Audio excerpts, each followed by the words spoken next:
Hey folks, I don't think anyone's here yet. I'm talking to nobody, but I'm going to put out the bat signal now so people know that we're here.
We're almost there, people.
All right, let's see.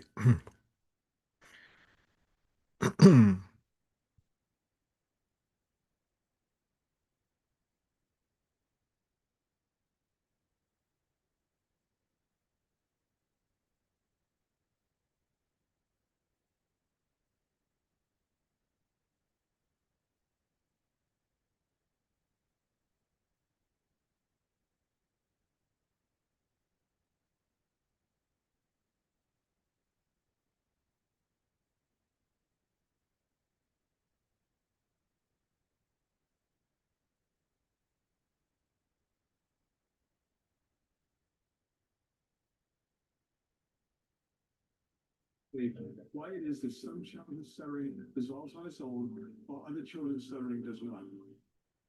Would you please go to heartspeech.org, and that's heart, H-A-R-T, speech.org.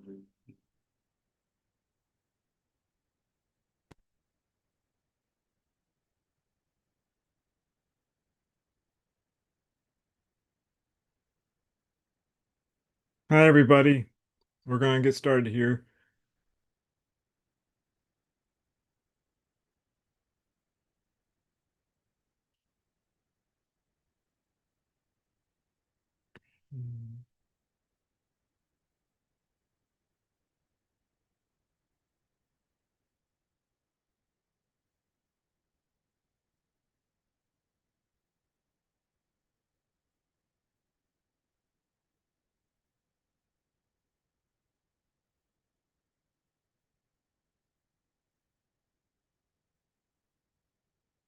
All right.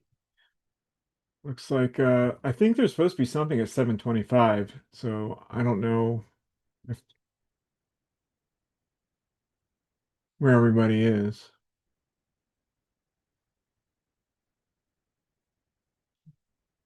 So, okay, let's take a look at what we have coming up tonight. All right, we have tourism, library, downtown district, long-term debt, short-term debt, retirement and pensions. And then we have the Timmons trio. We have legal, workman's comp, and court judgments. And then we have the mayor and celebrations budget, which will be presented by Chris Walker. And then President Mahoney will present the city council's budget.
All right, some people are showing up now. Councilor Ash, Councilor Ryan, Mr. Walker, Councilor Riley. Looks like two Susans are talking. Councilor Yuan and the auditor, Susan Connor. Councilor Hughley and Councilor Jacobs are on the other side.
Live. Let's make sure. Yep, it says live.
Well, while we have some time,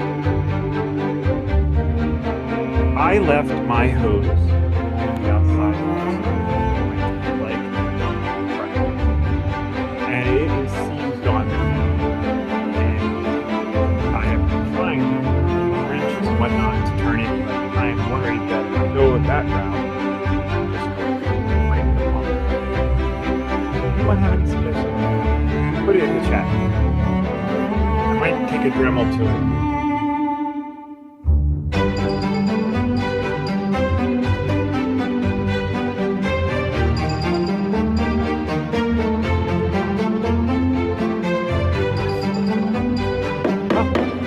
Here we go. Good evening. I'm calling the special city council meeting Wednesday, June 7th at 7:30 to meeting. City clerk, Madam Clerk, could you call the roll? Counselor Ash. Counselor DeBona. Counselor Hughley. Sorry. Counselor Jacobs. Counselor McKee. Counselor Riley. Counselor Ryan. Counselor Yuen. President Mahoney. Present. If we could all stand for a moment of silence.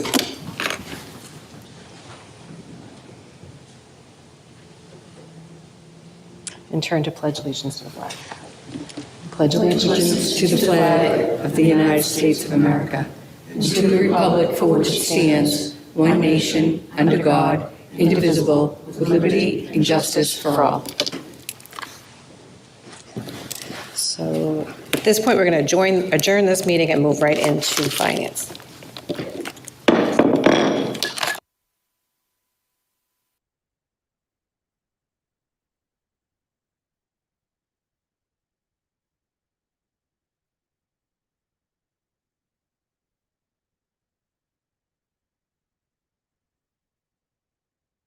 Do we need to? Yeah. Okay. I was going to say, I don't think we did that. Okay, good evening. I'd like to call to order the Wednesday, June 17th departmental budget hearings of the Finance Committee and start by reading the open meeting law. Pursuant to the open meeting law, any person may make an audio or video recording of this public meeting or may transmit the meeting through any medium. Attendees are therefore advised that such recordings or transmissions are being made, whether perceived or unperceived, by those present and are deemed acknowledged and permissible. Do we need to call the roll? We're all set, right? Okay. First item on the agenda is the tourism budget. We had some questions on the Historical Society benefits, and Mr. Walker, you're prepared to speak to that. Through you, Madam Chairwoman, thank you very much. As the council can see, at its request, the amended budget includes a new line, Director of Historic Society Benefits, $14,814.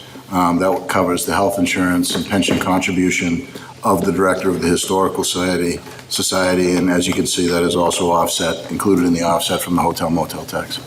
Thank you, Mr. Walker. Any discussion on this or motion? We need to accept the new budget. Okay. We need a motion for that? Yeah. Motion to accept the new budget. Okay.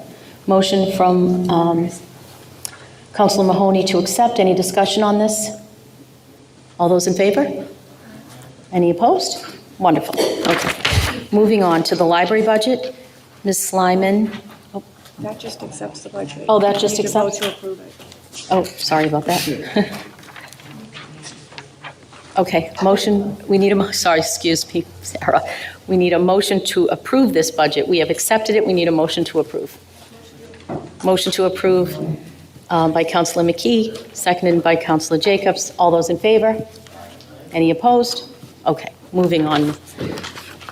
Thank you for your patience, Sarah. So if I recall, we had some line items that just were not matching up in unison with what you had, and I believe, I'll let you speak to it, but I think we've, for the most part, resolved those. Do we have her mic on? Having me back. There you go. I want to open by thanking my excellent colleagues in the Human Resources Department, Director Patty McGowan, and Assistant Director Laura Power, as well as Paul Della Barba and Munify, and James Dennis, the Manager of Accounts, as well as the Auditor. We've worked diligently to correct the bookkeeping errors that we saw at the last presentation. And I believe you all have the amended budget in front of you, and I'm happy to answer any questions. Are there any questions? Or do we need the motion to accept? No, that one's. Sure. Could you tell me which line, because I didn't have a chance to go really Which through. line items they were, right? Which line items they were to Yes. start?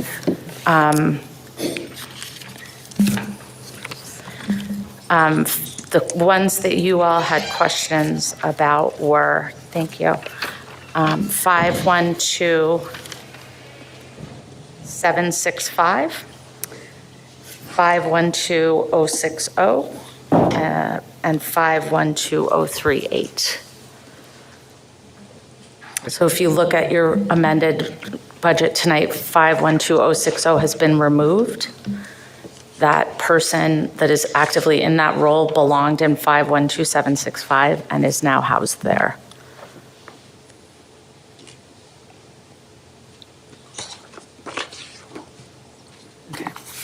Is that the only one that changed, or?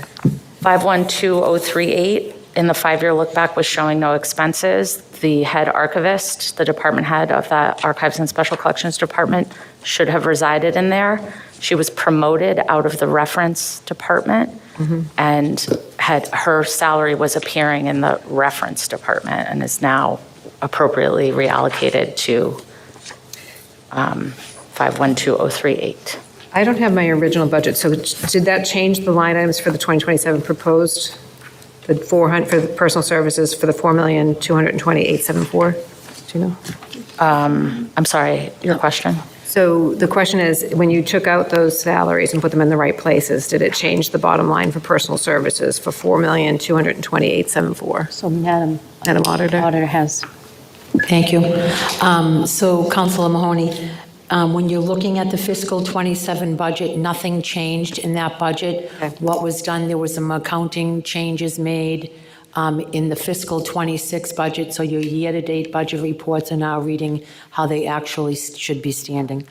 Right, so then I have a different question for you. And that question is, in fiscal year '26, when we just had the transfers, was that Monday night, it showed approximately $200,000 transferred from the library personal services. Do you know what made up that $200,000?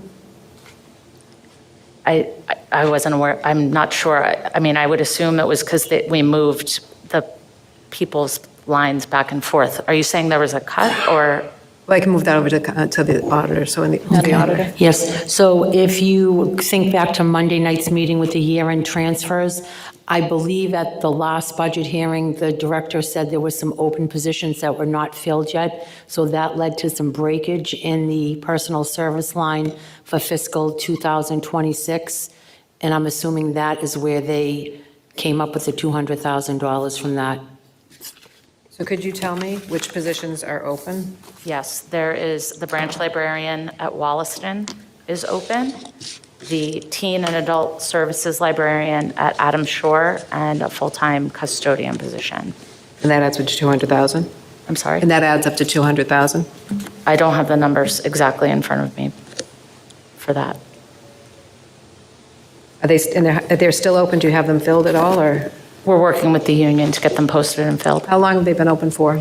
The teen and adult services at Adams Shore has been only open for a little while. The young woman that was in that position transferred laterally to the same position in North Quincy. And we are working with the union to look at that job description to make sure it's accurately reflecting the needs of the Adams Shore community. The custodian position just opened up. I couldn't say exactly, but very recently, we had a new hire who had to depart due to health issues. Okay. And the Wollaston branch librarian has been open for a little bit. I couldn't say exactly how long. We're also working with the union to talk about what leadership of that department needs to look like moving forward. Okay.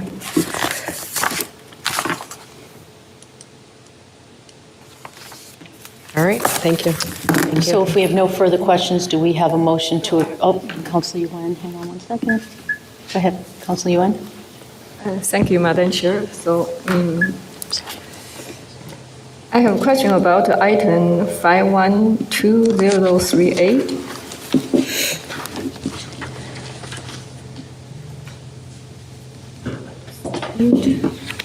So in the budget book, 5138.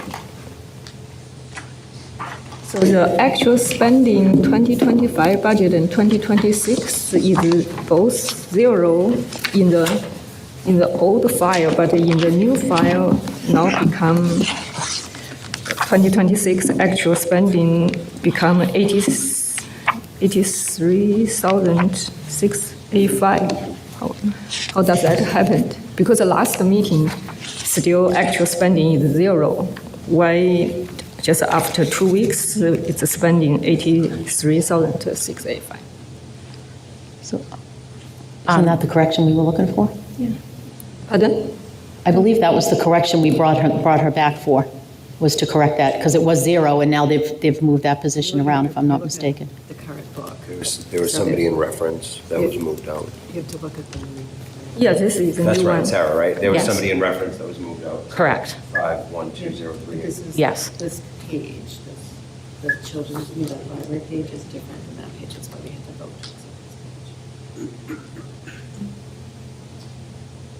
But that position was unfilled for 2 years, then just filled? No. That position was unfilled for 2 That position years? belongs to our head archivist. She has been working in that position for almost 4 years.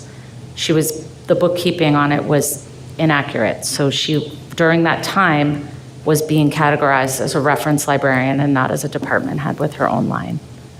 So we fixed that last week, and that's why the new budget reflects the accurate spending for that.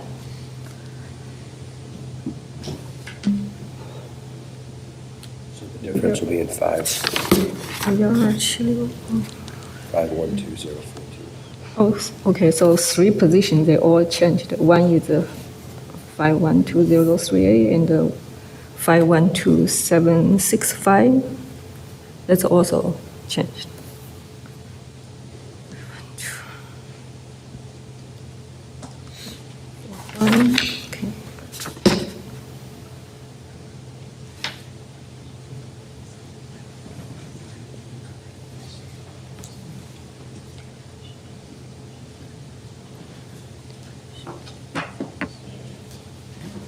Okay. Okay. So the new budget, I think maybe the auditor might be able to clarify for her. Councilor Yuan, the part of the thing, this person has been in the position for 4 years, but due to the being charged to an incorrect line for the past 4 years, that's why you're seeing a zero balance in that line. So the historicals, we cannot go back and change because the fiscal years have closed. But going forward from fiscal year 26 on, you will see that this person is now being charged to the correct line. okay, my question is, how come it lasted for 4 years, didn't get corrected? If this position is categorized wrong, why it last 4 years? That's just create a confusion. Correct. I can't answer to the fact why it has gone on for 4 years. All I can say is that we have worked diligently since our last meeting, making sure that everyone is being charged in the correct line.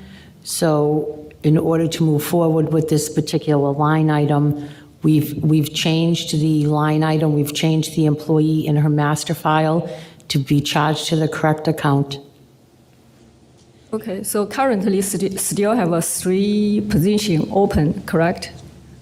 That would be up to the director to answer, I believe so. Yes. In the last year, because these 3 positions are open and filled, so you have transferred money 200,000, is it correct?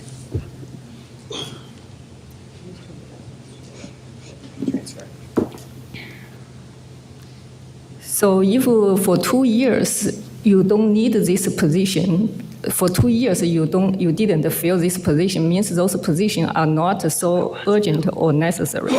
So I would like to make a cut of this position. What position are you referring to? The position you didn't fill for 2 years. What position is that? Which line item? The chief category, 1512-0038. There's somebody in that position. Counselor, there is somebody currently in that position. They've been in the position for 4 years. So if you look at the year-to-date budget report, you'll see that I believe $85,000 has been expended, and there is currently only $4,300 left in the line, which will be expended within the next two weeks left in the fiscal year. So my question is, $200,000 transferred last year is from which? It is not position? from this line, it would not, it From could which have reflected in this line, but it wasn't reflected accurately from this particular line because there was a person that is this position, chief cataloger. Debbie. So then, from which position, though, those $200,000? It could be made up of various lines within the budget, so there could be that $200,000. I don't have the detail as to what makes that up, but it could have been from various lines within the budget. To total 200. To total $200,000, because they're basically, when they do the year-end transfers, and I could be incorrect, what they normally do is they will look at the bottom line, like in this case, there's $488,315 left, which is 88% that has been used in the budget. So I'm assuming that an analysis was done, and when they did the analysis, they found various lines that make up that $200,000 cost. So I'm a little confused because when President Mahoney asked that $200,000 is from 3 open positions, and the director of libraries said yes. So I assume that $200,000 money transferred are from that 3 unfilled position. So it could be because there have been unfilled positions. However, in the position that you're talking about, 512038, the chief cataloger, that position has been filled, and it has been filled for the past 4 years. Councilor McKee, I know you had your hand up. Do you want to? So, Councilor Yuen, I just want to, what I understood from Director Slyman was that the positions that are open now include a teen adult librarian at Adams Shore, because that person moved to North Quincy, and a custodian just opened up. And then probably it sounded like the longest one that's been open is the Wollaston Branch librarian. So those are the 3, I think, that may make up the 200,000. Would you like to make a motion to accept? No. Oh, Councilor. Hi. Hey, Councilor Jacobs? sorry, going back to the archivist librarian, how many archivist librarians are there? 3. There are 3, okay. And I see, and there were 3 in 2026, and there were 3 in 2025?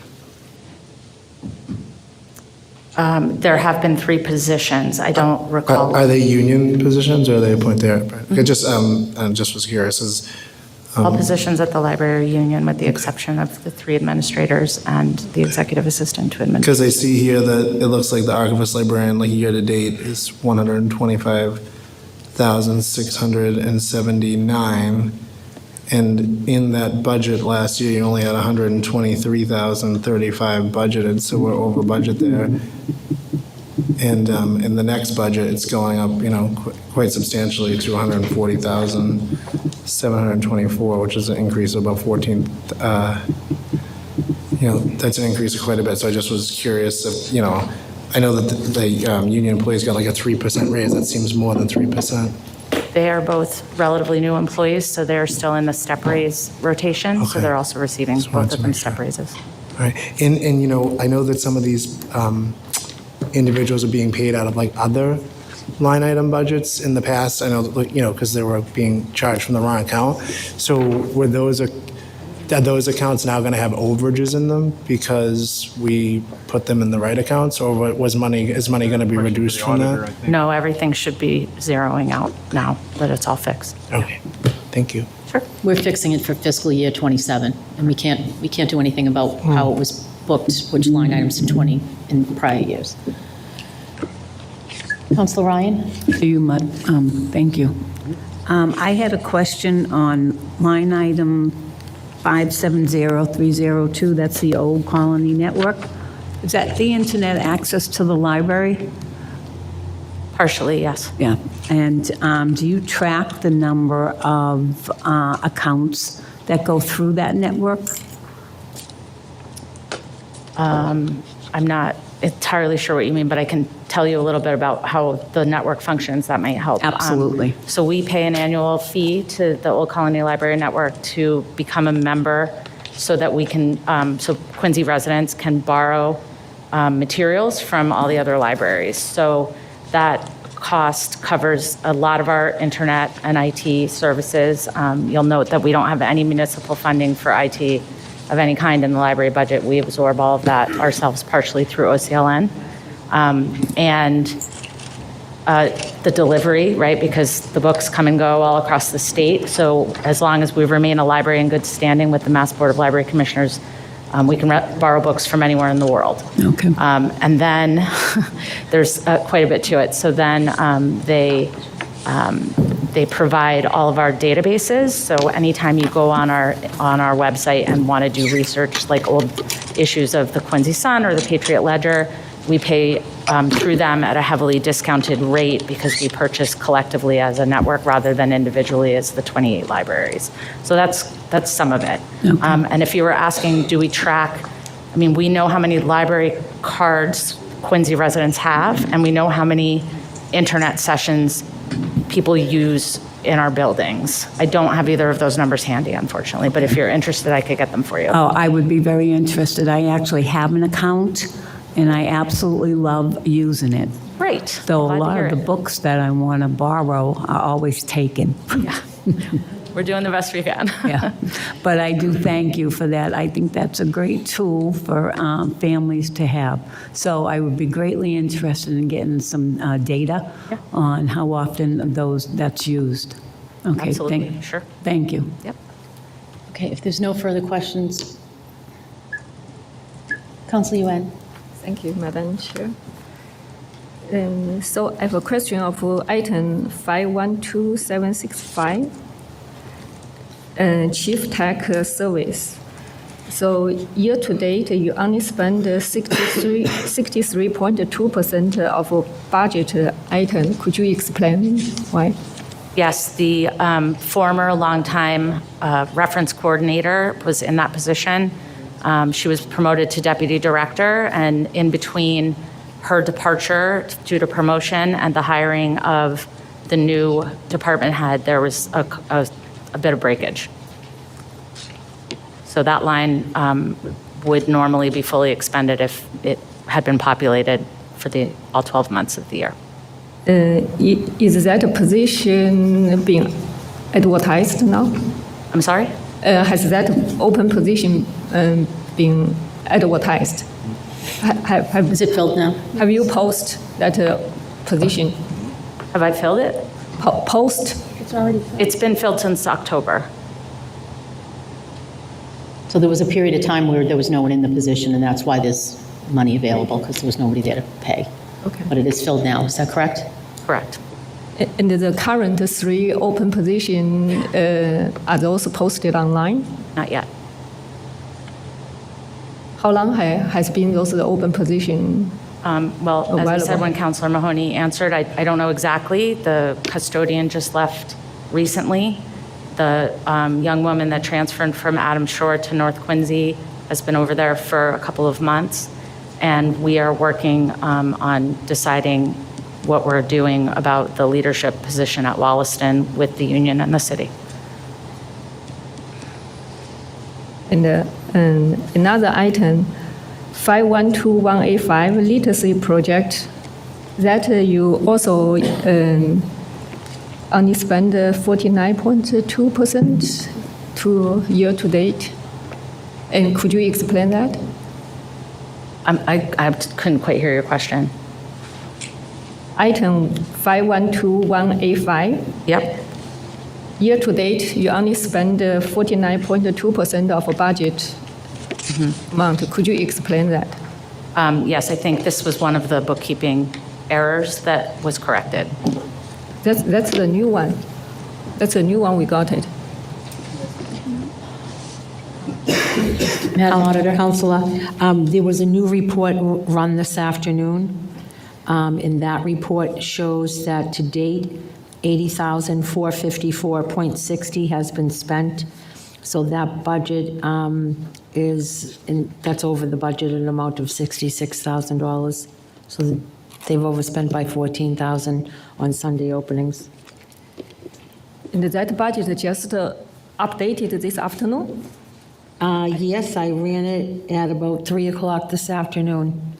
Are we talking about 512185 or 510185? 510185, I thought No, that's I'm what. She's talking about 512185.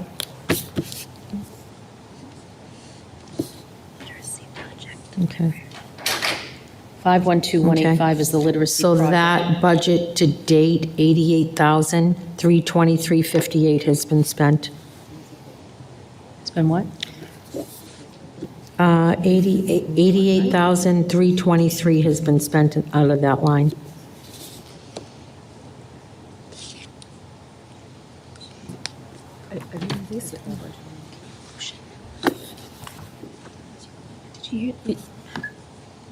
Counselor McKee? So I don't know if you heard that, Councilor Yuen, 88,323 has been spent out of that line. I'm just going from what the auditor was saying. We may not have the latest, I'm not sure if we have the latest. You do have the latest, We have the yeah. latest, because I think, well, I had stuff that I had not gotten since 3 PM, so if it's changed, I don't know where. So those were left, we left those updated reports at the well. Okay, in so they front of might everybody's be, seat. they might be on our tables here, so that's, okay.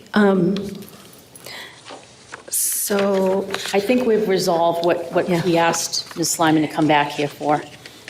yeah, it sounds like Councilor Yuen, the auditor said that she sat down and kind of worked everything out, so going forward, it should be okay, and so I think everything's lined up.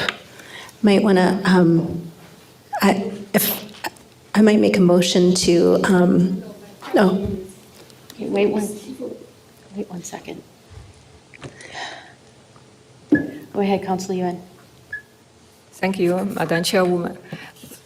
My concern is if city councilors are sitting here to review budget line by line, and if the accurate information only available this afternoon or just before the meeting, that's very difficult for councilors to track, to really doing oversight of to review the budget. So I think for the future, this practice should be improved. Otherwise, we sitting here just to become ceremony, say yes, right? If we couldn't really check it because the information just available and it's different from what we got.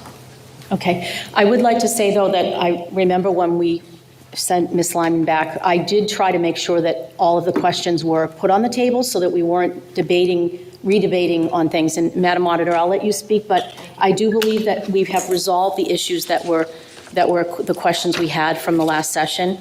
And it is a little bit confusing because now it throws lines off from the past with the objective to fix it going forward. Okay. And I think we've accomplished that. I trust Madam Auditor's, expertise on this matter. So the reason why you have an updated report that is dated, that was ran this afternoon at 3 o'clock, is when you were in the office earlier today and we were going over this budget, there was a line item in the library line that was still not booked correctly.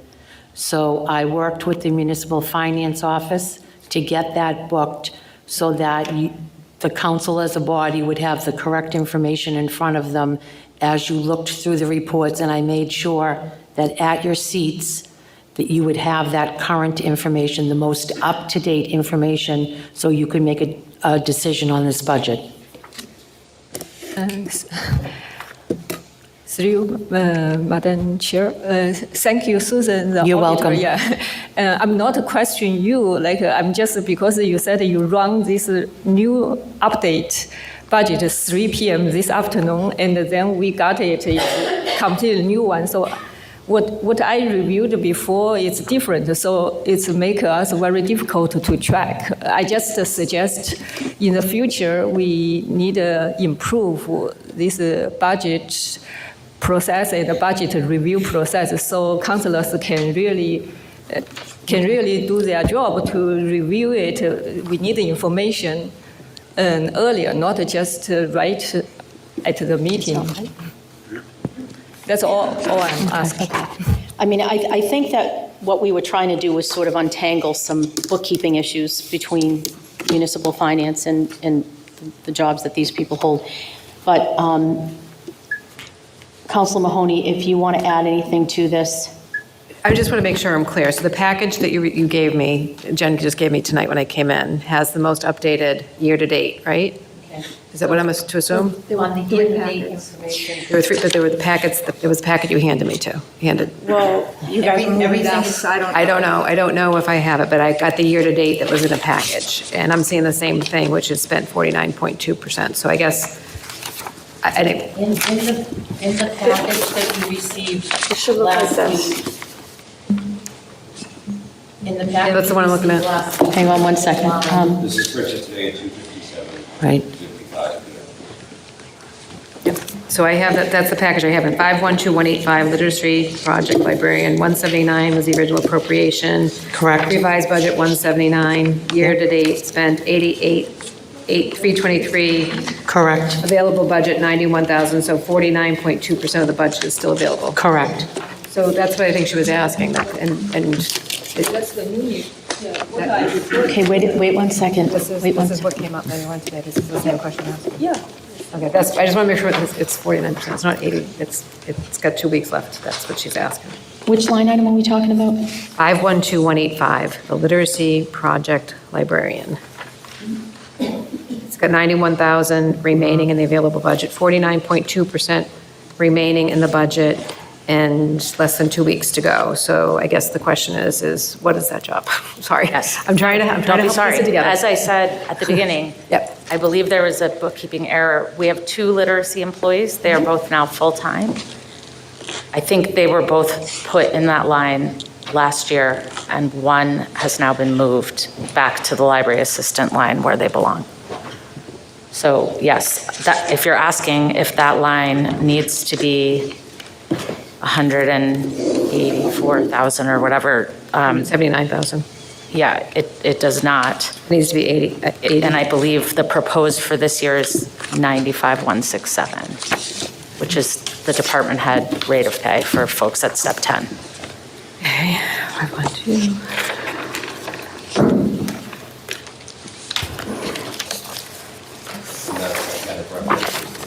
Yep.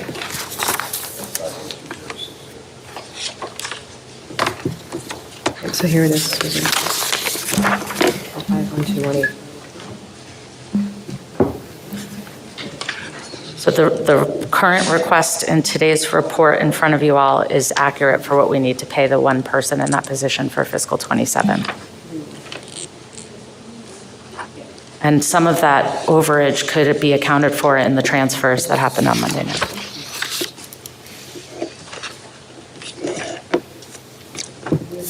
So, through Madam Chairwoman, so currently only one position open, looks like. I'm sorry? 512049. This one, only this one is currently open from the report. Correct? What?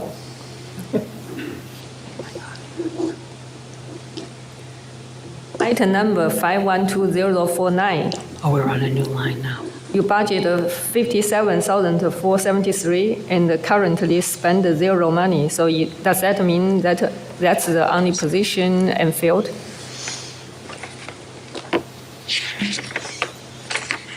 has currently spent $0? Is that what you're Yes, suggesting? that's what we got.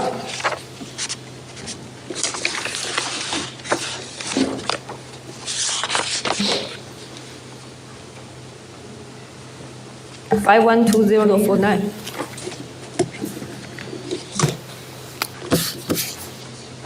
I don't know why that is, because that position, there was breakage this year in that position. Our longtime person retired and was replaced with an internal promotion. He works in that position full-time.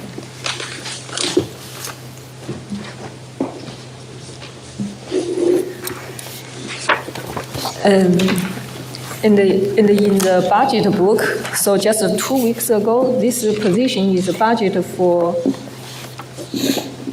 $128,952, and now just after 2 weeks, this item become $57,473. That's a huge change. I don't know why. I believe just 2 I believe weeks it is a ago, the budget is byproduct still of the 122. bookkeeping errors that we've been describing that we've corrected. So even you correct it, I ask you spend zero money, so that's the open position? No.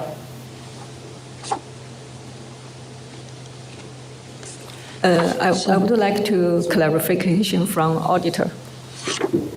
I can't really speak upon open positions, but so when we first had the library come before us back in May, I believe, or the beginning of June, that line had budgeted for fiscal '26, $57,473. Based on the various reports that I have since run to prepare for this meeting, there is still $57,473 with zero spent out of that line. So what I think, again, the bookkeeping piece of it is that that person was promoted internally. They're probably still being paid out of the special library assistant line, and they need to be moved to this line. Is that something you could do, would be done before June 30th, or? Yeah. Yes, definitely. Oh, before tomorrow? Oh. But this is the actual, not the budget, for the next year. Okay. It's really difficult to track.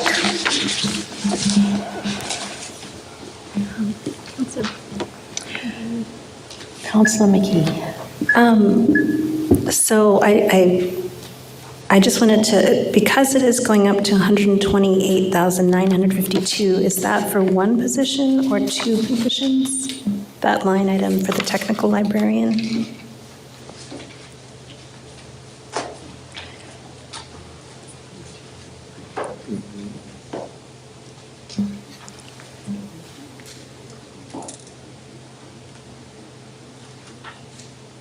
Yeah, so this one is, what we did is we moved that person into the, I'm remembering now, we moved that person into the senior library assistant pool, and the two archivists are gonna live there. That's, Sorry, the technical librarian position was moved to the senior what?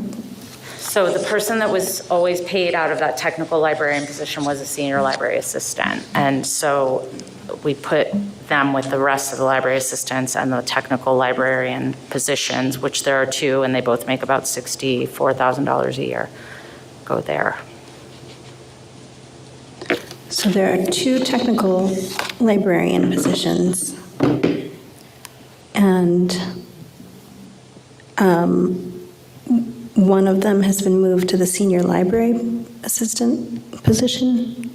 There was one person in that position, and still is a person that holds that same position, but we recataloged that position to be in 512050, senior library assistant.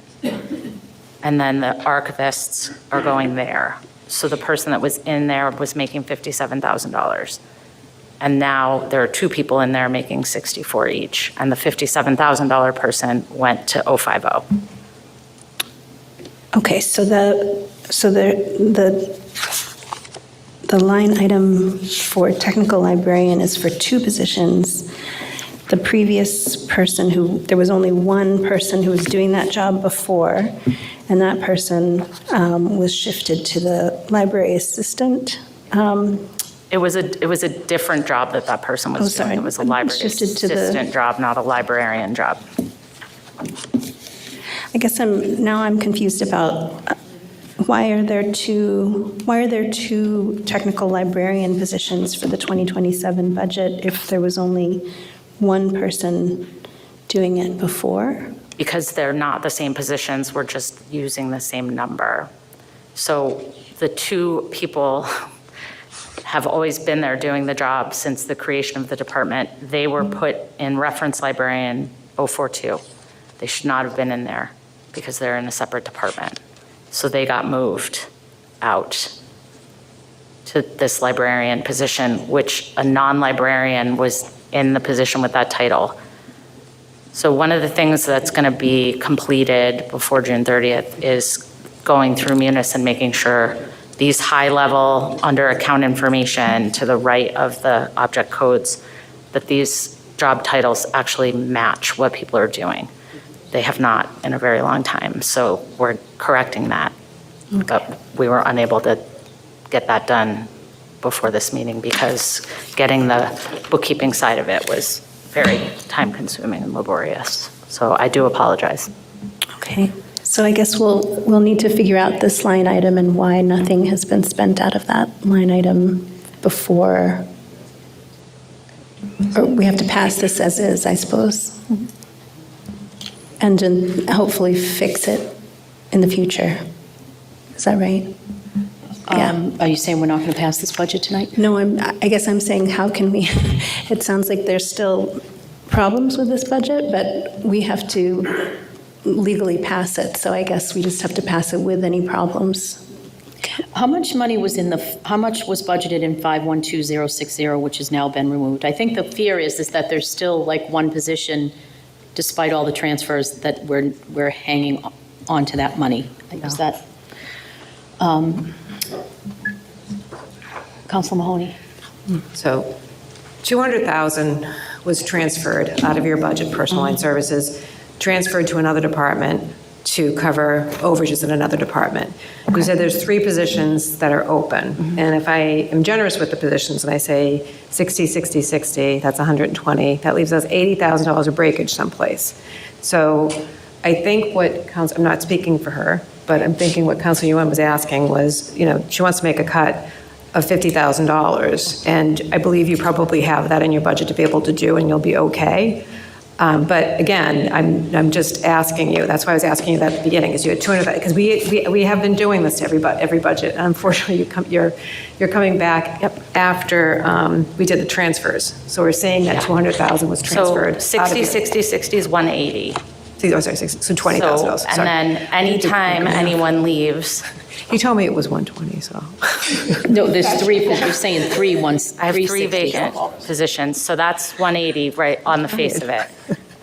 So one's a branch librarian and one's a custodian, and if you average those 2, it would be about 80, about 60, so you're right. So 60 times 3, Chris and I are having mathematical problems tonight because I came And right so from an work. additional 20 could easily, every time someone leaves, if we haven't, sometimes people leave with very little notice and Yeah, don't no, I know. ever come back to work. So Yeah. we, then are caught on our back foot of having to review the job description, send it to the union, wait for the union approval, post it, you post it internally. It takes according- every time somebody leaves, you don't replace them the next day. It takes months to do that. And that's where your breakage comes from. It can, yeah, it can. It's a weird job market right now. I'm going to just explain. So she was the one who wanted to make the cut. So there's 3 positions that that need to be filled, and we're averaging it at 60, so 180. So we have about $20,000 of breakage that you could cut if that's what you want to cut. That's what I think do you understand me? I can do it if you want me to. Hang on a second. So to follow what's going on with this budget, how often the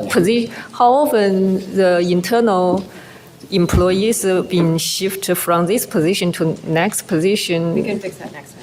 Yeah, because everyone can see it's so difficult to follow, like, oh, this position already changed and dramatically changed just within 2 weeks. So I don't know how can I say yes to this budget. I'm gonna just say, we're gonna make a cut of $20,000 in the personal services line. I don't think it's going to probably impact that much. So I'm gonna make a motion to cut $20,000. Which line item is that? It's not a line item, I'm taking it for the bottom line. Oh, So I can't take it from any specific line item. Can you do that? We had 200,000 in breakage that came back and used to transfer into other accounts. We have 3 positions open, 180, there's about $20,000. We're going to cut $20,000 from the bottom line, and I think we'll be okay in this budget. So $20,000 from the personal service line of the public libraries. okay, so we have a motion to cut $20,000 from the bottom line of the budget. Personal services. Personal services. We don't need a second, right? All those in favor, or do we need a roll call? Do a roll call. Roll call, please. Counselor Ash? Yes. Counselor DeBona? Yes. Counselor Hughley? Counselor Jacobs? Yes. Counselor Mahoney? Yes. Counselor McKee? Yes. Counselor Ryan? Yes. Counselor Yuan? Yes. Chairman Riley? Yes. 8 members. Okay, so if we are ready to entertain a motion, go ahead. One more thing. So for next year, it sounds like you did a good teamwork this year, but if we could, next year, I would ask you to try to do this, the same thing, because I think it's going to help you out tremendously. And I know that this isn't, that your area of expertise is not Munis, so I understand that, okay? No, and I thank you all for your patience as we Oh, work no, through this Thank you very difficult much. situation. So do we have a motion to accept Motion to accept. Motion to as approve. amended? As amended. Motion to approve as amended. All those in favor? Aye. Aye. Any opposed? I can't say yes to this budget, maybe next year. So So you're a no? I'm no. Okay. And then we need a motion to approve, or is that okay? That was as amended. Okay, so we're good. Okay. Thank you. You're We're all welcome. set. Thank you. Okay. Next up is the downtown district. Mr. Walker, Through you, Madam Chairwoman, thank you very much. The body has in front of it, as requested, DIF-related offsets to the downtown division budget. This is related to a good deal of input provided to the administration by Councilor Mahoney and some collaboration as well. The bigger picture here is, again, based upon the input provided by this council, specifically Councilor Mahoney.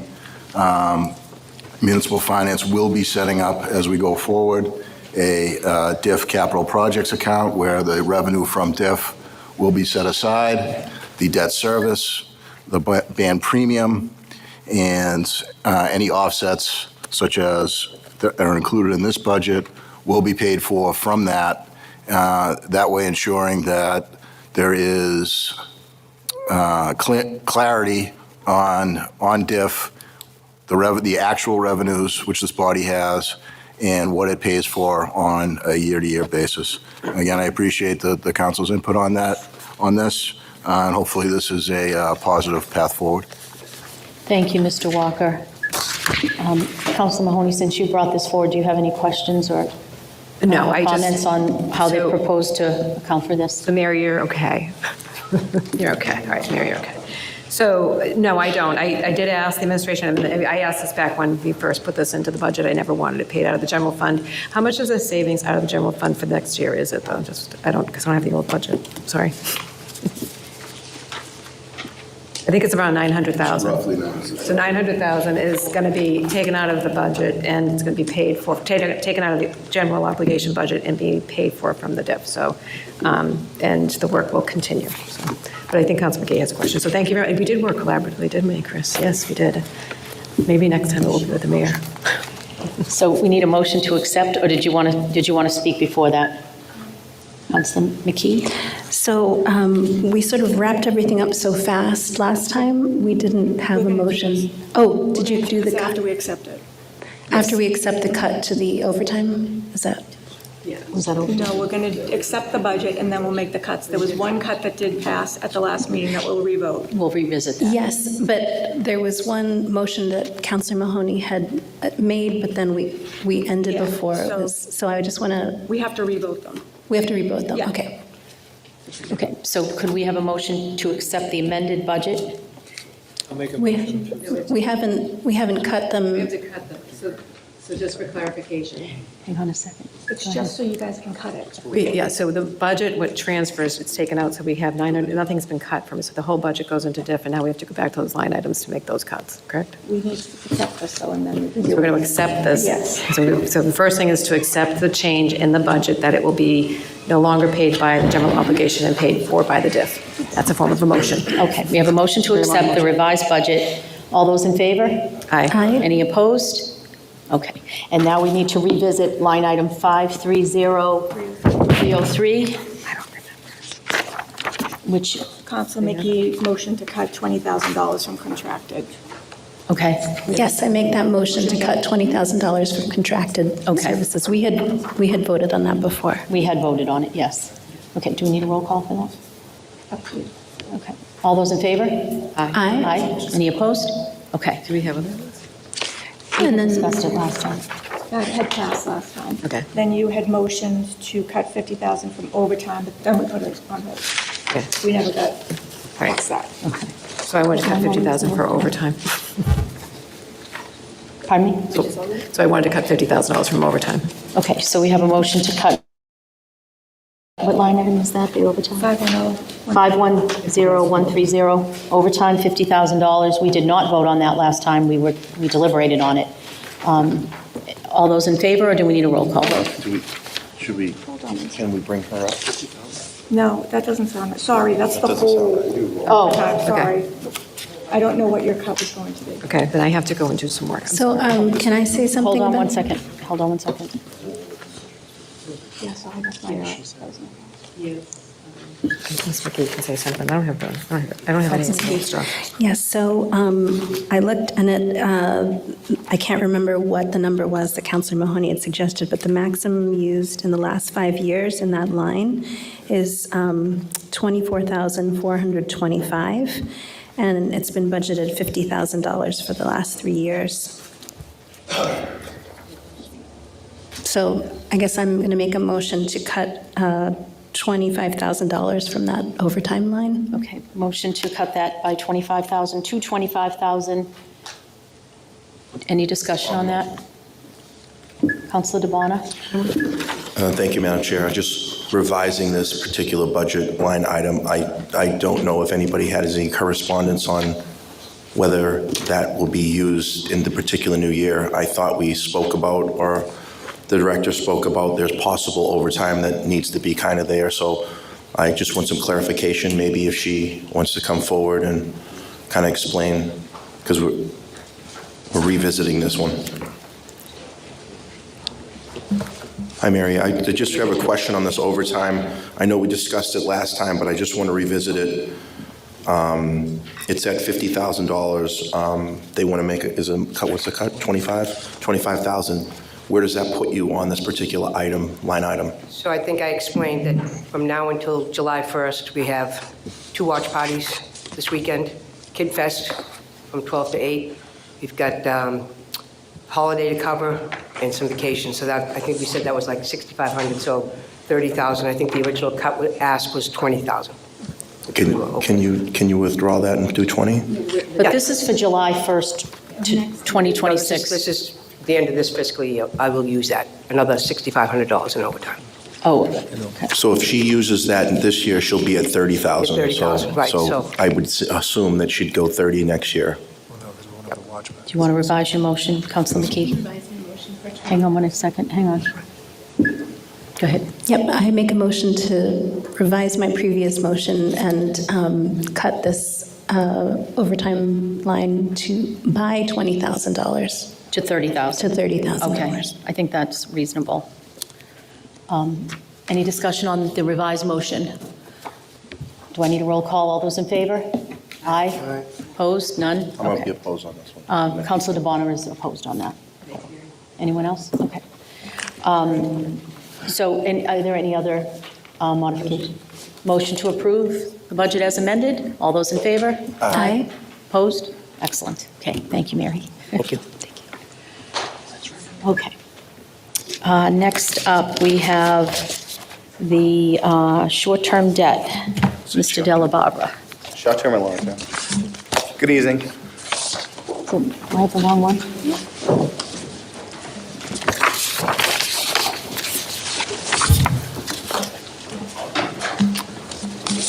Okay, the city's contractual obligation on the short-term interest line is $15,833,818 for fiscal '27.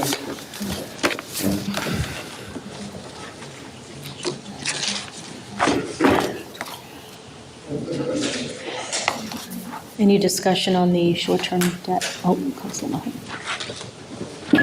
Councilor Mahoney? Sorry, I have to get my, we're on short term, right? I apologize. I was ready for long term first, I don't know why. I was too. Huh? I was too. Oh, okay, I was like, why am I so out of sorts tonight? All right, so we are on long term, we're in short term, I'm still talking long term. We have a lot of paper up here, so I apologize. Going out So of order. tell them further the on paper in time, budget. going short-term first. All right, so I still have the wrong thing. Maybe you want to go somebody else while I'm trying to figure out where my paperwork is. Oh, yeah. So, Did you say at the first meeting that it needed to be adjusted by 8/12, 6/15? I did. So the revised number is the 15 million. 833,817, I think originally it was 16,646,411. been adjusted. And that was because it was inclusive of water and sewer short-term debt. That's not what you originally. Okay, so that was, so we have to adjust this to that, we have to accept the Yeah. adjustment. So can I make a motion to adjust the short-term interest to the new proposed budget that's in front of us tonight? Okay. Motion to, Talking about short-term first. motion to revise the budget to reflect the number here before us. Any discussion on the motion? None? Seeing none? I'll close it. Councilor I have a Yuan? question. So shorten that. Thank you, Mr. Barbara. We just met this We had a morning. nice meeting today, Counselor. Yeah, discussed for 2 hours. So you did say you corrected the number 2027 proposed interest on note from 16 million something last time to the 15 million. Yeah. Could you, or from 16 million 646 change it to 50 million 833? Could you explain what?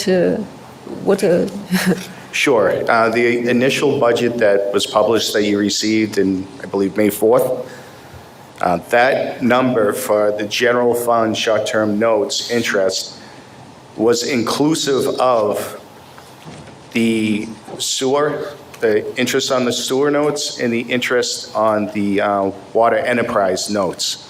Upon realizing that, we took that out, put it in the right spot in water and sewer enterprise, and we're able to reduce the budget by that amount. Okay, thank you. I just want to know why You're the welcome. number changed. Yeah. So any further discussion on this? Councilor Ryan?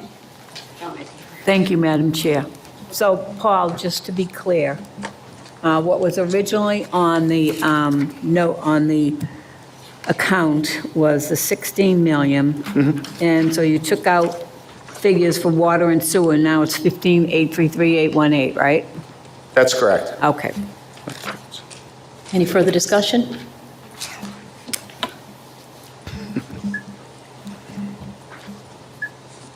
Councilor Mahoney? So I went back and I looked at the band interest for fiscal year '27. The band interest there's two band interests, there's actually three. So the total band interest was 26,151, 608.29, less the bond premiums of 6,434,888.15, and another bond premium of 4,032, 563.49. And the net interest that I came up with was 15,684, 156.65. Your original budget request was 16,646,432, which gave me a difference of 962,267.27. You've adjusted for the water and sewer that you mentioned, and now you're at 15,833,818, and now the difference, there's still 149,662. That's above what the debt service that I can tell should be being paid. So you have two bands, total 26,151, less your bond premiums, which is a net of 15, which is a net of net interest of 15,684,156.65. And you have 15,883,818. And I'm getting that from Hilltop Securities, that's where I'm getting those numbers from. And that's typically what would go for your short-term interest. So I'm wondering what the 149,662 is. That I'm not sure. If you want to cut it, and if we're going to need it, then we'll come back and ask for an appropriation. So I am going to cut it just because. Just do the first one first. Which is the first one? The 812. The 812, yeah. Well, We accepted the budget, and that was the 812.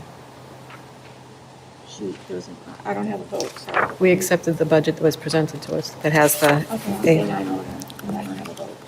Okay, so we can do it again. We're going to accept the budget as presented as the change to 15,833,818. Did she accept this budget or not? I don't think we accepted it. Okay, so I'm making a motion to accept the budget of 15,833,818. Okay.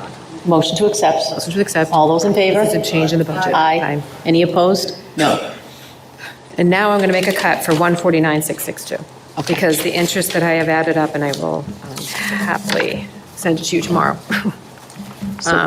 adds up to 15,684, 156.65. And there's 149,662 that's in this payment that shouldn't be. So Okay, so can you just? 149,662. So, Counselor, that was 149,682. 149,662. Okay. 62. So we're further reducing the same line item we just voted on by another 149,662, bring it down to 15 and some change. Yep. Ooh, Jen's going to do the math. Okay, any discussion on that motion? Councilor DeBona? Thank you, Madam Chair. Just for clarification, so 149,662, is that correct, Mr. De La Barbara? Is That I'll need to verify with the strategic asset manager who provided these figures to Michael Rowland, who was building the budget. So I'll follow up, and I'll follow up with Hilltop Securities, and we'll get the number correct. And if I have to come back to the body to adjust that in the fall, I will. Okay. I know you don't know, but how can you guess that that's the right number, or you just don't know? Well, I'm looking at a couple of different schedules now. So the Hilltop's set to over 2 or 3. So I will have a phone call with Cindy McNerney at Hilltop Securities. But for the sake, again, the budget passed, I would accept that cut and ask the body that if it does need to be increased, that I can come back in the fall and ask for that, as these are contractual obligations, and we should get it right. Through you to Councilor or President Mahoney, where did you get this number from? Is it Hilltop? Hilltop Securities, it's online, you can get it. So band interest for fiscal year '27, as I said, was $8,511,109.10. Then there's going to be another band interest for fiscal year 2027 for $17,640,499.19, for a total band interest of $26,151,608.29, less your bond premiums of $6,434,888.15, and less your second bond premiums of $4,032,563.49, for a total interest of $15,684,156.65. With the new balance that we have here, it's going to be $149,662 less than what the new budget was created at. Any further discussion? It's a premium to pay down, right? So we have a motion to reduce that line item. Any further discussion? Okay. What's that final number? think Jen's doing the 662. calculation. I mean, 149,662 is the cut. It's a cut. 156. 15,684, 156 is the new budget line item. And change, 65 cents. All those in favor? I'm going to be against that. I don't feel comfortable with the math. So, That's sorry. fine. You wanted him to guess. Counselor DeBon is a no on that. I don't feel Anyone else comfortable with the opposed? All those are in favor? Okay. 8-1. Okay. Was that? And a motion to pass the budget as amended? Motion to pass the budget as Okay, amended. Motion by Counselor Mahoney. All those in favor? Aye. Or do we need a roll call? We don't need a roll call. Aye, everyone? Okay, terrific. Thank you. Thank you, Mr. Delabarbera. Was that it? We didn't have, did we have long-term for him as well? No, it's long. Just, No, this long term. there is? Why do I not have Yep, that? long-term and pension retirement.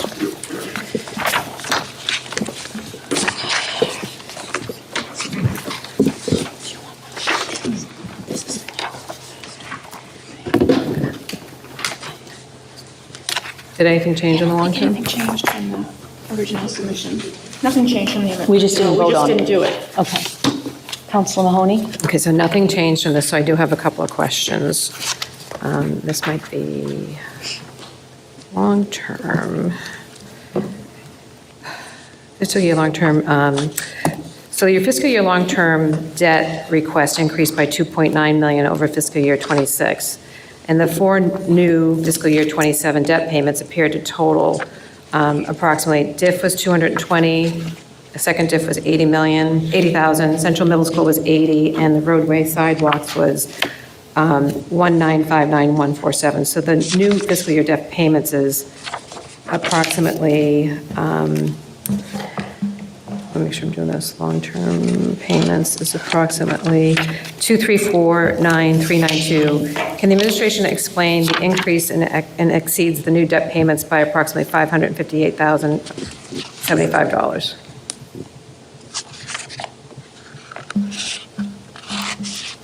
I guess I'm not following the question, Council?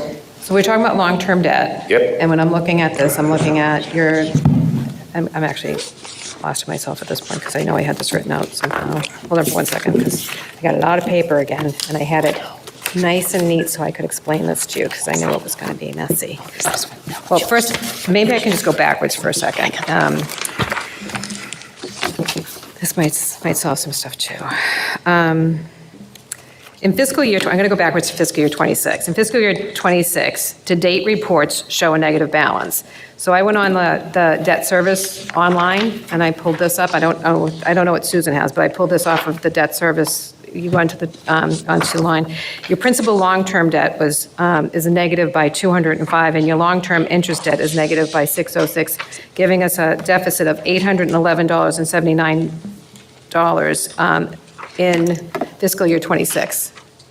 And I'm just If asking. that's correct, there was a debt payment made on the 15th.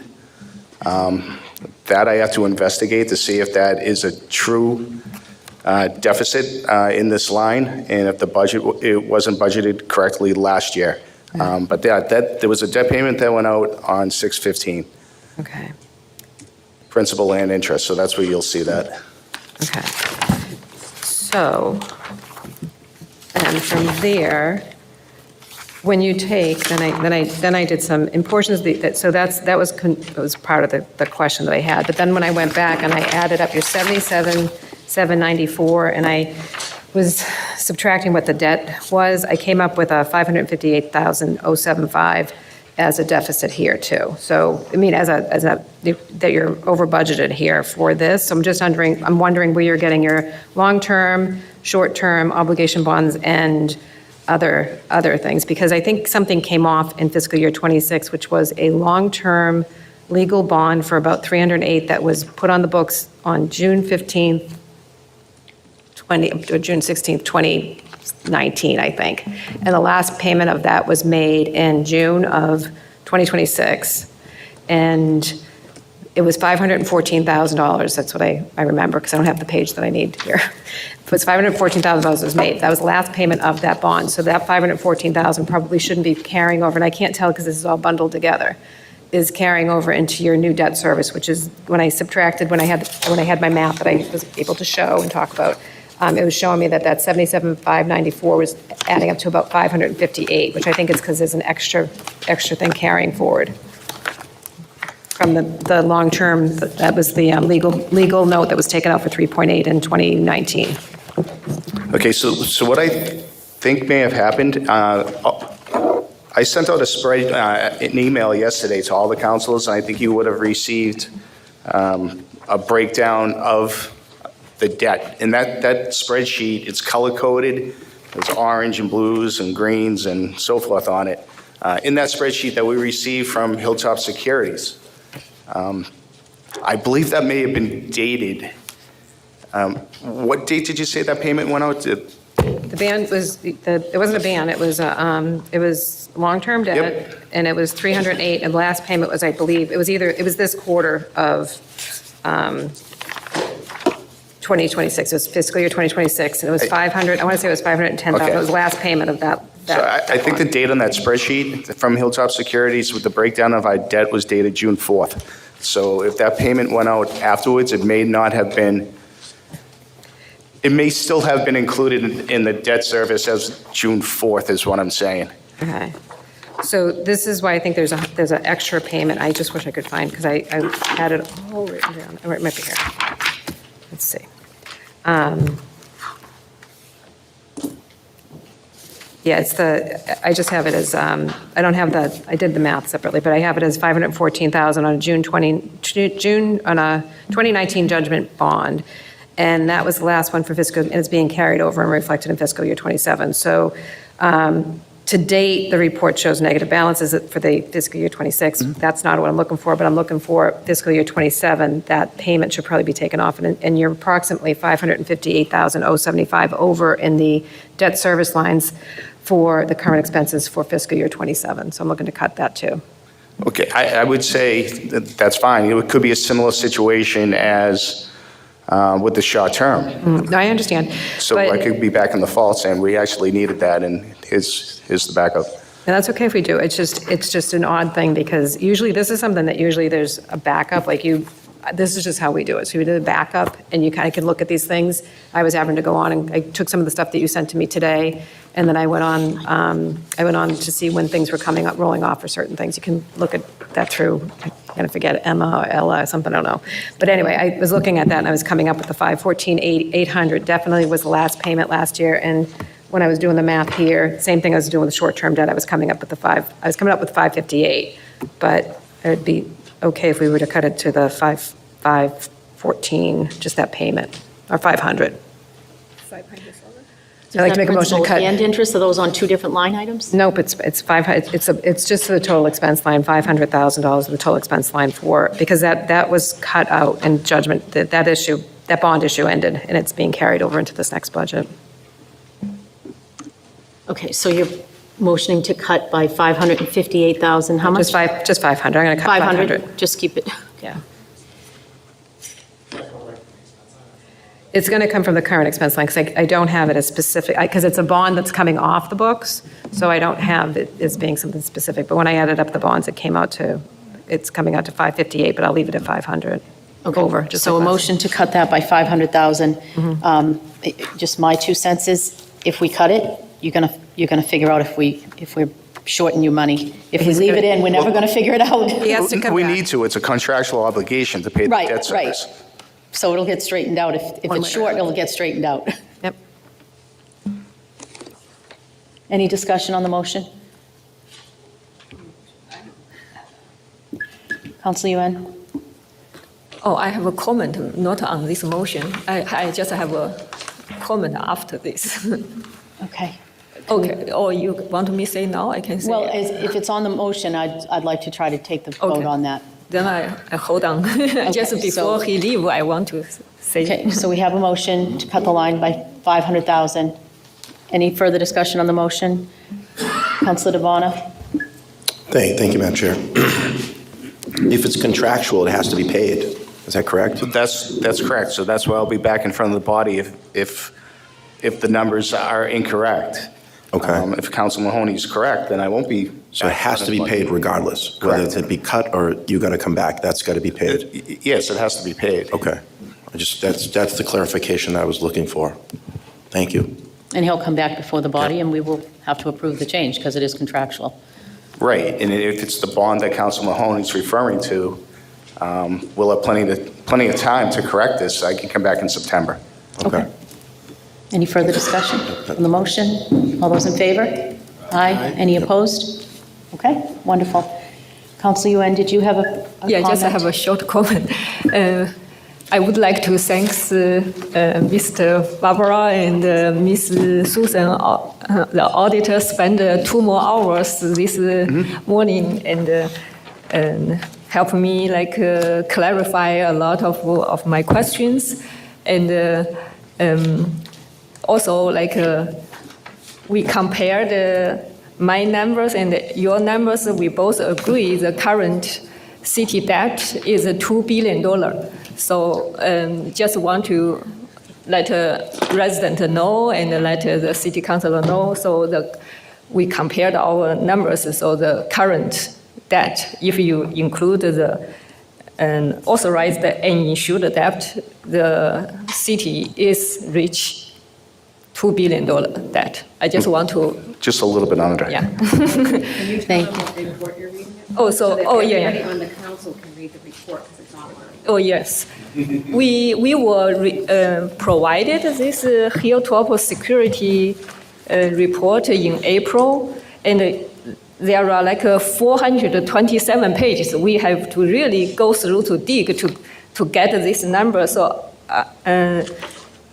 this page 295 and in section 1046 showed the long-term debt is $1,362,912,350, and then you have an authorized and issued debt 708.6 million. If you add these two together, it's $2,071,512,350 debt. But because this document is dated June 30th, 2025, and reviewed on February 2026, so this number a little bit different from your number, the currently number, but your number added together still have a $2 billion debt. That's what we discussed this morning, right? Right, and that's correct. And in the email that I sent with the debt service backup, there is a letter in there from Hilltop Securities where the letter is dated June 16th, 2026, and it's a much easier read than where you found it, but it's a 2-pager, and it's there as well. That letter from the finance advisor, you sent only list 1,812,000,000 and $746,790. So that's a little bit confusing because when we add our number together, it's $2 billion because hers didn't include another $181 million authorized but an issued bond. I just want to clarify this because this morning when we talk about you add your number, it's also $2 billion. $2 billion. Yeah. Okay.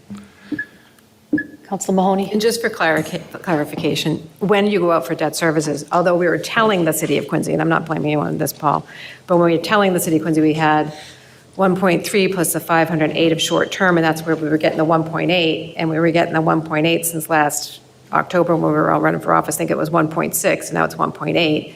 And we were asked, at that debt presentation, we asked, is that it? Nobody gave us a peep. And I have to say, when I was looking at, and this is Friday, on my ride up to New Hampshire for fun, I was reading that report, and I saw the 708, And my head blew up because I was like, there's 200 missing. So that's really the thing that's frustrating to this council. And I'm just going to say this because and I realize that there's other people in your department that does it. We're asking for this information.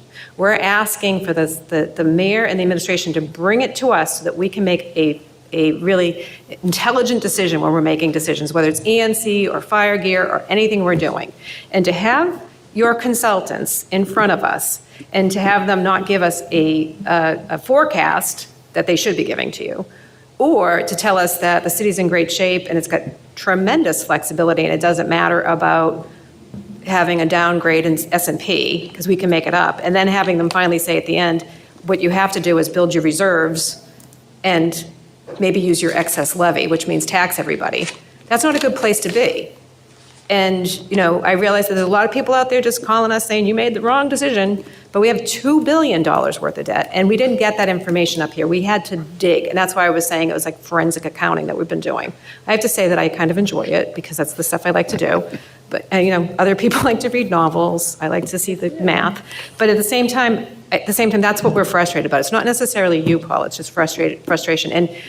And even that letter that Hilltop sent today that you sent to us, it's only a 2-pager, they omitted it. And I don't know why they're doing that, because it's not doing them any good. It's certainly making me feel like they're just perpetually giving us wrong information when there are other reports telling us that it's there. Unless the city is, and I could be wrong, unless we've rescinded, are we rescinding the $200 million that we have out there that's just waiting to be spent? Do we know that? Are those projects going to happen? No, I know. I'm asking. We haven't bonded that yet. Are we going to? Right. It's actually 185 million, but that's close enough to 2, Yes. right? I'm rounding up. No, but some of that's something like the Squantum School. There's understand. projects out there that we will be gathering some of that authorization and banning it, and then But once it's approved from this council, doesn't matter what year it was approved. Once it's approved, it's there for you to spend. You'd have to come back to tell us. That's so correct. We're asking you what the debt is in the city, and we're getting piecemeal. It's 1.6. It's 1.8. Even last year, when we were presenting the budget, we said we had $1.6 billion worth of debt. It should have been 1.8 because that report was already out. That's all I'm saying. So it's just really discouraging to be up here and then to be told we're not collaborating. I think we are. I mean, 2 hours in your offices today. Susan was there. I've been in your office. I think we've been working pretty well together. But we're not getting the information that we're asking for in a timely manner. And when we get the information, it's omitting some things. And that's where the frustration comes. And this isn't towards you. Again, it sounds like it's towards you. I'm just trying to explain that because I did field an awful lot of phone calls. I had a lot of great phone calls, people thanking me. And I had people, basically calling me saying, why do you hate the mayor? And I'm like, I've never, ever said that. And I don't. I really don't. But what I can tell you is that I work really hard when I work in this council to make sure that the cities and the taxpayers are represented. And that's what I do. So I appreciate Councilor Yuen come to your office and talking about it, but I'm glad I had the opportunity to mention it too. I do thank you for the hard work you do, because you don't have an easy job. So, Thank you both for digging into all of this and getting the clarification. So if there's no further discussion, we can entertain a motion to accept this budget as amended on the long-term debt. motion to approve. Motion to approve. Any discussion on the motion? All those in favor? Aye. None opposed. Excellent. Okay, so moving on to retirement and pensions. Paper, more paper.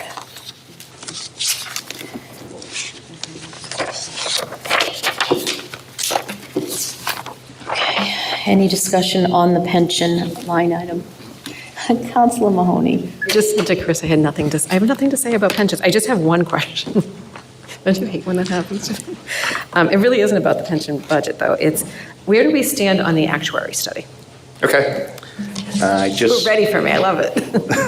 No, on the Milliman actuary study, I got an update today. We should have it in early July. So, at first we hoped it would be reduced in the FY26 contribution a little bit lower. Unfortunately, we won't have it in time. That payment has to go out soon, but it still could reduce the FY27 contribution once we receive it there. According to Milliman, they're waiting on union contract information so they can get a better sense of the salary increase assumptions that they use in their model. They also have questions regarding retirements and terminations. Currently, they're asking why are they being measured uniformly at the beginning of the year when a mid-year measurement is more commonplace, more common practice, sorry. They're questioning some of the mortality assumptions. They're saying that the assumptions that Stone is using is different than what Milliman would have expected. And the last question that they need to have answered is the current salary scale only shows initial increases in inflation. It does not account for any step increases that some employees may receive along the way. So, these are very minor questions that they have, and I think they'll probably have them answered pretty quickly, and that's why I'm cautiously optimistic that we'll be receiving something in July. So you think sometime in July, is what you're thinking? That's what I think, yes. Okay. When did you, I'm just going to ask this question because this is one of those things that bug me. When did we think we were going to get it originally? Like when they first announced it last November, December, when you cut the budget? I think we thought we were going to receive this around March, is what I recall. That's okay. But just like hiring people, it takes longer. Some of these reports take longer.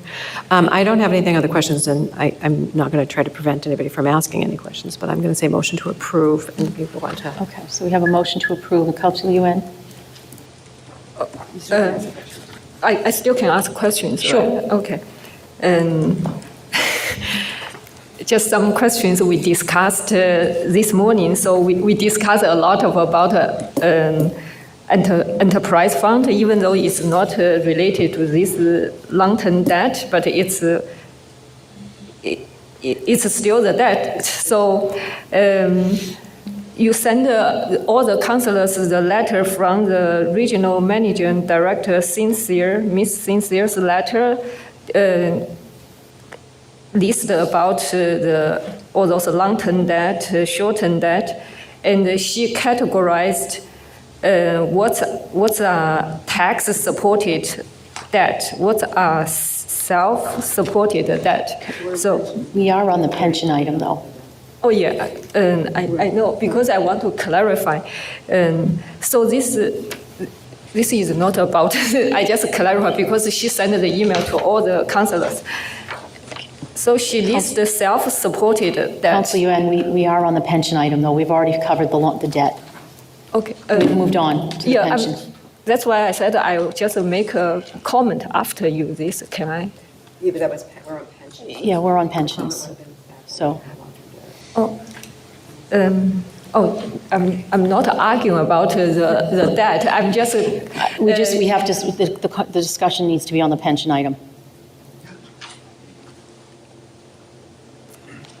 Okay, so maybe after we have that, a motion to approve because the then I pension. can clarify it. Well, I don't know where you're going to clarify. We've already kind of exhausted the debt conversation. So. But when can I clarify the letter this finance advisor sent to us about this long-term debt, short-term debt? Because since Counselor, you can reach out to director me isn't here. anytime you want after this meeting, tomorrow, next week. I'd be glad to sit down and discuss it with you. Because we discussed, so that's why I understand. I want to let other councilors know what this self-supported debt actually is not really self-supported. Self-supported is just an accounting and legal term, not a statement that the debt is free or doesn't come from residents. I just want to make, just like an example, if the city issue $100 million bond to fix the water main, if they issue this bond through general fund, then the property tax increase. But if it's issue this bond through enterprise fund, then is water bill increase. So doesn't matter you issue this bond through which source, still residents pay it from the resident pocket. So you can't just say this is. So I mean, you call it self-supporting is a correct accounting term, but is misleading to let people think, oh, this debt is just self-supporting. It doesn't from residents' pocket, actually still from resident pocket. I just want to clarify this. Because I just gave that example. If you issue that bond through the enterprise bond, then water bill increase still come from residents' pocket. I just want to this make it clear. That's fine. Councilor DeWarner? Yeah. No, I just say, did I explain it clear? This call it self-supporting debt is actually misleading because still residents pay from it, just pay from the increased water bill instead of property tax, but still all from residents' pocket. I just want to make this clear. Point made, thank you. And I know you put a lot of time into this, both of you did today, so thank you for that. So we have a motion to accept the pension budget. Councilor DeBona? Thank you, Madam Chair. I'm big DeBona tonight, just for you, not little. What's that? It's just a joke. 2021, before we took this pension bond for $475 million,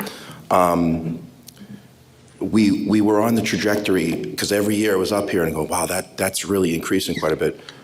2021, we're at $32.1 million coming out of this pension. And I know the mayor had come to the council then and says, we got an opportunity here to get a nice rate. We're locked in at 2.62%. It went from 32.1 in 22, it went to 7.5. In 23, it was 7.3. In 24, it was 8.8. In 25, it was 4.9. 26, it was 16.1, a little bit of a jump. And we're back at 9.749. If we had continued to let that sit and not jump on that pension bond, the 475, we'd probably be sitting at $50 million tonight, trying to approve $50 million, because the trajectory of the amounts that were going up every year were $2, $3, $4 million going up. So I know you're going to raise your hand, but it was a lot back then. And just to let you know, I mean, I know you're gonna say something, but just to go from 2026 to 2027, it was lowered by 6.35 million, and we're down to 9.7 today. So I look at it that way. We kind of had to do as a municipality something about that particular pension. This is one of the big fives, I guess I could call it. But we were sitting in that seat. We had and people were coming up here during budget cycle talking about how we're going to fund this pension bond obligation. I think we're in a pretty decent seat today. I know you might feel differently, but I appreciate it. Thank you. Thank you. You're welcome. Councilor Jacobs, did you want to speak? I was just going to say, going on along with that, the pension obligation bond, it's saving us money, but I hear a lot on news, online, that, it's saved us money, and it did, but, and they say, oh, we can't really count that as debt. It's still debt. And I hear that all the time. Oh, it's not debt. It's not debt. It is debt. And even if you removed the pension obligation bond from the debt, we're still like 1.6 billion in debt. Because the administration had to believe, oh, that's 475 million. It's not. It's okay. We're still 1 point. So even if you remove it, we're still 1.6 billion plus in debt. So, I just keep hearing all about this pension obligation bond. We don't understand the pension obligation bond. I heard it yesterday. We get it. There's a pension obligation bond for like $5 million. We are still, even if you subtract that, this city is still $1.6 billion in debt, which is what we thought we were all encompassed, including the pension obligation bond. So, a couple of months ago, we were saying, well, $1.6 billion in debt, and everyone was saying, oh, it's okay. $500,000 of that is a pension obligation bond. We really ducked out there. But, in reality, now we are $1.6 billion in debt, and we still have the pension obligation that we have to pay. So, Yeah, I mean, the we're arguing $2 about billion, pension but if you obligation remove, bond it's is still, distraction. it's still there. Point taken. Yep. Yeah, we restructured the debt into more favorable terms is what we did. Is there any other discussion, Councilor Yuen? Just to follow up the Councilor DeBola. And so don't even know I that. understand you said borrow, issue the pension obligation bond at low interest rate and then invest it to get the high return, right? I understand that rationale, but you have to also consider the market risk, because just the 1 year after you issued this bond, you lost $90 million because the market, the COVID. So maybe people can argue, say, oh, COVID is just once of a lifetime, maybe later will not. But now you see, what's the gas price? It's because caused by war. The war can happen any day. Nobody can expect we will have war. So I just use this to see the market risk we have to take into consideration. Like COVID happened next year, you lost $90 million instead of you get any return. And this morning, we talked, Mr. Barbara, we talked about $90 million. I was laughing, and you said, this is not funny. You lost $90 million. I was not being funny about this. The reason I laugh is because I talked this $90 million loss too many times, to the point when I talk it again, even myself feel like a laugh. It's not a funny thing. So a city lost $90 million. So I understand your. I believe it's fully funded, though, at this point now. It's recouped all the losses, and it may be fully funded at this point. When I was first up here in May, I think the funding level was 97.6%. And with the way the market's been moving since then, I wouldn't be surprised if we were at 100% funding today, or maybe 101. I think the year-to-date return on that, from talking to gentlemen in my office, is probably around 10 to 12% so far. Yeah, so it's good now because you get a much higher return, but still you couldn't predict next year or anything can happen, just like a COVID suddenly happen, nobody know it, and the war can suddenly happen. You just see how much the gas price is.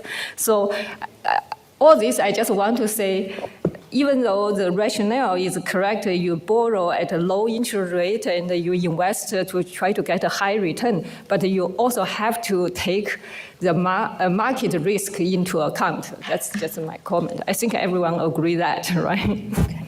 Thank you, Councilor Yuen. Councilor Mahoney? So I just want to say that, and I hear what you're saying, but last year, we knew that we had to pay $16 million to Barrick for, we had the letter forever, and it wasn't in the budget. And, to sit up here and say that's your, that we don't have to do it, or whatever you want to say, where we did the greatest thing in the world. We had $16 million, and we had to use premiums, the premiums on the bonds to pay that down. And when we sat here and every line, every reserve was used to pay down $35 million, that's outrageous, $35 million to lower the taxes. It's outrageous. And then we got downgraded twice because of how much debt we're carrying. And the debt we're carrying includes the $495 million for the debt, for the pension obligation bond.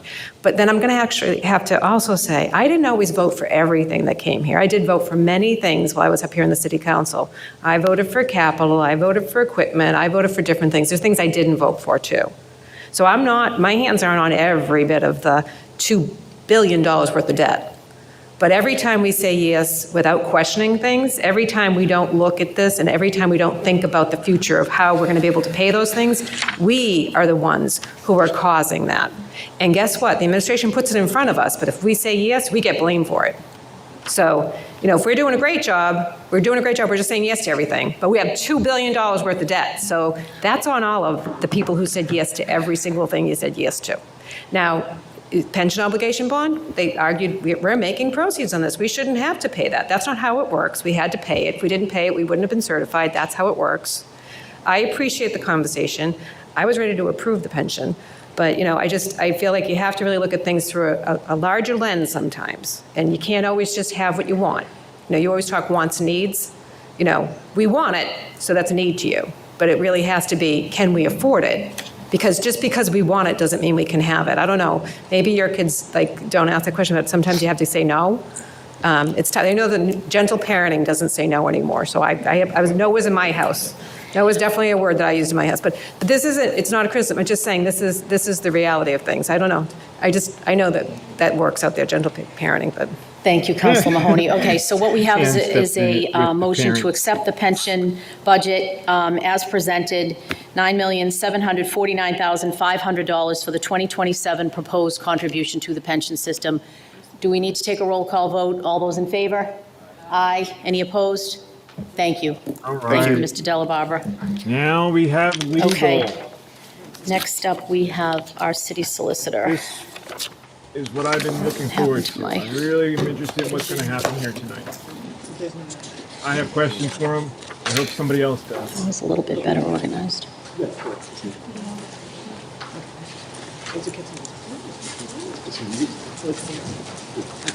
We'll start with the legal budget. Mr. Solicitor. Thank you, Madam Chair, members of the committee, good evening. I provided a PowerPoint and a companion PDF that I presume you all received. It was sent out through the clerk of committees, and that's got some numbers for you to look at. They're particular numbers regarding the major categories of cases that we deal with. So I was not going to necessarily go through that, but I'm happy to if anyone has any particular questions. The volume of work that's reflected in those numbers is one thing, but it's just part of an overview of what we do in the office. In addition, we handle a lot of different types of cases, like property damage claims. Attorney Steve Durkin just settled a case 2 days ago with an insurance company it was the result of a flood claim in a home after a water main break. So the city had liability because of a water main break. The homeowner's insurer paid the claim, and then the homeowner's insurer came after the city. And the claim was for $60,000. It was settled for $45,000. It's a pretty big settlement. So that's one of the types of things we'll do when there's a water main break or a sewer main break. We work with the insurance company and the homeowner to make them whole. I just had a man come in the office the other day. A tree came down up in his neighborhood in Wollaston on Acton Street, and it took out the power line, and it took out his electric service. And he has a $2,000 bill, and we're working with him on that. So there are cases like that that we handle. We handle code and zoning cases, I should say zoning cases and code enforcement cases. I know some of you have seen me down at the zoning board, perhaps others. We represent the zoning board in court when cases are appealed. And we've had different types of zoning enforcement cases in Quincy District Court and in the Housing Court. And then I think one of the most notorious cases we handled that related to zoning was one handled by Attorney Petkin, the Airbnb in Squantum, that most people are familiar with. So we do that type of work, but I think the greatest value that our office provides is that we're around during the day. There are always lawyers in City Hall to answer questions. Mr. Walker beats a path to my office quite frequently, but what we've tried to do is we tried to encourage all department heads and employees to reach out to us before there's a problem, to ask questions where we can provide insight and assistance and avoid problems. So I think that's the most effective thing that we do in the office. I was going to briefly go over the budget detail, if you care to have me do that, or do you want me to just handle questions and have you folks dictate how the review flows? So we're just focusing on page 38, the legal department. Then we'll go on to the workers' comp, and I think there's one more, right? judgments and settlements, I think. It's up to you. Do you folks have questions? Well, The solicitor on, or did you want to go through it? I'm happy to just explain, like, when I met with the mayor, all the department heads meet with the mayor, perhaps in February or March. He asked for a zero-based budget, and that's what I have. There's been no increases other than a 3% salary increase in lines 510, 316, 510, 021 for the legal counsel. That term applies to the first assistant solicitor. That was a position created under Mayor Phelan, and it's held by Attorney Petkin. And then the assistant city solicitor position, there's 2 assistant solicitors, and they're in line 51021.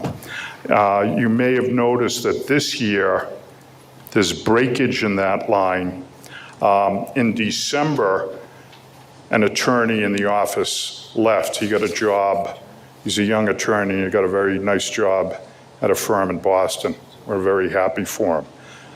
And at the time, I went in and talked to the mayor because we had the ballot petition case that I'll be talking to you about, I presume.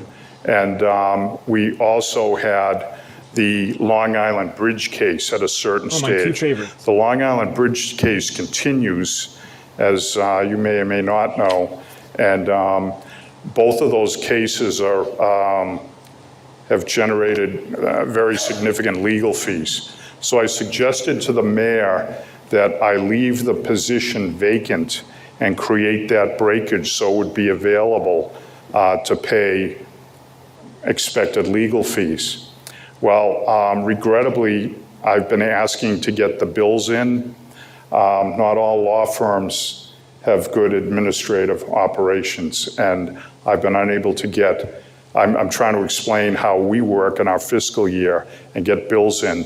And so bills are still forthcoming, but I didn't make the last meeting where the year-end adjustments are made. So the breakage that was in that line was part of the year-end adjustment, and it's not going to go toward the settlements. But I have money remaining in the settlement, the outside counsel accounts, that I believe is going to cover, it's going to have to cover the bills through the end of the year. So there's not a lot to talk about, really. We have personnel service, or personal services, and then we have a very kind of modest budget for other items. I think the biggest question would be how we manage outside counsel, and that's handled in 2 ways. Line 530303 is in the amount of $172,000, and if you follow the history of that line, it's always been right around that number. The $72,000 is our workers' comp attorney. We have an outside lawyer and have had the entire time I've been here, who's quite excellent. Every administrations prior to the Koch administration have always had a comp specialist. So we have an attorney, Mike Maxey, who does an excellent job. He's in that line. And then there's $100,000 for outside counsel. And we have a couple of cases. They both involve police. One was an arrest incident in a house, and one's a very unfortunate incident out in Moon Island, where there are police involved, and because of the nature of what happened, the solicitor's office represented the city or the license board in one instance. So we were representing them. The police officers had to get their own attorneys, and that's the type of payment that comes out of the contracted line. We enter into a contract with lawyers to handle specific cases and, hopefully pay them what's called for as the correct amount. So we have that, and then the line 530010 outside counsel, that was introduced back when the Long Island Bridge case came on our docket. It was known that that was going to be an explosive and expensive case, and it has proven to be that. And so this line is used for cases like that. We've used it to pay the attorneys who are working on the ballot petition case as well. So the ballot petition and the Long Island Bridge case both happen to be very active right now, and we'll see what happens with that. So that's my explanation for all the lines and then the one breakage point, but other than that, I don't know what questions folks might have. Thank you. Any questions for the solicitor?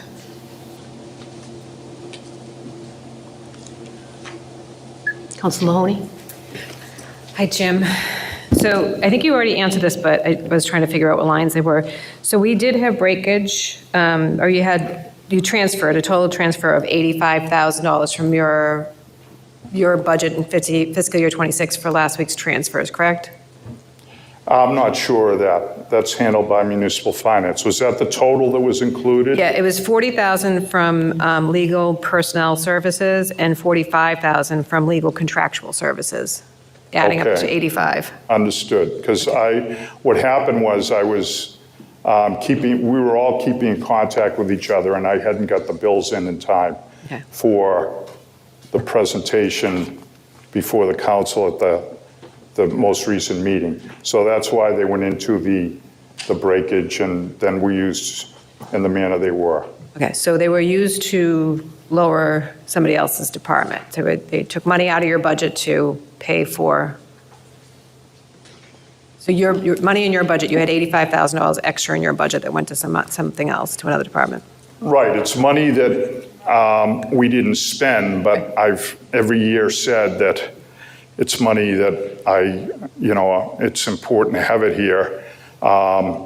If you look at my 5-year average for the 5-year average, I should say, the settlement account fluctuates greatly. And there was a fluctuation going on here.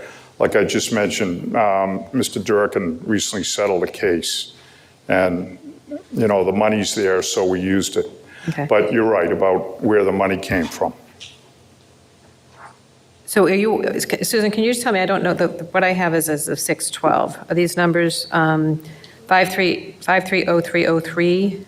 Is there anything encumbered in there that I need to know about? Currently, there's been $111,308.86 expended, and there are encumbrances totaling $20,790.11 out of the contractual line that ends in 530303. And I'm going to guess, I think when you were talking about the personnel services, was that the assistant city solicitor? Was it the assistant city solicitor that you had breakage in as well? Yes, Okay. that line. Could you tell me 5100021, what that line item is as of now? 510021, the assistant city solicitor. What are you asking? I was asking Susan to tell me what the amount is in that line, just want to make sure it's the same number. Okay, currently, there has been expended $154,209.95, available budget of $55,790.05. Okay. Which represents that since December, that position has been vacant. So there's two people in that department, fill correct? Two people in that department? There's two people in that line. There That was line two item? people in that line. Okay. There's 2 assistant solicitors in that line, right? Is the plan to hire? Yes, I have the person hired. That's all I need. And, okay. All set. Okay, any further discussion on the legal budget? Councilor McKee. So are there, you currently have 2 assistant city solicitors now, or I know one left in December, is that you've hired another one? Correct. There are 2 in the office right now, Attorney Peckin and Attorney Durkin. Then I've hired the third, but because of the way when I worked things out with the mayor in December and what I anticipated would happen, I was trying to be responsible about the legal fees because it's been significant. And so this person is hired, experienced, and will be coming on board. Okay. Yeah. So there's going to be 3? There's only 3, but it's always been 3. I did start with 4 assistant solicitors. I forget what council it was that cut it to 3, but that happened a while ago. But it's been 3 for more than it's probably been 3 for well more than a decade. I guess when I'm looking at is one of them called legal counsel? They seem to be in different lines. Yes, that's right. That happened when Mayor Phelan was in office, and he created a position of a first assistant city solicitor. It was basically, he bumped a particular attorney up a level from the assistant solicitor positions. And in our office, it's Attorney Petkin. When I'm not here, Attorney Petkin covers. And she takes on other roles. And then the 2 assistants are paid the exact same amount. So there's, let's see, 1, 2, 3, 4, 5 employees in the department? Yes, we have Kathleen, the administrative person, and then there'll be myself and 3 lawyers, 5. And is anyone union? Or Pardon me? is anyone a union employee or no? No, these are all considered confidential positions because of the nature of the work. It's like an HR. And so they're all appointed. Any vehicles? No. I'm always asking. I don't even get gas money. I've never put in for gas money. I don't think. And Do you get gas money? No, Janet doesn't either. We don't, we do the job and yeah, so there's no, a few times I've thought when I'm going in Boston that I should get into a blue plate from 55C, but I haven't done that. That means. Yeah. And then it sounds like the difference between the outside counsel and the contracted line is that the outside counsel is kind of for big ongoing cases like the Long Island Bridge, is that right? And then the contracted line is for That's correct. everything else? Okay. That's exactly right, yeah. And we're having, we're having more of those. Okay. So more of the bigger cases, I mean. And do you have an amount so far that's been spent on the Long Island Bridge this year? I do. On Long Island Bridge, I only have the recent number, the most recent bill. I don't have a total bill on Long Island Bridge. Okay. That'd be pretty significant, but their most recent, the fiscal year to date is $35,651.25. But there's a matter pending, it's called a motion for judgment on the pleadings. And Boston Water and Sewer just filed their response. We just got that in about a week ago. So that's being reviewed by Viral Dana, the lawyers, and there's going to be, there'll be more bills on that one. Okay. And then it sounds like the ballot petition bills haven't completely come in, but what has come in to date? Right, they're coming in, and to date, and again, Councilor Jacobs was kind enough to send a query ahead of time.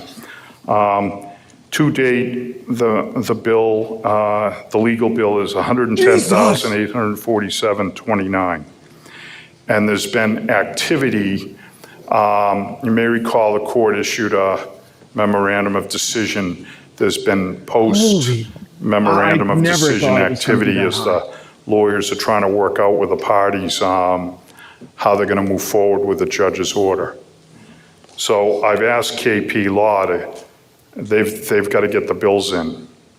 Okay. I thought I might have them by tonight, but I do not.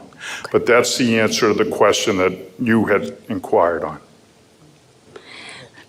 And then I guess this is a, I don't know if this is a question from Unify or the city auditor, but I noticed that there were a couple of small transfers into the professional tech and contracted lines, even though the original amounts seem to be sufficient, even with encumbrances. So there were like $262 transferred into professional tech, and $600 into the contracted lines. Just seemed sort of odd.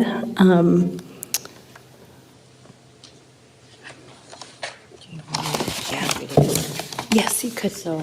Oh, sorry. Here you go. So the transfer ins that you're looking at, those are prior year encumbrances, so when the fiscal year gets closed, any prior year encumbrances that need to go into the next fiscal year for bills that we have to pay, move forward under transfer in. Okay. Okay. Thank you, Madam Auditor. You're welcome. Counselor Jacobs? Hi. Thank you, Solicitor Timmons. So the question I have kind of goes back, you kind of already touched on it. You were speaking about the 530010 outside counsel. It's been $195,000 for at least the last two budget cycles, proposed $195,000 in 2027. And when exactly did the Long Island Bridge, just to refresh my memory, when did that start? Like what year was that in? Which case? The Long Island Bridge case? 2018. I don't recall exactly. May I ask Mr. Walker can help? 2019. Mr. Walker? Through you, Madam Chairwoman, Mayor Marty Walsh announced his plans to rebuild the Long Island Bridge in his State of the City address in January of 2018. 2018. And so, when you were speaking a while ago, you had mentioned that we always had line item 530303 for contracted, and you said that 72,000 is pretty much for workers' comp and 100,000 was for outside counsel. But I think you had alluded, and correct me if I'm wrong, that 530010 outside counsel came about because of the Long Island Bridge. That line item did not exist before 2000. That's correct. Okay. You've been city solicitor since 2009? 2008. So that basically for 10 years, you went without that line item. Because or did another, I'm just trying to say, because I remember when this happened. I remember when the Long Island Bridge thing came up. And I remember when you came before the council and you asked the council to come up with this line item, so that way you could proceed with the lawsuits, anything that should come up without having to come before the council to ask for money. Well, it was actually the initiative of the Ward 6 councilor at the time, Brian McNamee, not mine. Prior in time, these budgets used to be $250,000 for settlements, $250,000 for judgments. That's what it was back in the day.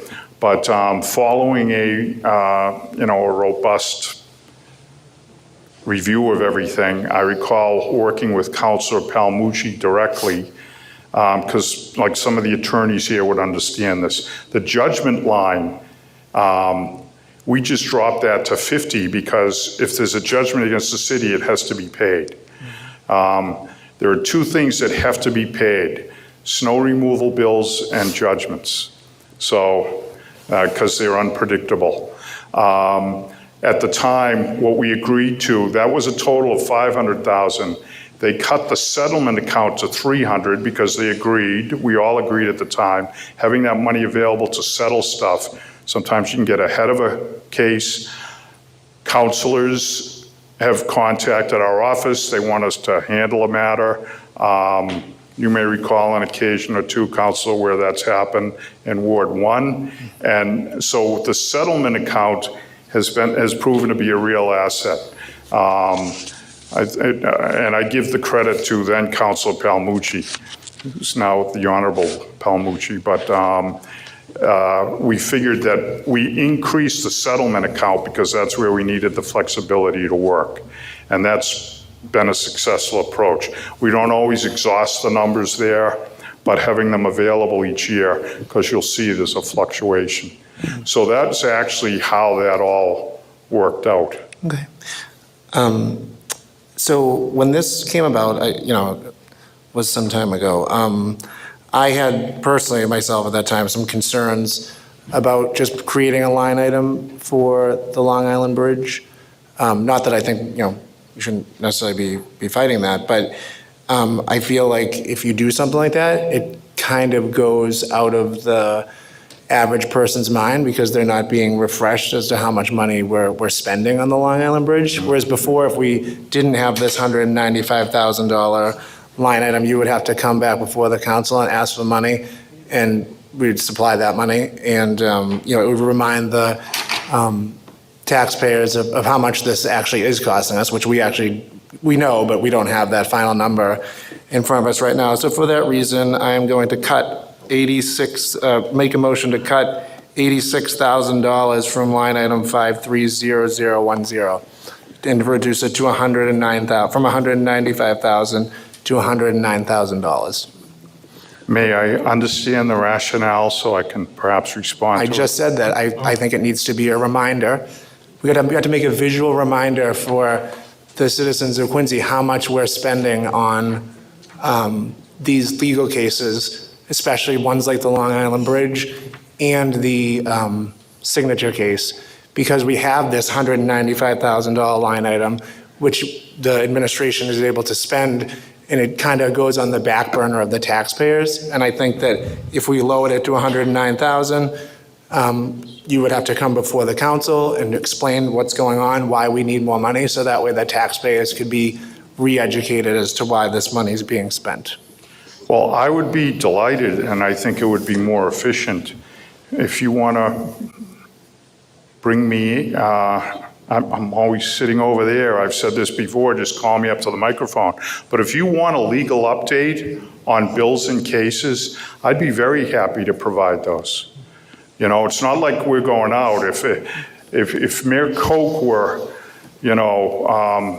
filing lawsuits the way the state's attorney general files them, I might understand that he would have a desire or an intent to hide the money.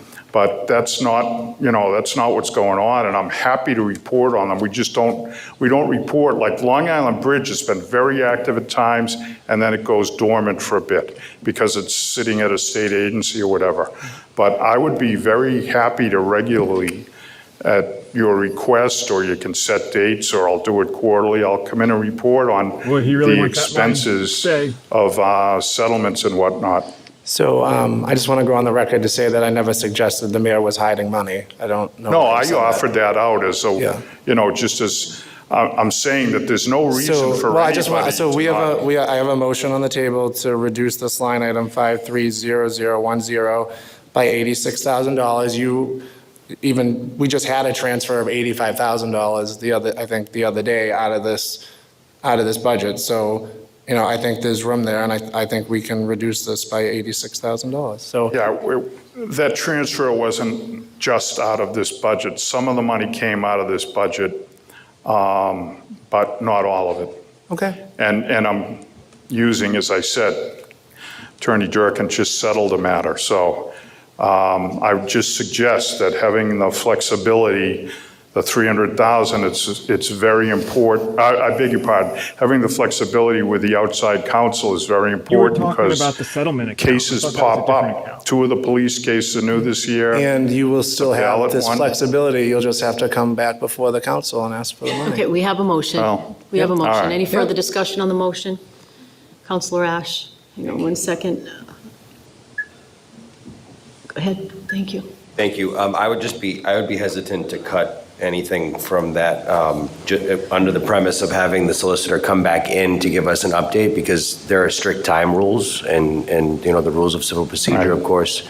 And if the solicitor had to come in and give an update in order to get or retain counsel to potentially respond to a matter within a very specific just said time that frame, the- if that's in the summer, I mean, we don't meet for 60 just said days, the and law firms don't I bill know on- that You have time. there could be some logistical, some defaults, and some issues that would arise if we weren't able to respond to these matters within a timely manner. So I wouldn't support that cut, but for that premise. Thank you. Thank you, Councilor Ash. Councilor Yuan? Thank you. Oh, Chair. I support this card because I think follow up with Councillor Jacob's opinion, it does serve as a visual reminder for the taxpayers, citizens, how much taxpayers' money have been spent on all those legal issues for the city. So how much legal case going on currently in the city? Excuse me? How many legal case going on currently in the city? I don't have that number. Let me take a look at, because when you say legal case, I'm not sure what you mean exactly. Because as I explained in my opening comments, there's all different types of matters we handle. As I read, we currently have 3 eminent domain case, and we have this.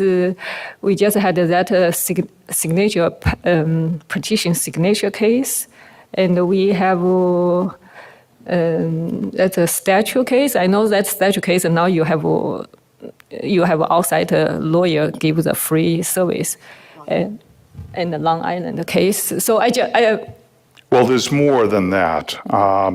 There's a couple of police cases, I reference those, that I'm familiar with. I know that Mr. Durkin told me the number of cases he's actually handling. He's got 53 motor vehicle accident claims, and I just don't know how many of them are in suit. And then he's got 21 property damage claims, and again, I don't know how many are in suit. Okay. So my concern is. I think the question might be how many lawsuits out of Turn on Ash's mic. the outside counsel. Yes, I think he's right. That's what your question How is. many lawsuits are are currently using pending outside outside of the counsel? outside counsel line? I just say generally, we spend residents, taxpayers' money have been spent a lot on all kinds of legal case, and some if we can avoid it, like just for example, if some eminent domain case, if administration work with the resident when administration want to use eminent domain to take their property, if they can have some negotiation going on, so avoid both parties go to the court, spend money on legal, I would really recommend that way, like. He's gonna love that advice. Work like outside of. Yeah, we've done that when we can. When we're able to work cooperatively with a property owner, we do. But it just doesn't happen in all cases. Okay, and also you mentioned that some trees falling down on some, like you said the trees falling down damaged some residents' Yes. electrical well. I think I know that case, and because her neighbor called the city, say that's a dead tree need being cut, but city didn't do it. Then during the storm in February, that trees like. Right, and that's where the liability comes from. So like this, if I mean, if department can improve their work, like if residents say, okay, this is the dead tree come to cut, then they will not have this kind of expense. Well, I mean, I wish we lived in Neverland too, but that's not the case. I think, I don't know how many lift trucks they have in natural resources, but they have a tree list and they go around taking down trees all the time. But in order to do that work, they need a lift, they need other heavy equipment. And so they're limited. There's a limited capacity to get the work done. And they do the best they can. So, but I do understand, because you're right, we hear that a lot. Yeah, I'm just how to save those unnecessary costs. Right. Because I know that case. She said her neighbor repeatedly reported that the dead tree need to be removed, but I don't know, take how long, didn't do it. Then during storm in February, that tree falling down and damaged their property. Then now the city have to pay for that. So I'm just saying how to improve the department work to avoid. Oh, understood. I mean, there's all kinds of things that I think everyone does the best they can. You see the claim numbers have gone down. They do a good job out in the field, and we end up handling the cases where things didn't work out. So it's not fully fair to the folks in Public Works, Natural Resources to just signal them out. Yeah, okay, just so you understand. Yeah, Thank you. I talked to the commissioner of the park, so he said yes. They do a can great improve. job. Yeah, And I'm they're not very condemned. Just responsive. say if these things happen, and probably it's not the only case. Okay, another thing is. Okay, so we have a motion to cut this line item. I just don't want you to go too far off Oh, you want from to that, cut? from Okay. that motion. Yeah. Any further discussion on that motion? Go ahead, Councilwoman. I just have a quick question, just out of curiosity. Adams Academy, where do we stand on that? That case it remains pending. It's in discovery. I've been trying to get the attorneys for the trust, the Woodard School Trust, to talk about a potential settlement, but that hasn't happened yet. Settlement for what? So that they could sell the building, or? What's that? What do you mean by settlement, if you could explain? A resolution of the case, the case you're asking about. So we just haven't. How many times did it go to the SJC? Once or twice? I beg your pardon? It went to the SJC and lost once. Is this the second time, or? It went, well, I'm not certain. I think it went up 3 times, and I'm just not certain. I know the city prevailed. We prevailed on one matter, one of the original SJC cases, but then they prevailed on the most recent one. So the other question I had was not to you, Jim. Could you tell me what line item you're cutting? Because I'm confused. 530. Cutting from 530010 outside council, from 195,000 to 109,000. That's one that I wanted to Okay. There's been no outside counsel work on Adams Academy. No, that's okay. I just was asking. Okay. It just popped in my head. Wait 1 second. Okay. Councilor Jacobs. So you had said when it came to the ballot petition, we were at $110,847.29. So we have you, we have Janet, we have Steve, and we have a potential now for, and this all happened probably while this other gentleman was, or lady, I don't know who it was. He was with us. He was with us, okay. So we had four lawyers in-house. Then we hired outside counsel, KP Services, is that what it's, KP Law Firm. And I don't know how many lawyers we had there, but we spent $110,000 on top of whatever you guys were doing in the case. And the other side spent $20,000 in one?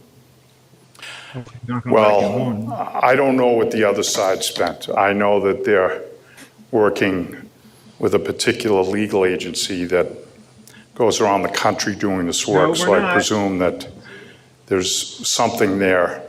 And they were working with Harvard Legal Aid, so I'm presuming there's something there. No, we weren't. Our office was conflicted out of that case. Okay. The case about a ballot petition relating to the mayor's salary, and the 4 people you mentioned are all appointees of the mayor. We had to get outside counsel for that reason. Many times, we have to get outside counsel because of conflicts. Well, that's one of the things that, like, going back to the salary, that I don't understand, because, you came up here a couple of weeks ago and talked about, like, repeal versus delete, and we're gonna get into that in a couple of days. But, over here, you're talking about how we couldn't get into the signature case because we're appointees of the mayor and it had to do with his pay raise. So I don't even understand how you guys can come up here and talk about the ordinance regarding the pay raise, because it's in your best interest, and I'm not saying this happened, but it's in this department's best interest to make the language in that ordinance, the most beneficial terms for the person who employs you, which is the mayor. So, in my own mind, like the idea, like even when you were up here, it doesn't make any sense to me. I don't understand how you can come up here and even speak to that, because you are speaking about the pay that the person who employs you, and then also could determine whether or not you get a raise. So, but again, that's neither here nor there. We're going to talk about that next week. But again, there's a motion on the table here to cut $86,000 from 530010 from $195,000 to $109,000. I'd like a vote to take place. Okay, any Well, further discussion? I do want to give everyone a chance to speak. If I can respond to that, because that's not neither here nor there. And I think it should be We're going made to talk about that clear. next week. Okay, well, can I just give everyone a chance to speak so that we can take a vote on this? Counselor Hubbley, did you want to speak on it? Yeah, sure. Thanks, Madam Chair. And so I don't exactly know who this question would go to, but wanted to put it out there, and whoever feels inclined that they can answer, we appreciate it. So I routinely see updates in the newspaper about these cases. And I think the newspapers, whether it's the Quincy Sun, Patriot Ledger, Boston Globe, do a pretty good job covering it. And when they do so, they often include measurements of how much the city's municipality has spent about it. And I imagine they must submit a request for information to get that. So I do see these things, to Councilor Jacobs' inquiry, I guess. These things are routinely reported in the press. And Solicitor Timmons offered up I think a pretty reasonable offer to meet Councilor Jacobs' request, or behind the cut, to come up and routinely, at the request of this body, to explain what kind of expenditures have happened. So I guess I want to put it out there. And then, of course, Councilor Ash's point, immediately when this came up, I looked right over at him to see if he was going to have a comment, and of course he did. So it does seem like we have a reasonable middle ground on this, and so that I wanted to put that out there and see what my colleagues said. Thank you. Okay. Anyone else have comment? Counselor Ash, hang on 1 second. I would just clarify, because I believe to Councilor Yuan's line of questioning, I think with respect to the claims, she was referring to the judgments and settlements budget, not necessarily with respect to Councilor Jacobs' request to cut from outside counsel. I think that the solicitor said earlier that the outside counsel line item is for the larger cases, and who they retain, his office retains for the instances like when they are specifically conflicted out of a matter. I know there has been a number of those, right? I think that they certainly haven't decreased over the last few years, which is why, again, I would go to my point, I'd be hesitant to cut from that outside of the time constraints, and asking the solicitor to come in and give updates that could potentially be detrimental to the deadlines of the matter. Thank you. I'm going to take some privilege, Councilor Yuan, because I have not spoken yet. The line has been pretty much expended every year. I understand that it would be for referring to specialized legal counsel on cases that need to be I can appreciate Counselor Jacobs' point that when it comes to appeals and things like that, we can not necessarily have a lot of input into that. But I would prefer to take Solicitor Timmons up on his offer to provide some reporting on, where lawsuits are at. Obviously, some of them are going to be confidential. You're not going to be able to speak to the specifics, but maybe the cost, where the costs are at, where they are in the legal process. Are they in appeal? And because you're right, they come up and then there's a long wait and then they come back. And to Councilor Ash's point, these are timely. So I would not be in favor of cutting this item, but I would be in favor of providing a little bit more reporting. Does anyone else, Councilor DeBona, had you spoken on this? No, you had not. Hang on one moment. Go ahead, Thank you, Madam Councilor Chair. This is a question to Councilor Jacobs, if he could. I know you're making a cut for $86,000. The solicitor has said he would come in front of this body at any time with any of these situations and talk very transparent to us about this. I was just considering maybe if you could cut that in half and make the cut $43,000. And I mean, he's putting up the fact that he'll come back here to the city council and speak about it. It's pretty transparent to me. If maybe you just cut it in half, it would give him a little bit more leeway to come back here. It just seems like it's a high cut.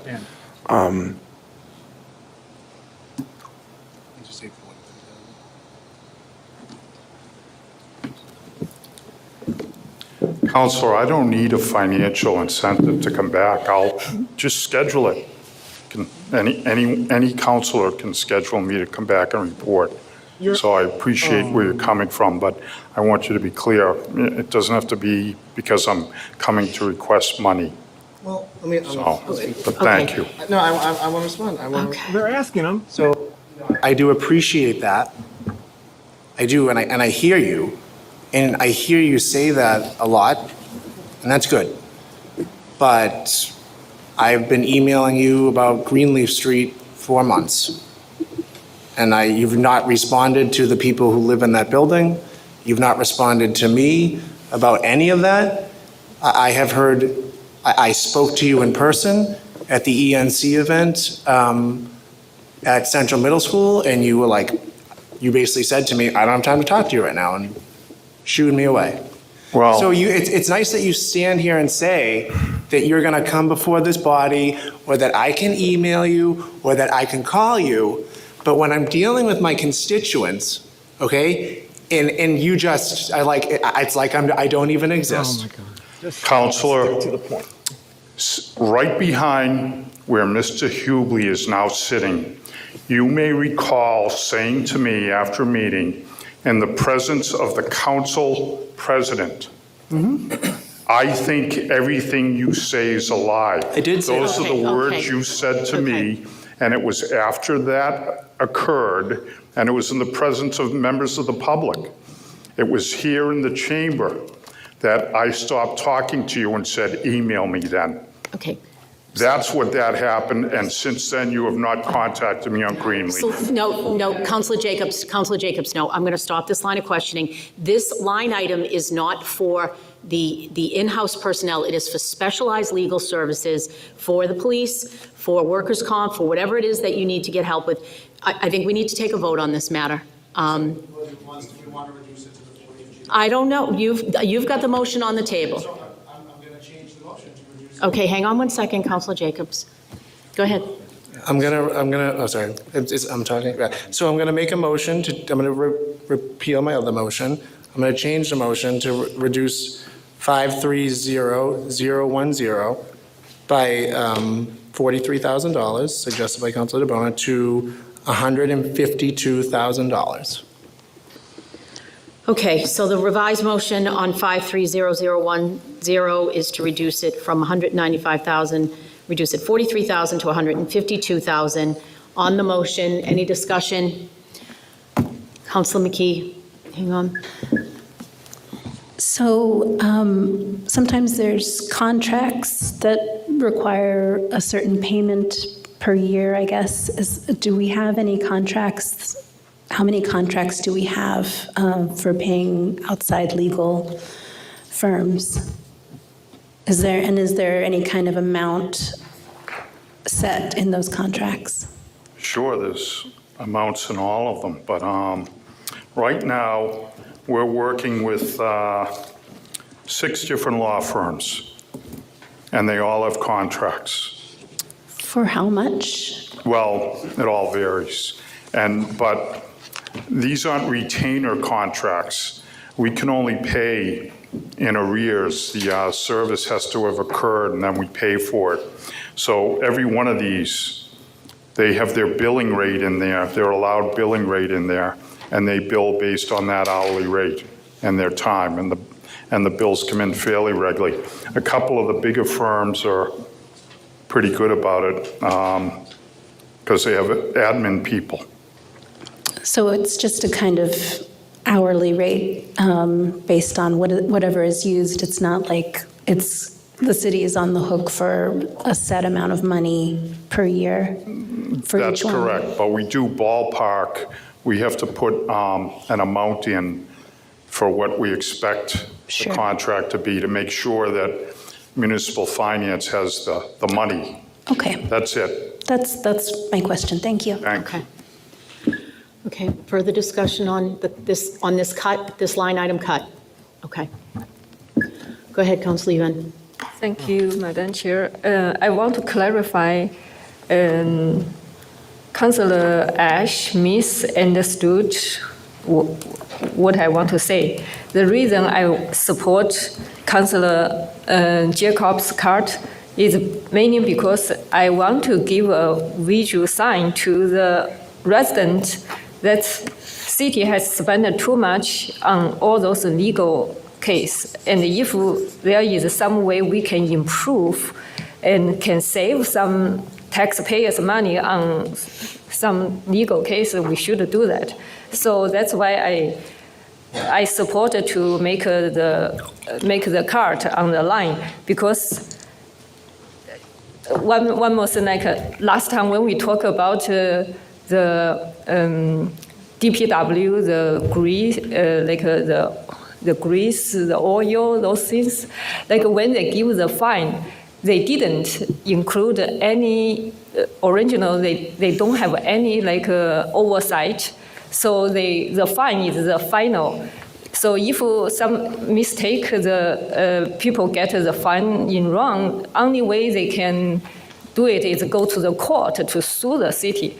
So that's why I suggest in the DPW department or administration have a review process to trying to resolve the complaint inside before a resident have to go to the court to solve it, because if a resident go to court, the city will also go to court to spend it. So, Councilor Yan, I'd like to take a vote on this. Yeah, so that's no. why I want. I just explain that's my purpose to support. I understand. It's not a Councilor Ash. It means it's a small case. It's not in this contractual. So I supported to cut off this outside council. I'd like to take a roll call vote, please. Councilor Hughley, go ahead. All right. Thank you, Madam Chair. Through you, I'll try to be brief. So as I said earlier in my remarks, I believe there's a mechanism through the press, through which the public is readily informed about expenditures on legal cases that the city takes up on behalf of the same residents, by the way. There is an offer to come in at any time to this body to report that information as well. Frankly, I know these meetings can be somewhat entertaining at times, but I think the newspapers probably get a little bit more coverage than us on QATV. Maybe I'm wrong. And I've listened very carefully to the reasons behind the request and, of course, the support of the request by Councilor Yuan, and both appear to be more of a performance management nature, and you don't really manage individual employees or groups of employees' performance in terms of response times and things like that through budget. That's not the mechanism by which you do. You do it through management. You do it through feedback. You do it through feedback loops. And I think that this is an executive branch action that's trying to be handled through the legislative budget process. And so I would agree with Chair Riley that I think that I wouldn't be supportive of this cut. Totally missing the point. I'd like to take the roll call, please. Counselor Ash? No. Counselor DeBona? No. Counselor Hughley? No. Counselor Jacobs? Yes. Counselor Mahoney? Yes. Counselor McKee? Yes. Counselor Ryan? Yes. Counselor Yuan? Yes. Chairman Riley? No. Motion passes. Okay, the motion passed. So if there's no further discussion on the budget, go ahead, Counselor Yuan. I have a question about this contracted. So maybe I missed what you say. So what's the spending on this contracted office service? 53003 or 3? 530303? Oh, 530303 contracted. Right. I think that's what, yeah. you said 530303, correct? 530, yes. Pardon me? Yes, Okay. 53003. So what is your question, please? My question is, I just try to understand contracted, what's the difference between a contracted and outside counsel? I may be missed, I just ask you to repeat. Okay. Contracted consists of two numbers, basically. 72,000 is the sum that we pay the workers' compensation attorney, Michael Maxey, who's been with the city for a considerable period of time and does a terrific job. The $100,000 balance is the amount that we use to hire law firms like, or lawyers. In this particular case, it's more lawyers. We've hired lawyers in 2 cases involving police where there's a conflict of interest. And they tend to be the cases that come in during the course of a year, and we can anticipate they're going to be in and out. The legal fees won't exceed $50,000. That's what that line is about. 2 cases related to police? Pardon me? 2 cases? Well, right now, there's 2, and then let me just take a look, because I know there's at least one other.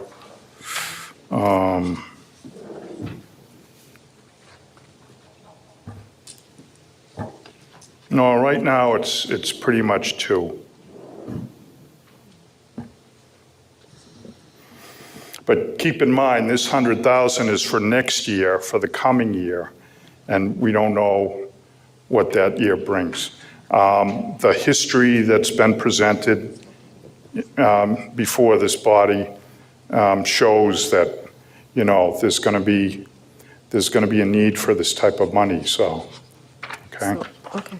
So historic data show every year we'll have this kind of case related to police. You need a contractor outside lawyer.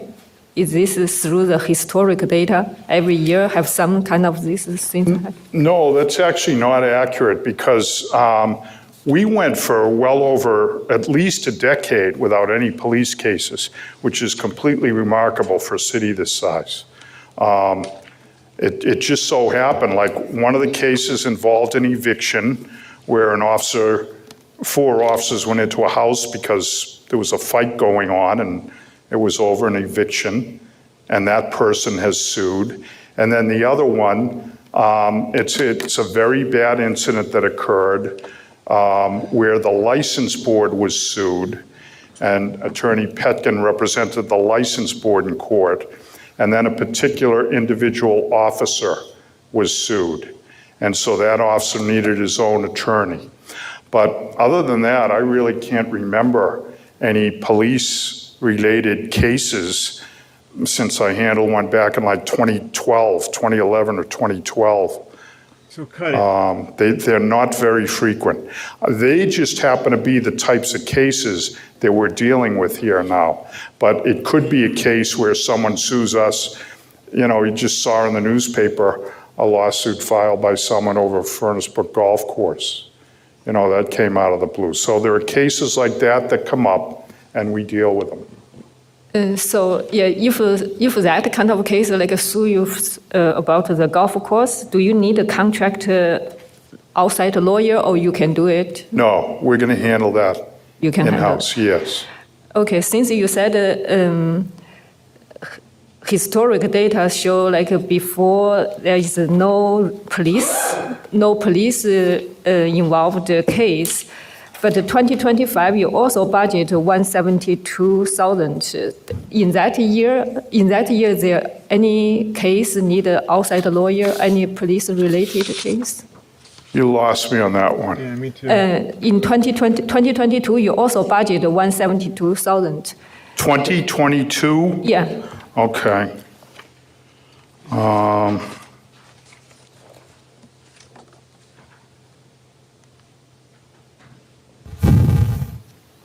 And which line are you saying is over It's budget? the same line. It's the contracted. It's the same line. Yeah, 2023. That had to be Long Island. That would have been the Long Island Bridge case. I think what happened was we had some outside counsel money too. Well, no, I'm seeing that budget. I'm not really sure which case that would have been, but you can just tell that something happened in 2023, and that's why the number jumped. Because the numbers are fairly consistent during that 5-year average.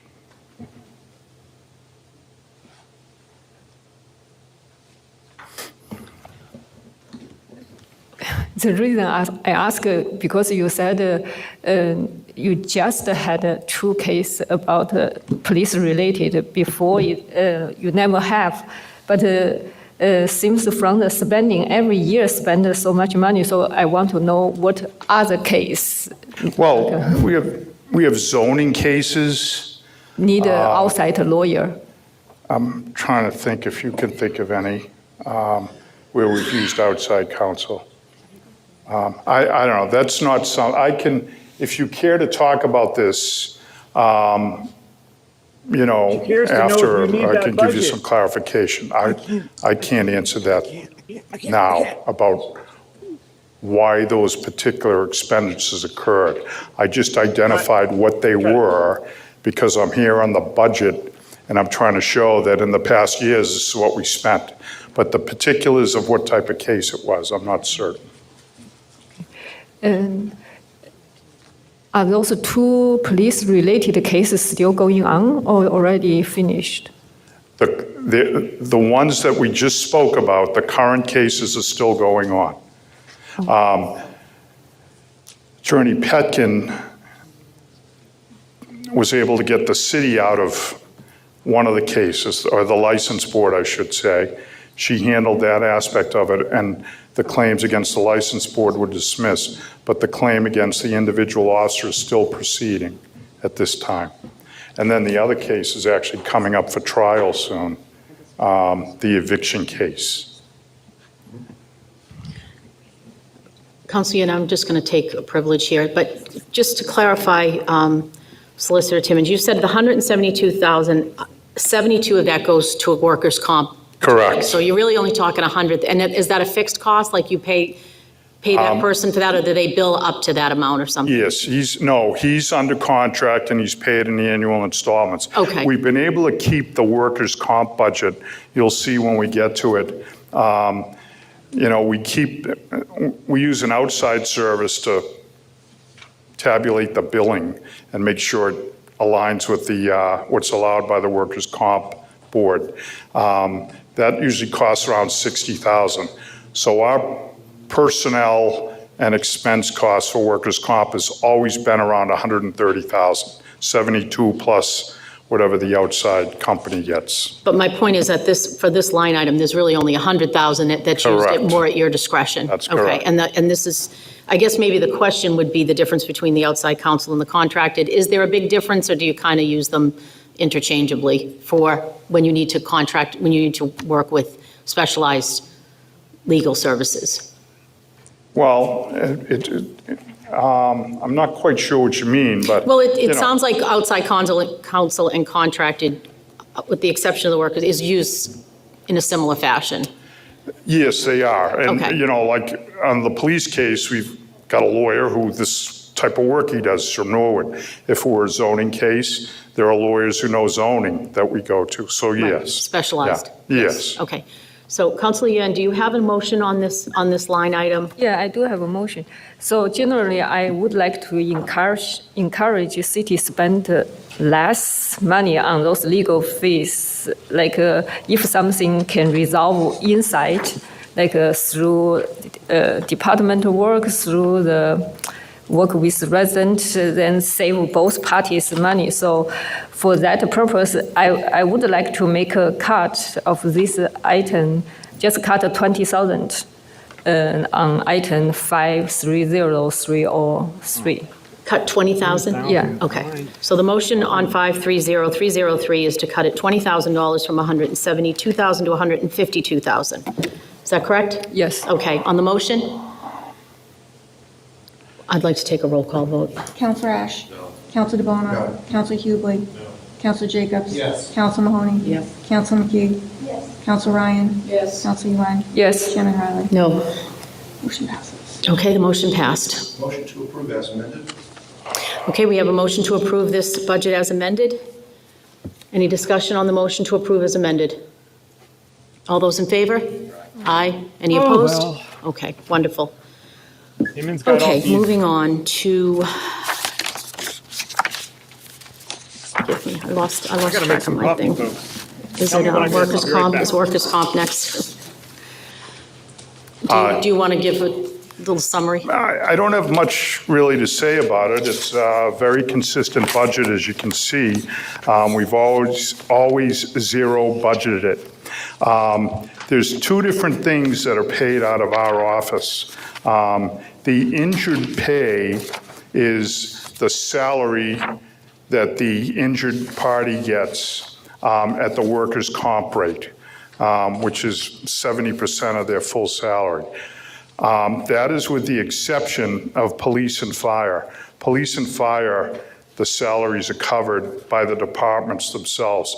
They're treated under a statute, Chapter 111F, and that's treated differently. So personnel service in the 510173 line is an estimate for the coming year for how much in workers' comp benefits will have to be paid to injured people. And that's always just a total ballpark. It's based on past performance. You can see we consistently fund it the same. The next line, I'm going to skip one, 570703, working man's comp. That's a name I've been trying to get changed. I'll renew my request that it be changed in the budget to workers' comp. But that's the medical bills. And we pay all the medical bills, police, fire, and municipal employees. And what happens is the Department of Industrial Accidents sets the rates for medical bills. And they're to be paid at that rate. If you're on workers' comp and you get injured, then your medical bills are paid at a certain rate. So we use an outside company. That's what 530303 represents, the contractual line. That's a company that we send all the bills out. They go through and they, I think the term is, well, I don't recall the term, but what they do is they make sure that they're accurately rated, and then they send the bills back to us and we pay them. So that's what those three individual lines represent. They're consistent every year. I mentioned Attorney Michael Maxey. He does an absolutely terrific job. He's excellent. But a credit this year, I think you'll see in this year's budget that the workers' comp 510173, that line is is way down. We haven't spent anywhere near the 752 this year, and that's really a reflection on the employees and the department heads. There's not been a lot of folks going out on comp. And I'll just tell you one little issue that it's in the PDF I gave you, and it's in the PowerPoint. It shows that in the workers' comp injury reports, 39% of the reports we get from the city, police, fire, admin, and the school department, 39% are from the school department. And that's because the teachers properly have been told that anytime there's an issue with a student and teachers get whacked, we get reports all the time about physical conduct. They report them. So we've had a lot of reports this year, but we have not had a lot of claims. The workforce has been terrific. I think the department heads do a great job, but I ask that we leave the lines in place because we need to, if folks, if things happen and there are injuries in the workplace, we need to be ready to pay those. And then, in the 570703 line, if someone has a fracture and there's surgery, that can cost upwards of $100,000 and wipe out a significant portion of the medical. So I think for the most part, these lines, I request they be left intact. That's my explanation for them. Thank you, Thank Solicitor. you. Any discussion on this budget line item?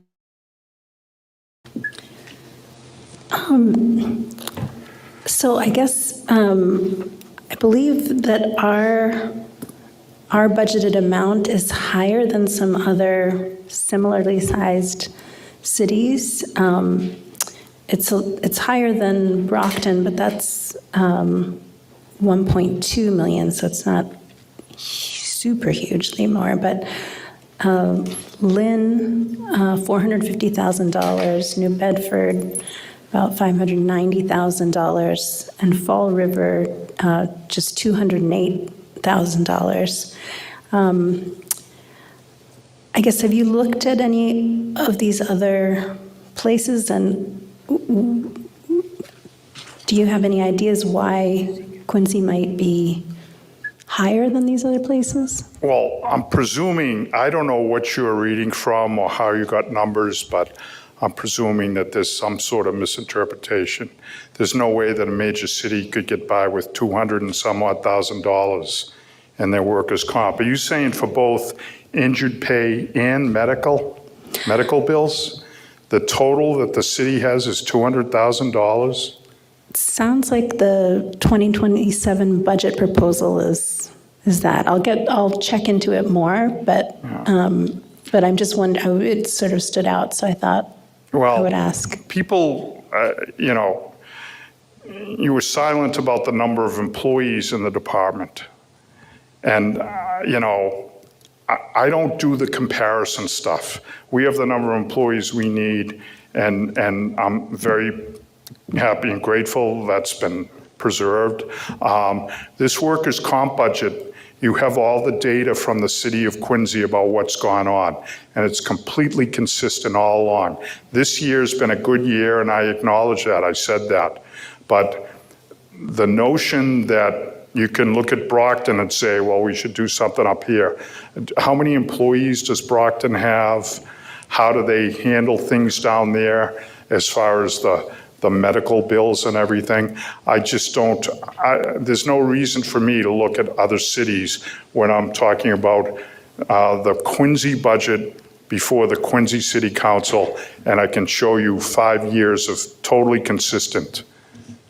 Well, I can get more information. I just wondered if you had thoughts about that. I don't, and I'm sorry. It's okay. Because I'm just not aware. The 2025 draft audit says the city has a liability of $9.6 million at the end of the fiscal year, and that accounts for all outstanding claims as of that date. So including like long-term claims, and maybe this is a question Mr. Delabarba, but how is that, are those claims and the payments coming out of like the pension, a pension reserve system, or? I'm not aware of that. You should Need to come up to this, yep. I don't believe so, but that's a question I'd be glad to answer if you want to send me an email. Okay. Okay, thank you. Thank you. That's it. Counselor Hubbley. Thank you, Madam Chair, through you. My only question actually is for Councilor McKee, and I think Mr. Timmons touched upon it, which is there are some things when we look at comparative cities that we do on a population level, and then there are other things that we would look at in terms of a number of employees level and maybe type of employees and counts of employees, because they have different, we'll say, risk factors. And so my question was, when we're looking at comparable cities, are we looking at comparable size workforces? Because this cost, as I understand it, applies to workforce, not the population. So that was just my one question, which might have resolved your question. That's all I have. Thank you. Thank you. Who's next? Counselor Ryan? Hang on 1 second. Counselor Ryan. Through you, Madam Chair. I just would like a clarification on the workers' comp injury reports, fiscal year 2022 through 2026, the 39% for the school.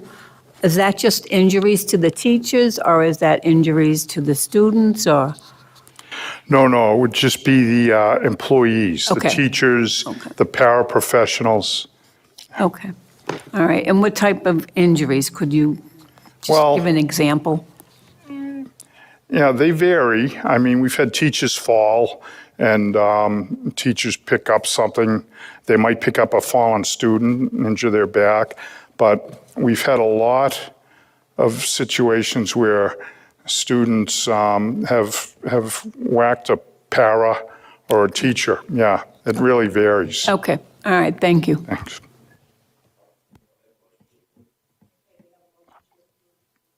Motion to approve. Yep.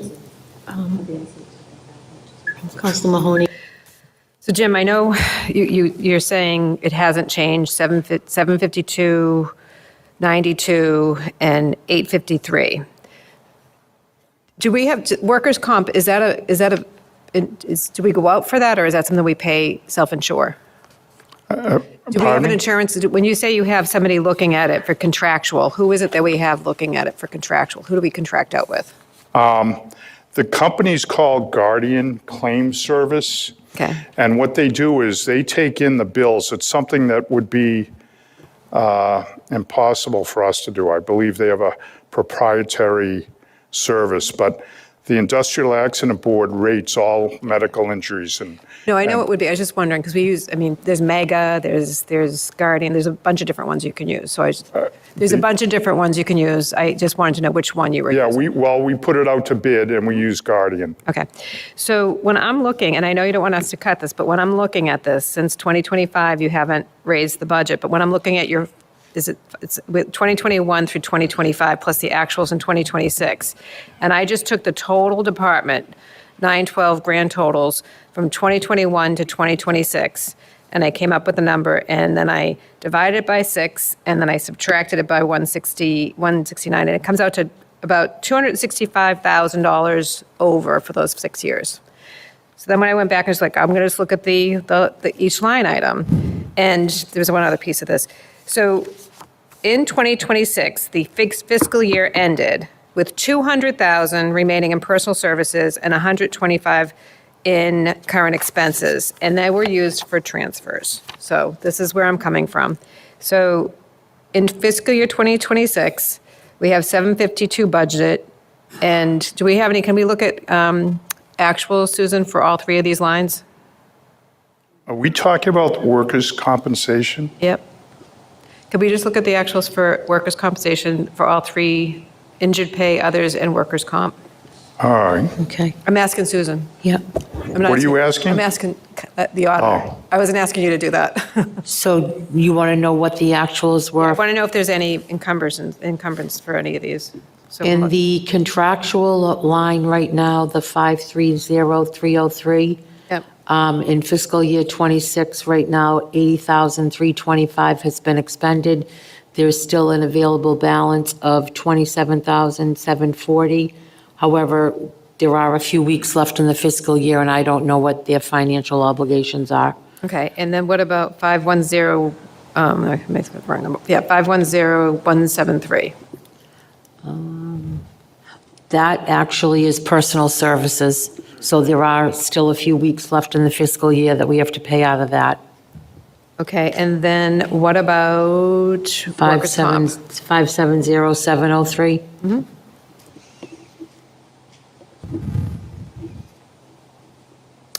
In that particular line, there is an encumbrance, we've spent $660,739. There is an encumbrance of $40,000, and there's a remaining balance of $153,000. Okay. So when I was looking at this, and I'm just going to entertain this because it's gone up and down over the years, but the average, and you had the transfer of the 100 and 125. So when I'm looking at that, and I'm looking at 492, I'm not looking to cut a lot. I'm just looking to cut $75,000 from 510173, which would leave you about 675 in that, and 675 is less than what the average would have been for that line item if I went across all 6 lines. I'm not touching contractual, and then when I look down at workers' comp, the last line, I had it, because I was looking at the number 454, I had it higher, for a higher cut, and you're saying it's at 700 right now? So for that one, I would say a $50,000 cut for that one. 50. I know you do. I have a motion, but I did say I had my hand up for one time. Yep, sorry. I'm so sorry. I did. Thank you. Okay, so we're withdrawing the motion to approve as is. We're entertaining a cut to 510173 from, 65,000. of 65,000, cutting 65,000 from that? Okay. No, just 65, just 60, not 100, just 65. 65? Yeah. From the 752? Okay. I'll let Jen do the math. And then what was the other one you had, Councilor Mahoney? 570703, 50,000. Okay. They have to move it separately. Oh, no, I will do them separately. I just wanted to get them out there. Okay. Okay. Okay. So on 510173, the motion is to reduce the line item from 752,885, 65,000 to 687,885. Yep. On the motion? Counselor Ash? I'll just ask Solicitor Timmons if there's any like forecasting or trends that he thinks could be coming in that would No, they're really. need to come back to the well for that $65,000 based on, more injuries, more employees, et cetera. I will echo the sentiments of the eminently, Mr. Della Barba. I'll follow his lead and just say, if we need to, we'll be back. Okay. The one issue with cutting the salary line is that we have to pay the salary that's required, under statute enforced by the AG. But we could anticipate if there's going to be a deficiency there. These are palatable cuts. We could work with these cuts. Thank you. Okay, any further discussion then on the motion? Do we need a roll call vote or a roll call vote? Okay. Counselor Ash? Yes. So this is on the first one, 510173. Counselor Ash? Counselor DeBona? Yes. Counselor Hughley? Yes. Counselor Jacobs? Yes. Counselor Mahoney? Yes. Counselor McKee? Yes. Counselor Ryan? Yes. Counselor Yuan? Yes. Chairman Riley? Yes. Amendment. Okay, so then on 570703, reducing that from 853,800, $50,000 to 803,800. Any discussion on that motion? Okay. We'll take a roll call vote on that, too. Counselor Ash? Yes. Counselor DeBona? Yes. Counselor Hughley? Yes. Counselor Jacobs? Yes. Counselor Mahoney? Yes. Counselor McKee? Yes. Counselor Ryan? Yes. Counselor Yuan? Yes. Chairman Riley? Yes, okay. And so do we have a motion to, okay. from Councilor DeBona. We have a motion to approve this budget as amended. All those in favor? Aye. Any opposed? Okay, wonderful. Thank you. Thank you, Madam Chair. Now we're up to Thank you, judgments councilors. and settlements. Oh, you're not. Timmons, you're still up. One more. Judgments and settlements. It seems like. Well, we've talked it through, certainly. I thought there was a motion on that, on settlements. Okay. Well, I don't have any preliminary comments, we'll say that. Okay. Okay, Councilor McKee? Solicitor Timmons, I had asked for information about the judgments and settlements, and you had indicated that they were confidential, but I believe they are both public records, and if you need to redact some of the information that's confidential, that's fine with me, but I would like the information about this. What information are you after?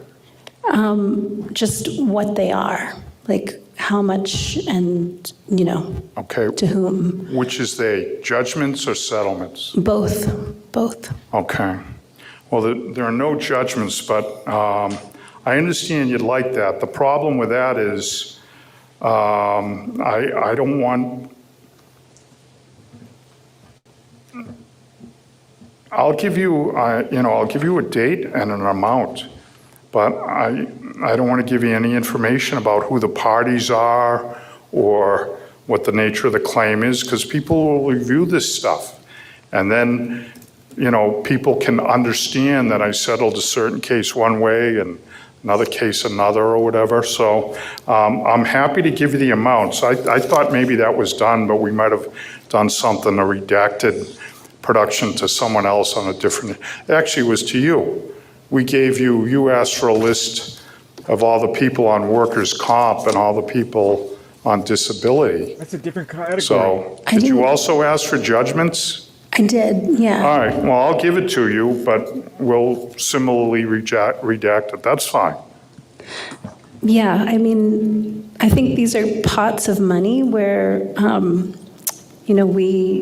we don't have any oversight into, what happens, so it's helpful information to have. And I think, whatever we're legally able to have, I would urge you to redact as little as possible. Well, I'm going to redact what I just said, because, no, you really don't have any role over it, and I keep all these types of things, all settlements confidential for any number of reasons, but mostly, if people got a hold of a settlement list and saw that a certain case was settled for this, certain case was settled for that, this is why in the private sector, everyone who does any type of contract, I'm sure that the chair is familiar with this type of provision in real estate contracts. You mentioned you're a realtor frequently. AAA provision, you've probably heard of that. All private sector contracts refer to arbitration, not to court, because they want everything kept private. Well, in the similar manner, even though, we're a municipality and we have to be an open book and blah, blah, blah, there's a right that the city has to protect its position as far as how it settles cases and what it settles for and how things are resolved. And it's very important. And when you talk about protecting taxpayers, I'm protecting taxpayer money by keeping our settlement approach and what types of cases we settle. We settle some pothole claims, not all. And we'll be getting phone calls from people who see the list that you would like me to produce, saying, you settled all these pothole claims, you didn't say mine, and then it'll become a discrimination case or something. So I just am not going to do that. To play briefly the devil's advocate, I would be interested in why certain potholes weren't paid for versus other potholes. This is a a sizable chunk of public money. Where is it going, and could there be, disparities in how people are treated who come forward with pothole claims? Do you know what I mean? Like that, I think that's an important question. Well, I would hope that you recognize that as a city councilor representing the city of Quincy, your obligation is to work with us to protect the city of Quincy and its interests and the interests of, the taxpayers. We hear about that a lot, while I'm protecting the settlement account. And if you want to do some study of whether we settle cases based on Just whatever cut this guy. study you want to do, you'll have to do it without using this list. Okay, and I'm just, I'm being insistent for a reason. It includes like mental impressions of counsel. Why am I settling one case and not another? We have some similar cases, and we settle some and not others, but there's a good reason. But it's never going to just be take your word publicly for it, discussed nor publicly disclosed.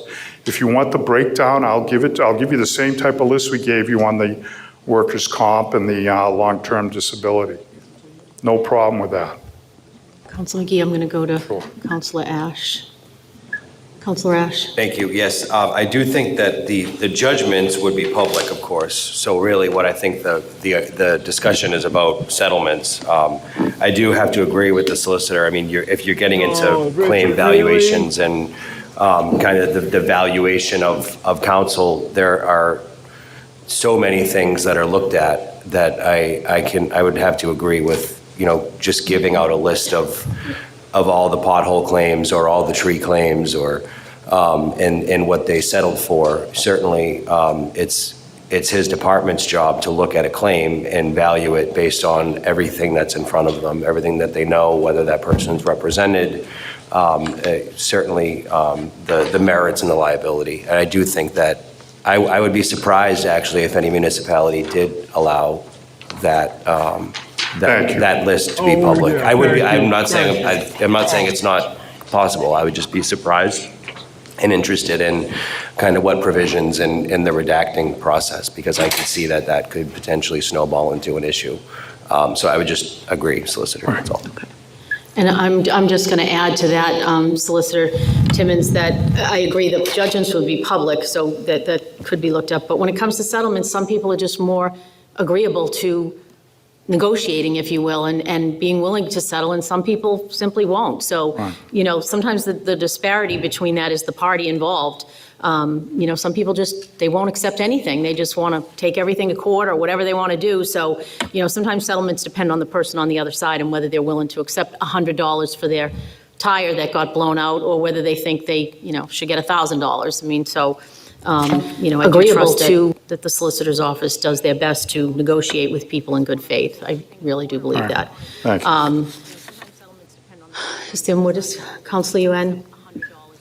Thank you, Madam Chairwoman. So I have a question about item 570600, the judgments. What's that mean, judgments? Like the cost on this item? Which number? The judgments. The judgments. The judgment line. 570600. Oh, 060, right. You have a question? Yeah, I just want to know what's the judgment cost? What's that mean? Like you spend money on this item. Could you explain it? She wants to know what it means. Explain what the judgment sign is? Yeah, what is a judgment? If a judgment is entered against Why the is that hard? city, it's got to be paid. It's a resolution that comes after. Hang on a second. Go ahead, Councilor Ash. After a trial. So a judge is telling you whether it's a bench trial, a judge is telling you an amount, or if it's a jury trial, the jury. Right. The It's whatever jury the final deliberates, and then judgment in the a judge legal gives you case an is. amount. It could also be on the pleadings as well. It's a court-ordered judgment. There's no Okay, I'm negotiations. just learning that. What's that It's judgment? over and above the solicitor's office's purview. He's not going to bill you for that. Okay, so I just see the historical trend on this judgment. So other years seems all spend zero amount of money, but 2023 spent 400,000 on this. Could you give some explanation? Well, that'll be a year when there was a final judgment in the case, and it was a big number. I don't remember. Oh, you don't remember this big number spent on what? Well, what year was it? Are you saying you can't hear me, Dee? Or are you Right, saying yeah, I you don't can't? remember. 400,000 spent on this, and the other year all spend zero money on this. So that item. was probably paid out in a lump sum, solicitor, like a one-time judgment? Yes, yeah, I mean, that happens. As I'm standing here, like, I just don't recall it. You can see from looking at that 5-year judgment line, I don't know. So Counselor I just don't Yuan, know what it is. if a court orders payment, the city has to pay it. I know. So the judgments are not, the settlements are negotiated with the solicitor's office. Yeah, I just wondering what's that case, like spend. He can't recall. Yeah, I'm not sure. Okay. I'm sure we could get that. 2000. Yeah, that's something we could find. It's a judgment, it's public, so that's something that could be shared. Okay. For the settlement, I see from 2021 all the way to 2026, the spending, if I average the 6 years spending, the average spending is $221,550. So you budget 300,000. So I would like to make a motion to Is this better? cut 50,000 on this item. Okay, so we have a motion on 570601, settlement line, to reduce that line item from 300,000 to 250,000, correct? 50,000, you said? Yeah. Okay, so from 300,000 to 250,000. Any discussion on that motion? All those in favor? We have to wait and Maggie What do we come need back. need a roll call? I don't need a. May I just point out that award counselors should really look hard at that one? Because when you you cut that cannot. settlement budget, it cuts my ability to resolve cases. So, I think the argument is it hasn't been used. The reason I come up with this number is I compared the historical trend of this. I averaged 6 years spending on this, and the average number is 221,550. And then, so now, even after cut, we are still way above the average spending. Okay, so we have the motion. Councillor Hubley on the motion. Yes, thank you, Madam Chair, through you. So is this going to be one of those scenarios where we say, come back before the body if you need more money? Because as a ward councilor, I'm listening to Mr. Timmons and wanting to understand how that could affect the city's performance in complying with a settlement that was established with a resident. And I don't want our residents to be delayed in getting whatever settlement that they've been given. I don't want our ability to negotiate and work with residents to be compromised. I think as a ward councilor, I'd like to understand better, and I don't even know what the procedure is if it's the middle of the summer and we all have to reconvene to do a.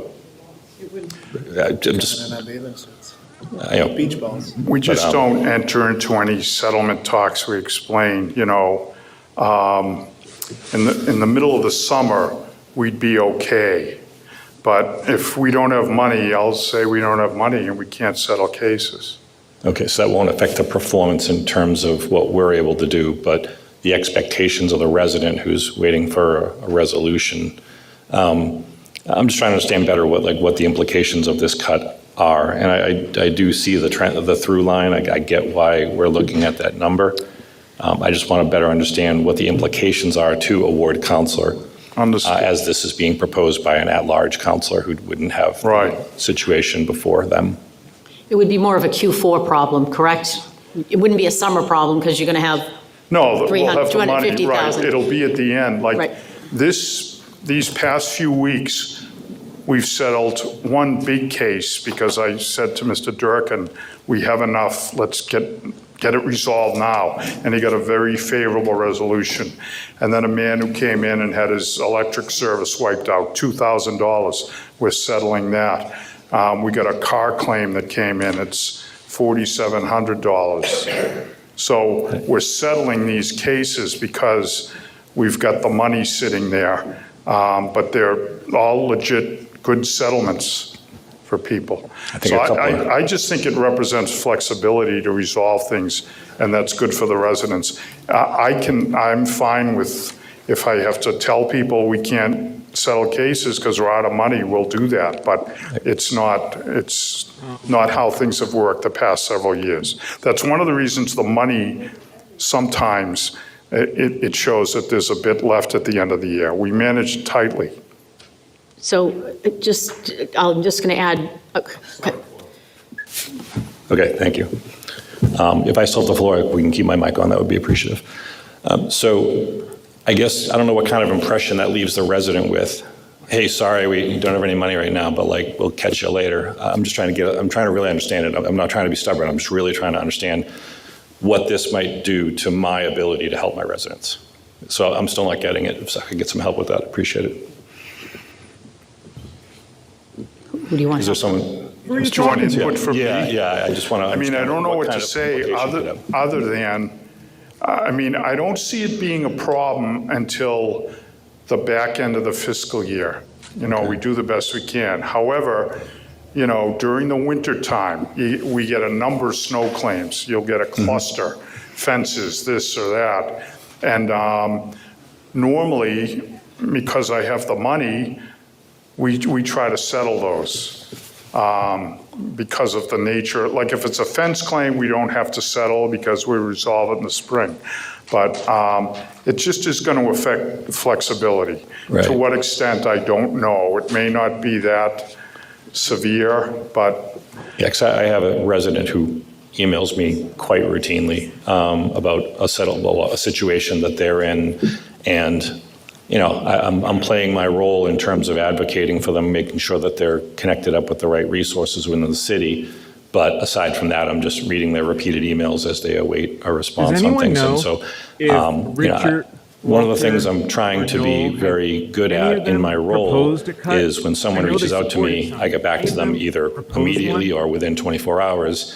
And the other thing I'm doing in my role is I'm keeping track of everything that gets to me and escalating to a department and making sure that that response time is also good. So I get pretty inquisitive when something might affect my response times and our response times, which is, it's our collective response times. So that's why I'm trying to look for some clarification. I see that President Mahoney has her hand up, so maybe if you can offer. Counselor Jacobs had his hand up first. Oh, okay. Go ahead, Counselor Jacobs. So, I'm sorry, speaking about, settlements, we had alluded what would happen if it was summertime, but we know the budget starts in the summertime, so we really wouldn't be short money in the summertime. That's when we'd have the most amount of flexibility. It would be more towards like the spring, probably, when we might start to face some type of, potentially some type of constraints with that money. What's the lag time between like the settlement, like when someone calls? So like obviously we got a lot of fence calls. I worked with Janet over the winter about that, and like what's the lag time between this, not the complaint, but the concern comes in, someone goes out and addresses it, a couple weeks later it gets fixed. I mean, so because we're talking about, it couldn't, prevent us from being able to act, but I imagine that from the time the call comes in to whenever the repair is made, that the money comes out. It must be some amount of weeks that goes by between those settlement periods. I mean, at least more than a month. Well, I don't quite know what you mean. We negotiate, we ask for evidence. So what I'm saying is they have to provide the backup. From the time they call. May I finish when I'm answering your question? I'm trying to clarify my question because you just said you don't know what I'm talking about. So from the time they call until the time the check is cut, on average, how much time goes by? It all depends. That's why it's an average. Okay. I'm asking for your professional Well, opinion, how long? do you if think it's a goes by? contested claim, and we ask for backup, and then we have city people go out, it could go on for 3 months, give or take. If it's not, like the gentleman came in, had a very compelling case, he showed me everything about how this tree came down, he showed me the tree complaints, he showed me what happened, and his $2,000 bill. Why is this microphone We not sent that right hearing through. me? He'll have a check in a week. Okay. So it varies. It's not really an average, it varies, and some settlements end up being a little contentious and go over a longer period of time. Is this any better? It sounds like we do have like a lot of, some cases that take some time, a month, maybe more. Correct. Okay, Yeah. thank you. Oh, sorry, Counselor Jacobs. I'm just going to add that, you know, the more you can settle, the less you end up with judgments. And this does not include your time. These is just the amounts that are paid to people. So, you know, if you take away the ability to settle, then you're going to end up with more people taking things to court, which is always more expensive. So that's just my 2 cents. Counselor Mahoney. All right, I appreciate your 2 cents, and I also appreciate Counselor Hubely's 2 cents, but did anybody look at the 5-year comparison? Because if you looked at the 5-year comparison and you averaged it out over the last 6 years, it actually comes out to 221, which would be a $79,000 cut. Yes, there were a couple of years that we went high. I don't think what we're talking about is going to be, you know, board counselors are not going to be affected. We're in fiscal year 2026 right now, and we're at 217,000. You have 300,000 in the budget, you've got plenty of room. I think, Thank you, Jean. I don't want to be saying that anybody's trying to put out any kind of dog whistles like, well, ward counselors, get careful because you might need it. It's Yeah, not that that situation is at what all. he's doing. We're in a situation where we're trying to look at where in the budget that doesn't affect people, but does affect taxpayers. If the average is 221 over the last 6 years, it's very reasonable to say you can take a cut of 79,000 if you're doing the average. Council UN did 50. I don't think it's unreasonable. But I'm not going to say that. I'm going to lean that over to Mr. Timmons and, you know, what would be reasonable? I don't know, but I don't think it's unreasonable. What's the question? No, I think you should just vote. I just said, I don't think it's unreasonable. The average of 6 years is actually $80,000. Yeah, but we're not at the number you said for this year. What are we at then? Pardon? What are we at?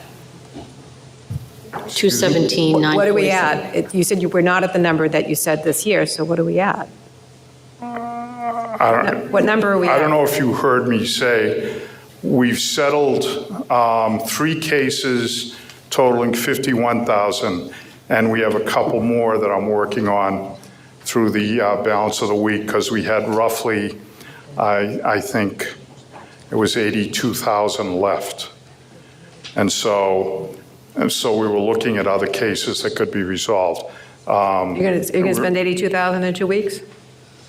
Well, we've gone through 54. We have these cases all lined up, and we know what we're talking about. It's like, pull the Smith case, pull the Jones case, and let's see what you can do. I gave that case that Solicitor Durkin settled, Assistant Solicitor Durkin settled. I can appreciate that, but I gave that to him because it was a case the lawyer had called about, and we knew that, I said, tell him we're at the end of the year, we have some money, and we got a good settlement. Yep. So I can appreciate that, but the last 2 years, you're at 217 this year, you were 221 last year, you're at 147 the year before, and you had money on the, I'm just trying to ask the average that, is there room in this average that we could, she's What year suggested was the 147? 2024. Okay, well, You have the 5-year look back, right? you know, frankly, like you folks, I have explained things, I've represented what I think is in the city's best interests. I've been doing this for a while. These are numbers that have proven out. The fact that something's left at the end of the year, I happen to think isn't a bad thing, but I think the council should do whatever it deems appropriate. Okay, so we And have I a think it's motion. all been aired out, and I thank the chair for allowing that. Okay, so we have a motion on the table to reduce this line item. We'll take a roll call vote unless there's further discussion. Council DeBona? No. Council Hubely? On the motion. Oh, on the motion, Councilor Hubely? Yes, thank you, Madam Chair. Just to cap off, and then we can go into a roll call vote. It's incredibly important for me that we are able to quickly respond to residents. So it doesn't matter who raises the concern that a certain budget item impact might affect our responsiveness. I'm going to ask the questions that I think need to be asked until I'm done with until I get my answer. And so I appreciate everyone indulging the questions. If someone's going to raise the possibility that I'm not going to be able to respond to a constituent in a timely manner, I want to make sure that we flesh that out. So I appreciate the indulgence and fine to go ahead with the vote. Counselor Ash? Counselor DeBona? No. Counselor Hughley? Yes. Counselor Jacobs? Yes. Counselor Mahoney? Yes. Counselor McKee? Counselor Ryan? Yes. Counselor Yuan? Chairman Riley? Yes. Motion passes. Okay. Good Lord. Oh, yes, we need to all agree to suspend Rule 24. It's 11 o'clock. Anyone opposed? Okay. Pardon me? Leave, we're at 11 o'clock. Okay. This should have been- I thought this think was we're gonna be done 9 with o'clock you, night. Solicitor Timmons. Oh, I'm sorry, motion to approve the budget as amended. All those in favor? Excellent, okay. Okay.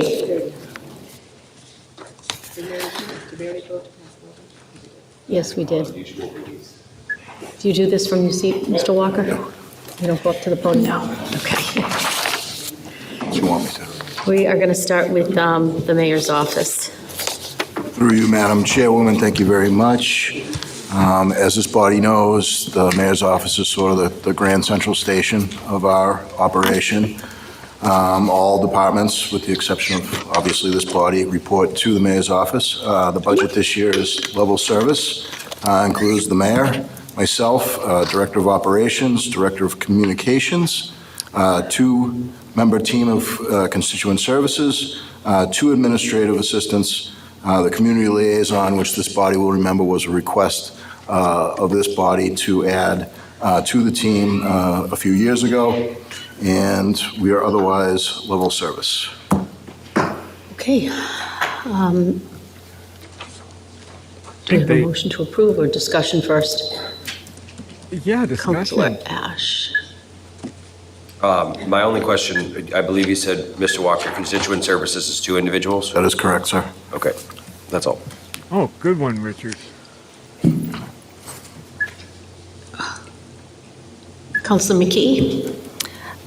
Hi, Chris. Thank you for all your answers before. You mentioned that 3 department employees are paid by grants or other sources. Correct. Can you tell me which employees and how much of their salary and what sources? So we have, as noted, we have media director who is funded from Comcast fees, and we have 2 project managers who are Comcast funded fees. from hotel motel tax / Quincy 400. 2 And all of project. those salaries are 100% funded by those positions, those funding sources. Sorry, 2 project managers funded by hotel motel tax, is that right? That is correct. Subsequent previous appropriations from this body, I believe there were 2 last year that came in during various times of the year. What do those project managers do? They manage projects. Through you, Madam Chairwoman.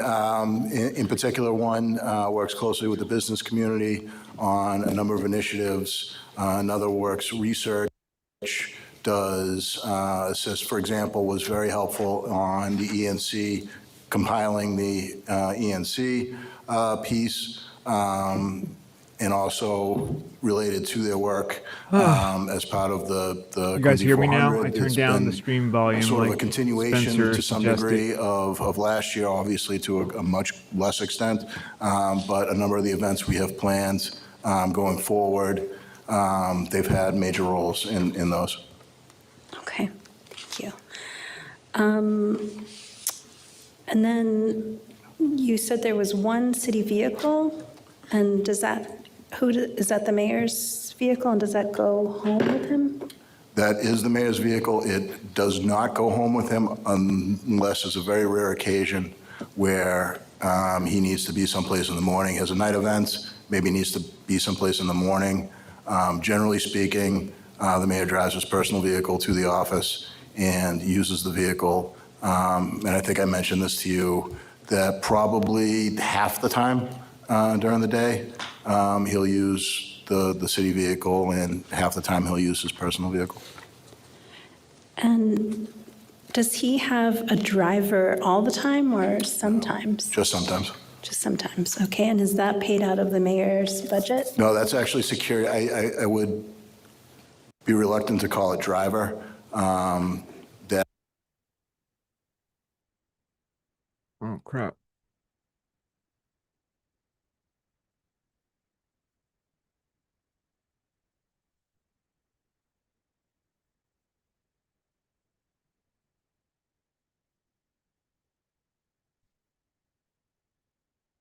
is a occasional security detail from the police department that he I wonder has how occasional. that does provide a transportation component, particularly when there are multiple events in a row where getting in and out, it can be a little bit problematic, those sorts of things, and also larger events where the police department wants to have someone with the mayor. Okay. And then the Commissioner of Public Buildings, when he was before us, mentioned that many or perhaps most of his appointed positions come to him from the mayor's office. And I just wondered, what sorts of processes do you have in place to ensure fairness in job announcements, interviewing, and hiring? Through you, Madam Chairwoman, you know, the mayor is the appointing authority. Every job application, every position that is hired is ultimately approved by the mayor. There are a number of instances, it sort of runs the gamut. The department heads follow a hiring practice through human resources in a lot of cases. And there are cases where folks have inquired to our office directly about available positions. And that's when we would get involved. There's also, I believe it was Counselor, it has come up in the past. A number of years ago, some of the jobs weren't necessarily posted online, but most jobs now are posted online. So I would say it covers the range from department heads handling why most of anybody would the want to work for the hiring city. process to Seems like a nightmare to me. from the application process up to appointing and making the recommendation to the mayor, to direct recommendations from the mayor. Okay.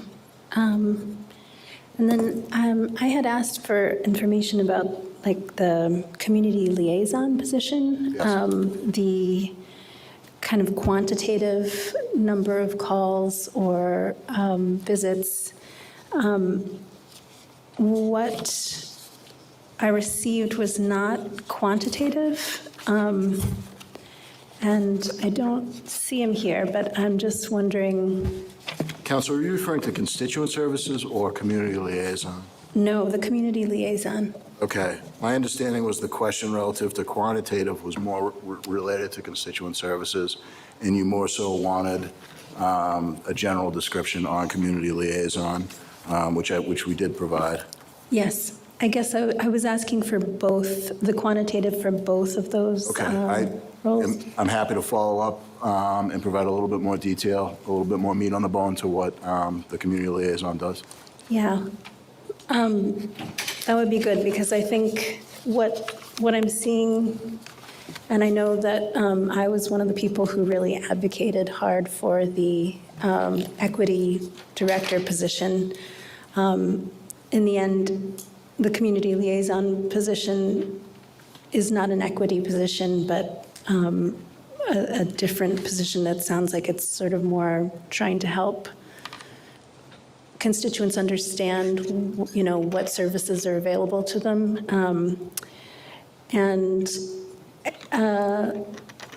I'm just concerned that that's kind of similar to the constituent services position. Yeah, through you, Madam Chairman, I appreciate the question. I think this position has made inroads into groups and organizations in the equity realm, has created a space for people to feel comfortable discussing the issues that they have, which my recollection was at least a major component of the onus to create the position, working with various community organizations, Bay State Community Services, Interfaith, a number of those sorts of places in that space where people can feel comfortable having those conversations.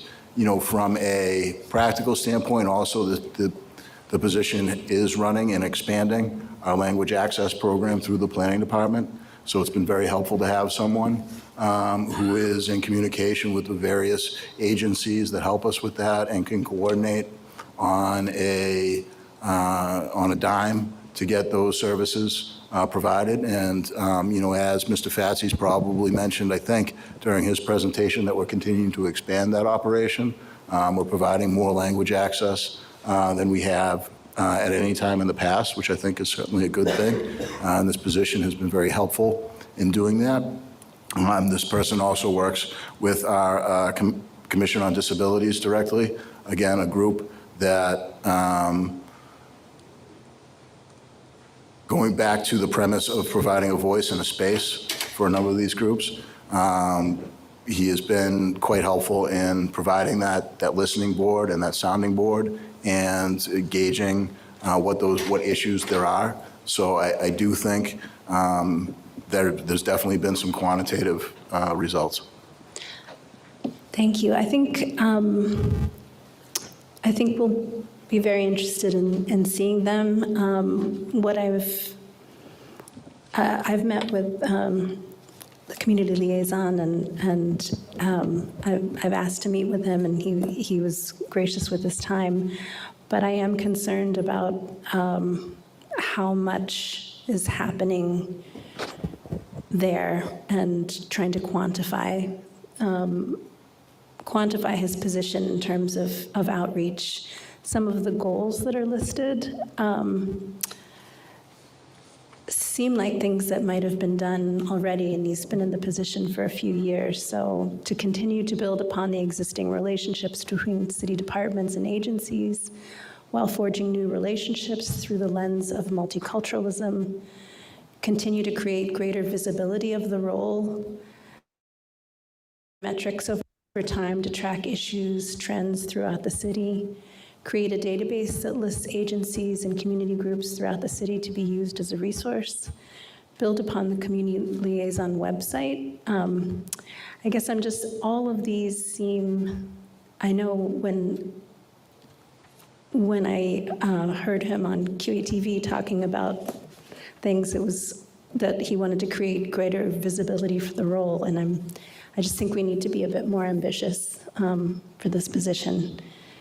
So I personally don't think this is a full-time position, but I'm willing to just, I guess, leave it for this year, but I'm hoping that we'll see more over the coming year. You all set? Councilor Yuan.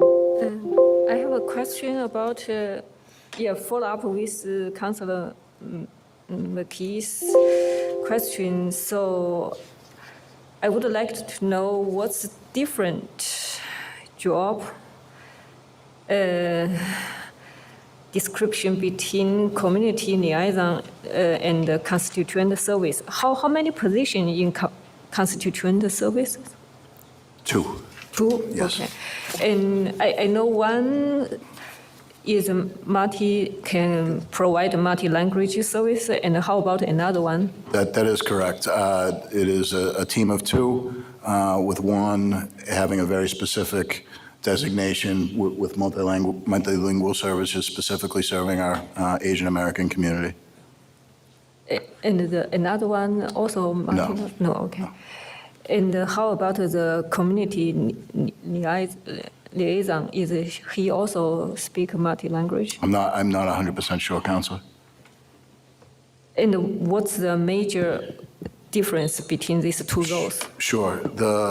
constituent services team handles direct constituent requests, running the wide range of service calls, in-person visits, phone calls, emails, the online system, the basic stuff of constituent services, parking issues, traffic issues, construction, management issues, the tree issues. Those calls often first find their way to our office, and these folks work very hard managing those requests, spreading it out to the departments, and then tracking to the best of their ability the results. I would say, and I provided some information to Council McGee, that constituent services is probably between an average, a dozen calls, visits a day, and that certainly can spike depending on if there's a major issue in a particular neighborhood. You could have 20 to 30 calls, visits, emails in a day that these folks handle. The community liaison position is something I find entirely separate. It was based off of a request from this council to create a role within the DEI space to forge some relationships, create sounding board, build relationships with some of these outside agencies, providing space and providing opportunity for people to discuss and have access to the city that they may not felt that they have had previously. Again, and that requires a lot of work with some of our non-governmental partners, Bay State Community Services, Interfaith, those types of places, Quincy Pride, those types of arenas that has been the responsibility of this position to get into. I view the two things as entirely separate. Okay. And I just add that the specific function, on repeating that our language access program, this position is responsible for as well. Follow up your statement. You said this role function like a sounding board, but mayor's office also have a director of communications, and you have a constituent service. I just feel you add another community liaison is kind of redundant, and we don't want the government to become bigger and bigger. So for this reason, I would like to make a motion to cut this line 510017. Okay, we have a motion to cut 510017, community liaison, $92,564. Yes. Any discussion on the motion? No way that's going to pass. Councilor DeBona? Thank you, Madam President. Or Madam Chair, I'm sorry. I mean, with the wishes of Councilor McKee, she said she'd be offering to say, listen, we just need a little bit more, and we'll give another year. I'm just pleading with you to cut an entire position like this. It's been in existence for the last 3 to 4 years, I believe.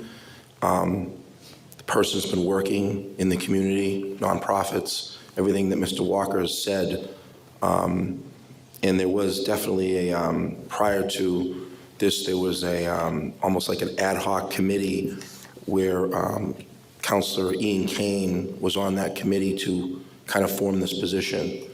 So with the wishes of prior councils and the city, I mean, a lot of folks, like activists in the city, wanted to have this position. So Well, really, we wanted to have I would just a different ask you to maybe position. give This is the another position year, you made. if you could. And I hope the other counselors would just give another year and see if we could kind of have some updates on this particular position rather than just cut it tonight. Thank you. Okay, Councilor Hughley was next. Thank you, Madam Chair, through you. So I followed all of the council deliberations for the definition of this role. It was actually a department at one point, but it got Yes, kind we of, wanted a it department. makes sense that it's part of the executive team. I followed the formation of it. When this individual started, I witnessed, well, he reached out to me just because of my involvement in so many different organizations throughout the community, whether it's QCAP, even running Porch Fest, Wollaston Hill, other things that I contribute to proactively identify all the different constituency groups. And I've witnessed this person going on QATV to communicate their message. I've seen this person continuously working through to network to be approachable, right? And part of why, if you follow me on social media, you see I go to a lot of different events, a lot of different places, work with a lot of different groups, and that's because I like to meet people where they are. And I feel like not everyone really enjoys getting up in front of hundreds of people and speaking into a microphone at open forum. Most people would prefer to take you aside at the playground or at the PTO event and express their concerns or their thoughts or their feelings. And I've seen this individual doing both at the macro level when it comes to identifying organizations, networking, as well as the micro, going in to meet with individuals. And I had a situation where I had a child in my care through foster care, and this individual was proactive and reached out and helped connect me with some resources in the community that helped us provide for the needs of this child. So I think to look at this position and say, hey, this seems redundant, I can say that I absolutely do not think this is a redundant role based upon my personal experience working with this individual and seeing their activities throughout the community. And it's creating relationships with different groups that maybe hadn't had a relationship with the city or hadn't had as much of a relationship with the city as they would like to. That's not a one and done. It's not build a list and then we use the list. Relationships get cultivated. And so for that reason, based upon what I've heard, I don't know that what I've heard justifies eliminating the position. So I wouldn't be in favor of doing so based upon what I've heard. I don't think the case is there. Thank you. Okay, I'm going to see if anyone else want to comment who has not on the motion. You all set? Okay. Go ahead, Councilor Yuen. Oh, just a follow-up with Councilor DeBona and Councilor Hubley's comment. I do hear you. And every position, once you create, you always will have some job descriptions.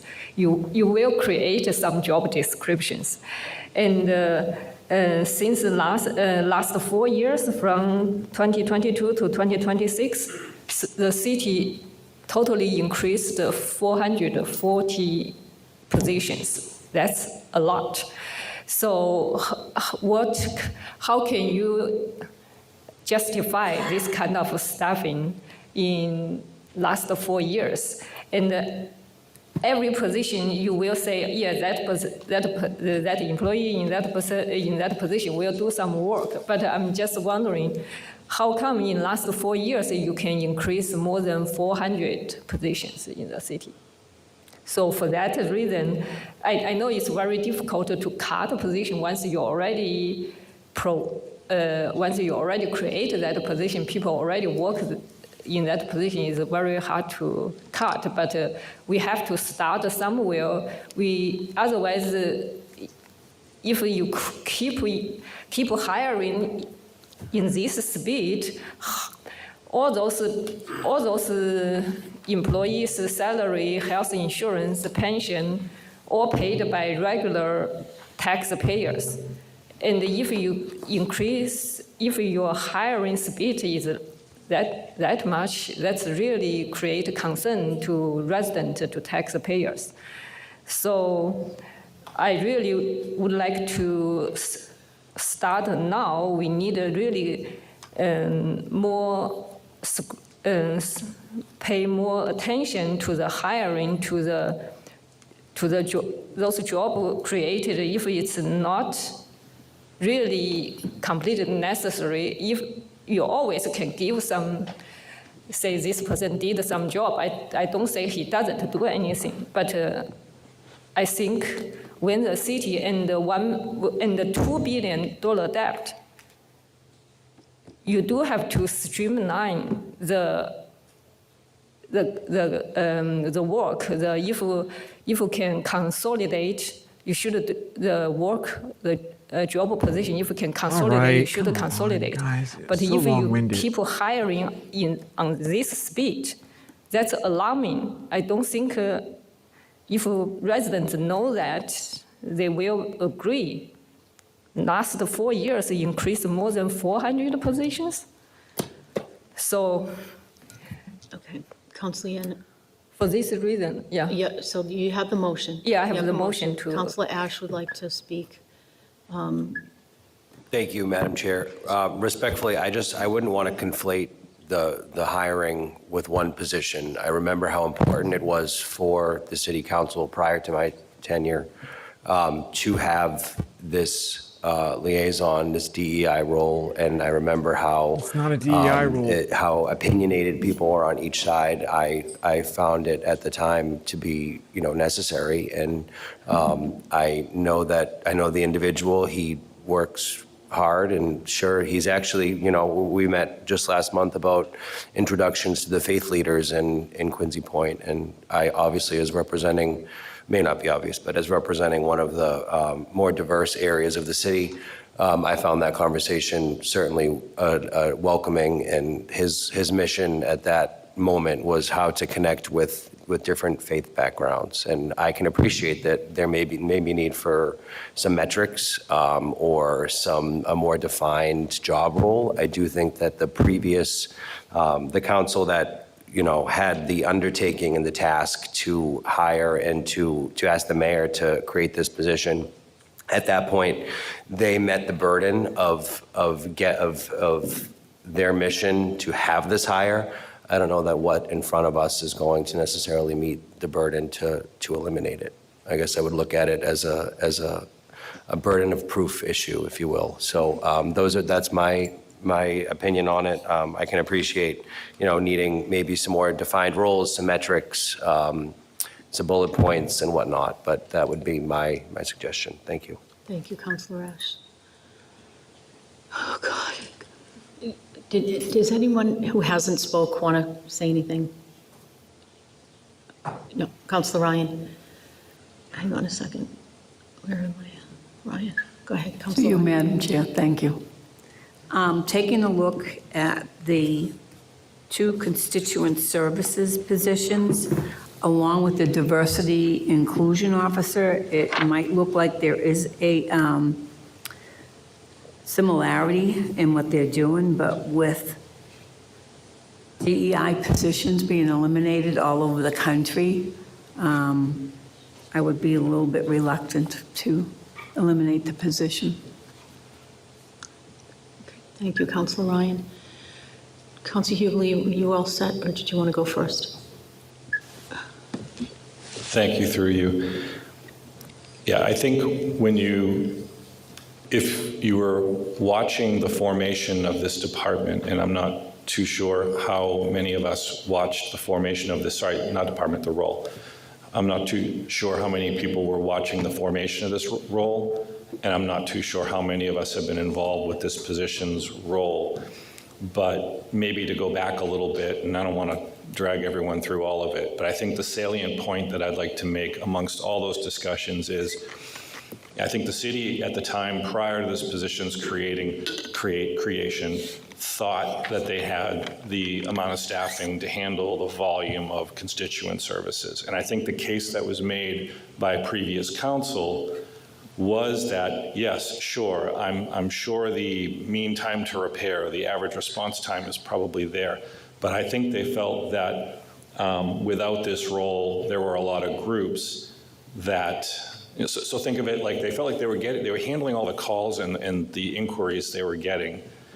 But I think in the creation of this position was motivated more by the fact that they thought the inquiries were being suppressed, and that we could only open up and make people feel comfortable and better about interacting with their government if we did some outreach and some proactive actions into constituencies that traditionally we hadn't. And so I think I would look at this as a efficiency position for sure. And I think the performance of this position, based upon my visibility in the community since it started, has added value.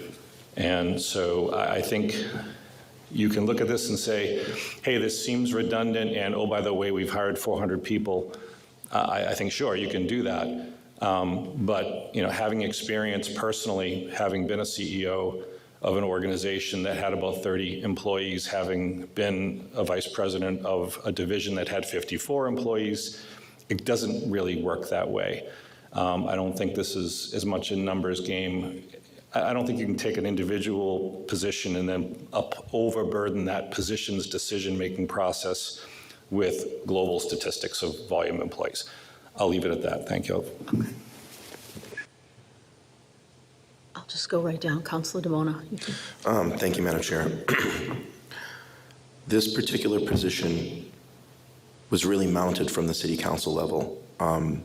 We pleaded with Mr. Walker, and we pleaded with the mayor You to pleaded? kind of put this position in. And the reason why we did it, it was spearheaded by Nina Liang and Byron Palmucci, as well as Ian Kane eventually and myself, that this was a position that the people of the city of Quincy came to us and said, we need to do a DEI position in the city of Quincy. We're behind, other towns and cities are doing them. We felt pressure from the city, the residents of the city, so they formed basically a commission, and they worked it out, and they pleaded with the mayor that we needed this in the city. It's worked out really well. I could understand where you're coming from, but there was a lot of activists that I was fielding a lot of emails and calls, and the public was really on us to make sure that we funded a position like this. So as a commission, as an ad hoc committee, we asked the mayor and Mr. Walker to fill this position. So it was something that we asked for. I can't speak for Councilor Mahoney. I don't know if she was involved, but I know that I got a lot of pressure from the outside. And we hired a person of color. I mean, you look at the diversity up here in the city council. We hired a person of color, and this person's involved with helping other people. So it goes cross, so I respectfully ask my fellow councilors if you could leave this position. Thank you. Thank you. I'm going to let Councilor McKee go one, and then I'll let you. Okay, Councilor McKee. So I was one of the loudest people asking for this position, and I wish it had been the position that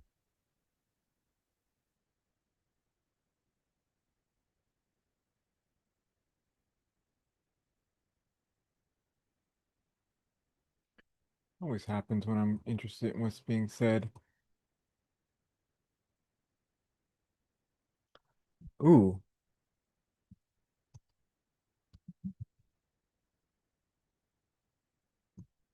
to work with the administration on trying to do that. I don't want to, I think I want to give this position another year, but I don't think this is what I would call an EDI position. And I think that I don't understand exactly what's happening with this position. So I do have concerns that it may not be as effective as it could be. So, but I will work with the administration, and I will vote to keep this around for another year, because I don't want to suddenly cause someone to lose a position in 2 weeks. Agreed. Thank you. Councilor Mahoney. Hang on, go ahead. I agree with Councilor McGee on this, not cutting it for this year. But I'm going to counter something that Councilor DeVona said. So Councilor DeVona, it's not the position that people wanted. It was a compromise. And this is not, what happened is not what was looking for if the community was not looking for it. And there's been several things that have happened when you're looking for it. You're saying, we're looking to see how we can integrate maybe people of all different backgrounds into all different things, whether it's the high school. I like to always say, like, you really should be able to look at a community and recognize everybody who's representing them or working in their community, whether it's in the schools or in the police or in the fire or in City Hall. And, you know, we have a person that's community liaison, but I don't see anybody in working with anybody, and I'm saying this out loud because I have talked to them, working with departments to see how we can recruit different people of different backgrounds. And diversity, equity, and inclusion just, you know, does not always mean a person of color. It doesn't always mean many of the things that people think it does. It means people with handicaps. You know, somebody who might be deaf can work in your, and be, you could find out you have a family that's deaf and you want to make sure that there's sign languages at the Pride Festival, or might be having it at the farmer's market, or it could be somebody that's visually impaired. And in a city, mostly in a city, especially when you have MBTA roots, you'll have more people with disabilities that live in the city because there are opportunities to be able to be involved in the community. So no, this is not, it wasn't about going out talking to interfaith, or we already have that. We know we have relationships with that. It was really about finding ways that we could bring more people who may be isolated because of their situation, whether it's their physical or mobility or their lack of things, to the community. And, you know, I worked with many of those people. I met Maggie in some of the things that we were doing. It's an important piece of what community should be doing, and it should be interactive in between, not just in the community liaison piece, but it should also be working with HR. It should be working with the schools to see how we can recruit people, how can we get more people. It's also somebody that could also potentially help, I will say, helping with the management of language barriers. That sounds like a good plan, but what doesn't seem like happens in this position, which happens in a lot of positions, which is, you know, I met him, he's a great person, he's doing a good job, he's a good boy, he's a good, great guy, whatever you want to say, but there's no goals. And that's what's missing from this role. There's no goals, and there's no, because it checked a box, and that's what I don't like about positions like this, is you're checking a box for a community to say you did it, as opposed to doing it right. And, you know, that I know many people who think that it's a great thing to work in a municipality, you don't have to actually do anything, no show job. I'm not saying that that's what this person's doing, but I am saying that sometimes that's what happens because there's no goals and no, you know, no discussion with with necessarily the people who can help shape that, and no desire for that to happen either. So I'm not going to cut this position tonight, but I am going to ask Damien to come up before us and talk to us and see how we can help him, because maybe he has asked those questions and he hasn't had a supportive group of people to help him navigate what he wants to navigate. But I can guarantee you that that was not the role that people were asking for, and I'm glad that you were supportive, but I don't remember you being at many of the things, because I was. Okay, Counselor. I'm just going to take privilege. I agree with mostly. Have you had a chance, David? Okay, David, go ahead. Counselor Jacobs, go ahead. So I just want to just let everyone know, the audience, on TV, here, I heard what was said. I was planning on supporting cutting this position when it was proposed. After listening to people here, I'm changing my mind. I've heard some things. People come in with their minds made up. Well, I just changed my mind. You know, I have heard from this gentleman on a few occasions, and after just listening to Councilor Mahoney and what she just said, you know, when I would get emails from him, you know, he was like, I'd like to meet with you. And, you know, now that I'm thinking back on it, I think he's emailing us because he has a lack of guidance. You know, I mean, he's asking us for help. And I think it's because he's not really getting that help, you know, in the current place that he is right now. So, you know, just from listening, you know, to Councilor Hubley, Councilor Mahoney, Councilor DeBona, Councilor McKee, I am going to be changing my mind. I'm going to be voting to keep this position for this year. Okay. I'm going to take some privilege, and I feel the same way. I think that the role is not what was intended when there was a push for this position to be created, but if we cut it now, we'll never get it back. And, I think that the individual, we've all certainly had interactions, probably just needs a little more structure, a little more guidance, some goals to be set. And, I agree with Councilor McKee that, there's a whole year to be able to try to reshape this role. And so I would not be voting in favor of cutting it. So, Councilor Yen, I think we're ready to take our vote. We really are. What's that?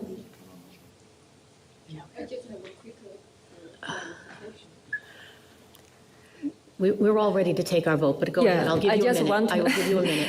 Just clarify, this is about the position, not about the person. So it has nothing to do with people have color. Myself is people have color, right? So it's really not about the person, is the position, the job description, what's this supposed to do. If we found it's redundant, we're trying to consolidate. That's how you make the government more efficient, especially when your government, the whole city is in the huge debt, and the government, if you keep hiring in last 4 years, you hire more than 400, you increase more than 400 positions. That's alarming. So I would like to discuss with my colleagues, also discuss with the mayor, with administration, how do we deal with this kind of hiring spree? Because taxpayers really couldn't afford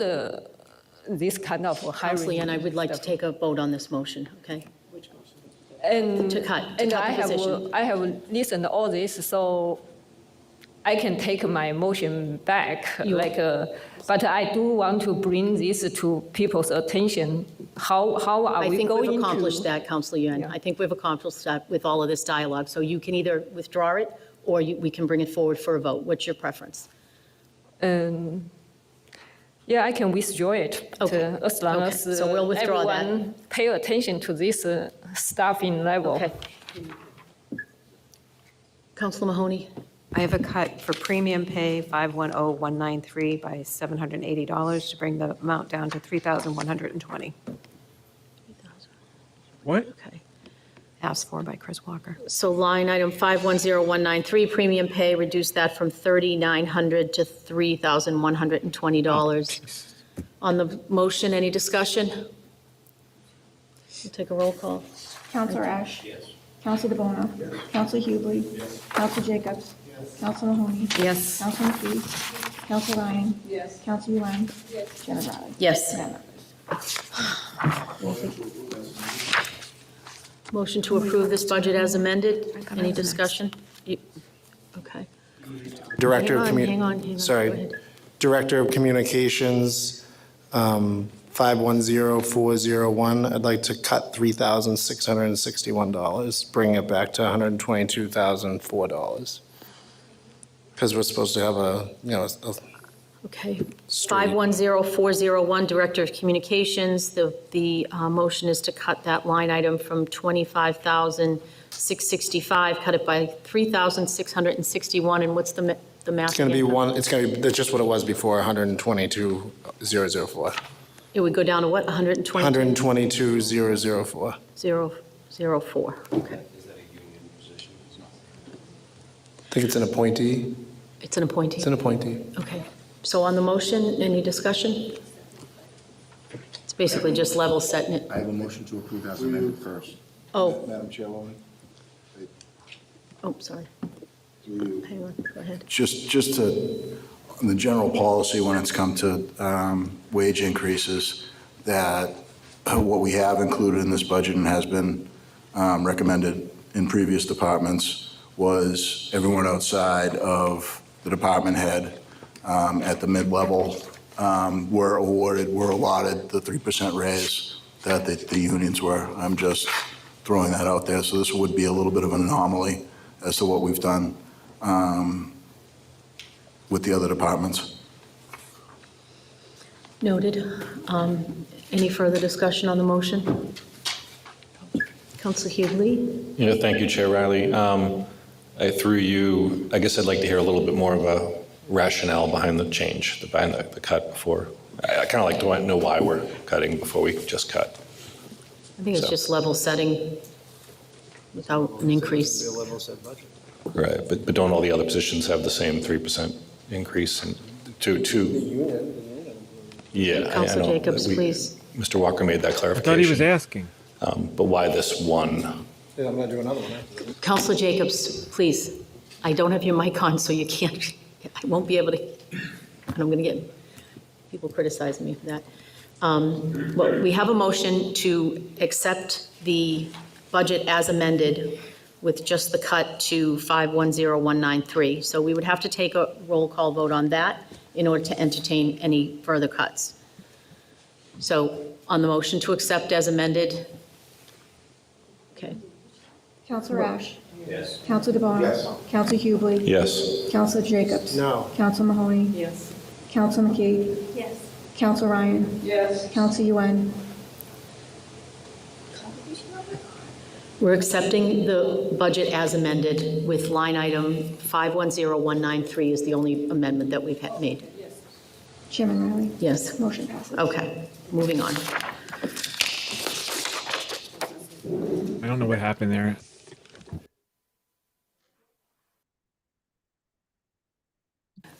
Moving on to celebrations. Through you, Madam Chair. Oops, wait, sorry. There you go. This budget is level funded. This budget, as the body knows, goes to pay for various events across the city, running from the large to small. Things like the Christmas parade, things like Lunar New Year, things like August Moon, a number of other events like that. It is level funded. Okay, do we have any discussion on this budget? Councilor McKee. So what criteria are used to determine which celebrations get funded? Because I noticed that, for example, the Boy Scout breakfast has received $28,000 from Celebration since 2019, with the amount increasing from about $1,500 to $8,300 per year in that time. And I feel like there might be other organizations that would appreciate receiving city funding for their events. So how does that get decided? Through you, Madam Chairwoman, Counselor, it depends on the request of the organization, the size of the events, the ability of the group to fund the events. There's a wide range of factors that go into it. It's case-by-case basis. Outside of the direct funding to specific city events, it's generally working with those outside organizations and coming up with a number that is agreed to be appropriate. So other organizations could come to the mayor's office or who would they appeal to? Mm-hmm. The mayor's office? Okay. Similarly, about venues, what criteria are used to determine which venues are chosen? Vendors? Venues, I see a lot, for Venues. example, from like Terrell Room. Yeah, again, it depends on size, scope of event. There are some events that require, for example, the size of the Terrell Room. There are some events that may require a smaller venue. There have been events in the past that have required the largest venue at the Marriott, for example, or Granite Links. That really just depends on the event itself and the size of the anticipated public audience. And then I have a question about the Quincy Foundation. It's received $1.1 million in city funding, mostly through the celebrations account in the past 20 years. But I can't find this organization listed in the Secretary of State's corporations database. And it says there was a 2024 Ledger story that said the foundation receives the money raised through the Mayor's Cup golf tournament, a tournament held annually at Granite Links. And that story said that the foundation provides funding for Flag Day and Christmas parades. And then, but the city's data show that the city has paid the Quincy Foundation for these parades and other events, and some of those events are just listed as like events, and it's not really clear what they are. So in 2025, the city paid the Quincy Foundation $100,000 for the 2 parades. So what can you tell me about this organization and who runs it? Through you, Madam Chairwoman, I don't have all the details. I can say, as it is a private nonprofit, I can say that this is, historically, this was the group that, it was the Christmas Parade Festival Committee, it was the Flag Day Committee.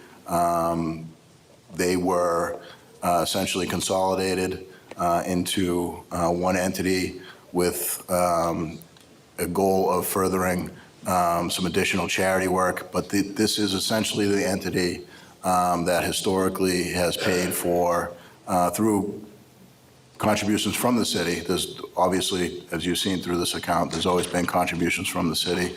Some years are different than others, depending on the committee's needs. But this is the group that has historically run our 2 major parades, and that also does additional charity work. I can see if I can find, like, I don't have a tax ID number on hand. You know, I know it's a 501c4, not a 501c3. I'm aware of that. I don't know if that makes a difference when it comes to the Secretary of State's office and the filings. But whatever information, I'm sure we can reach out to the group and figure out and get all the proper information that you request. Yeah, it might be helpful to have an oversight hearing about that, just because the lack of information about them is concerning. That's it. Anyone else? Councilor Yuan. Thank you, Madam Chairwoman. So, follow up to that question, the celebration, including all those parades, correct? How many parades each year? So, through you, Madam Chairwoman, it depends from year to year. If you look through the histories, there are years where there's a larger contribution for either Flag Day or the Christmas Parade or the Christmas weekend celebration. It has varied from year to year, but essentially it is the 2 major parades and the weekend of Thanksgiving weekend, which also includes the tree lighting and Santa, used to be Santa Parachute, now it's Santa Helicopter, and the parade as well that weekend.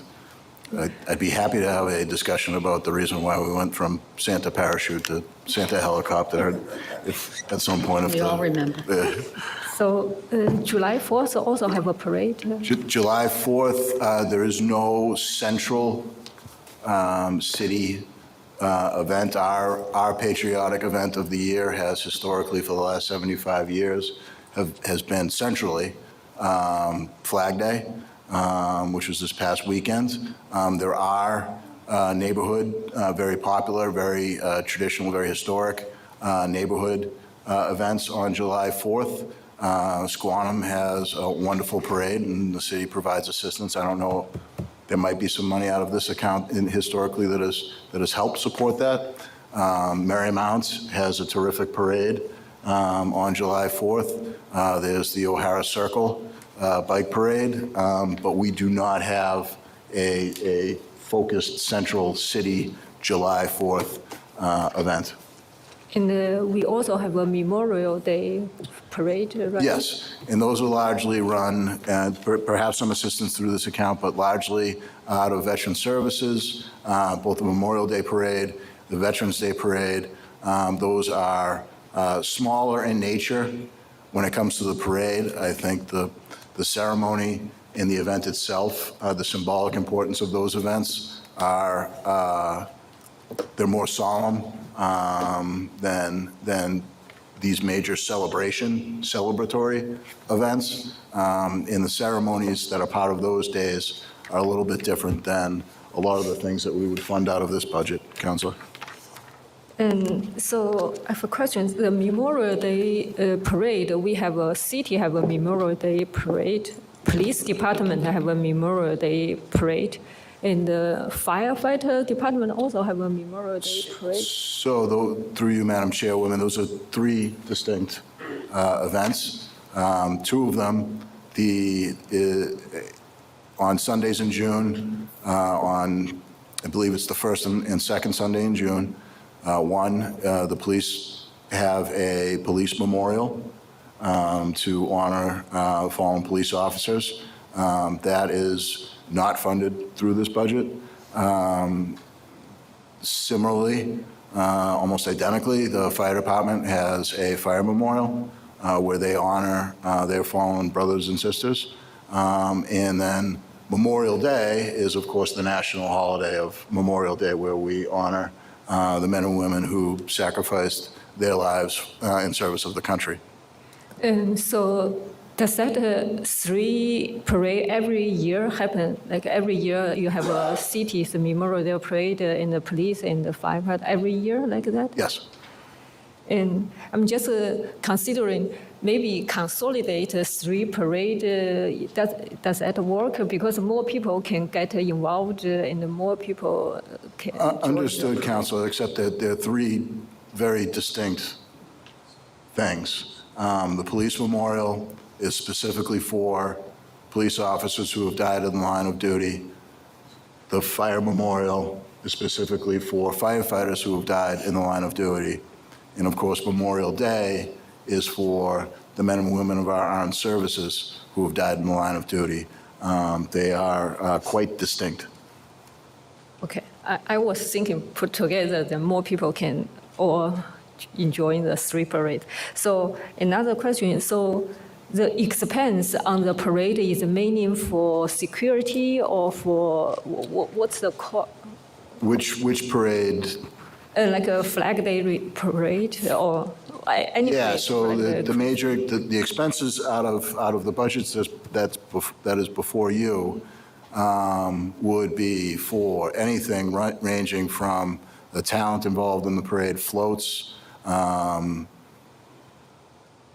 anything pretty much related to the parade itself. I do not believe security would be involved in that. The Flag Day Parade has bands. There's a fee associated with that. There are fees associated with any number of groups that might be participating in the parade. There's a fee associated, obviously, with running the operation, the flag raising and the fireworks. The fireworks, of course, are donated, but there are substantial costs involved in running a parade. Okay. I'm just thinking, like, can we kind of recruit more volunteers doing these things? Because I think people would like to volunteer for all those wonderful parade, and by that also can save some cost for the city. We actually, Councilor, through you, do have a lot of volunteers that work during the parades. There is certainly a paid component to it, but everyone who was at Flag Day this past weekend would have noticed folks in the blue Flag Day committee shirts, that those people are volunteering. And there's a good number of them. They get the parade off the starting point. They try to keep it running smoothly. Everyone hates a parade that stops for 15 minutes and has gaps and those sorts of things. And, specifically when it comes to the Flag Day Parade, the key element of the Flag Day Parade has always historically been all of the youth groups that participate marching with their groups and their flags, and coordinating that logistically is quite a task, and that is all done by volunteers.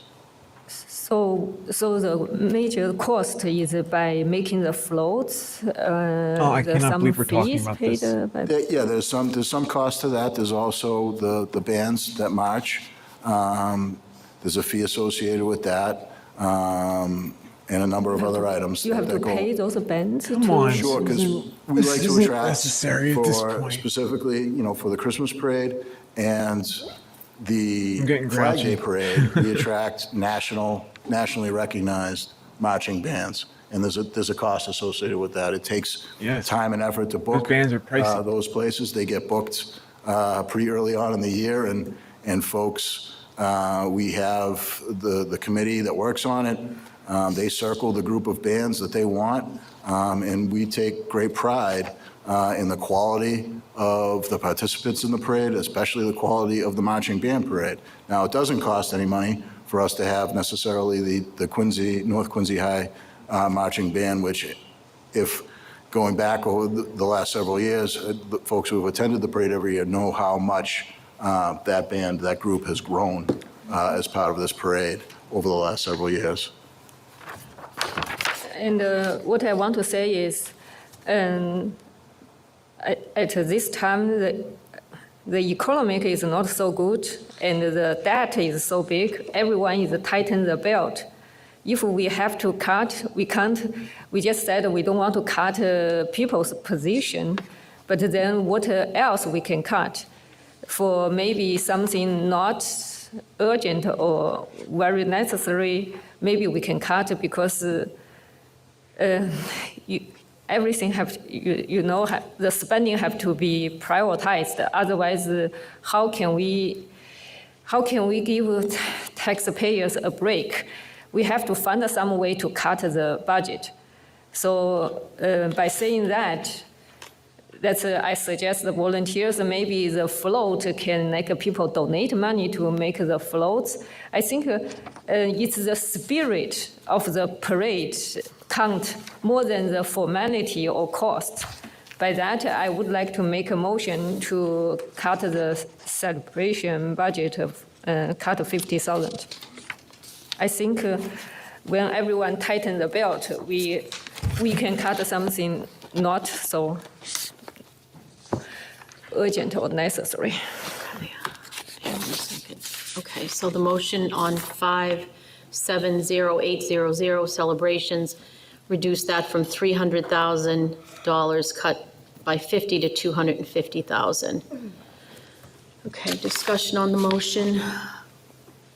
Councilor Hubeli. Thank you, Madam Chair. Yeah, on the motion, so I've listened to my colleagues and their questions about the different events. It seems like they've dug in to identify what this line item funds. And when I look at evaluating the value of an event, I often try to look at what's the impact, like how many people benefit from the event, and what is the cost of that benefit. And so when I see parades, I see the attendance, thousands, right? Like lining the streets. It's a big impact. Then I look at other types of events. I know, that a little money towards the Scout Breakfast was mentioned. But what I didn't hear mentioned was, I guess, what is the cost of the programming for the Ruth Gordon Amphitheater? Through you, Madam Chairwoman, I believe that's in the $15,000 range, Councilor. Okay. So I've attended those events quite often. I think it's based upon my track record through the Wollaston Hill Neighborhood Association and being a founder of Porch Fest and running that for the past 10 years. It probably doesn't require any explanation as to my appreciation for community building and live music and events. Surely I value those things. In fact, a lot of the work I've done as a volunteer shows that, and hope I wouldn't have to explain that much more. But Ruth Gordon Amphitheater, I guess if we're looking at doing changes to the budget, I would say the crowd varies between 200 to 400, maybe 500 per instance. Many of them are the same each week, so it's not like we're attracting 500 people and then 500 different people and then 500 different people. And then I look at the cost of that programming at $15,000. I think back, so, I've been running Porch Fest for the past 10 years. We attract about 20,000, 25,000 people to that event across 3 different neighborhoods. It is completely self-funded. We don't get a penny from the city to do that. We hustle, we sell shirts. When it comes to Wollaston Hill Neighborhood Association, we get, on our events, we get, I think our biggest event, we got about 400 people. We do the concert series similar to the Ruth Gordon.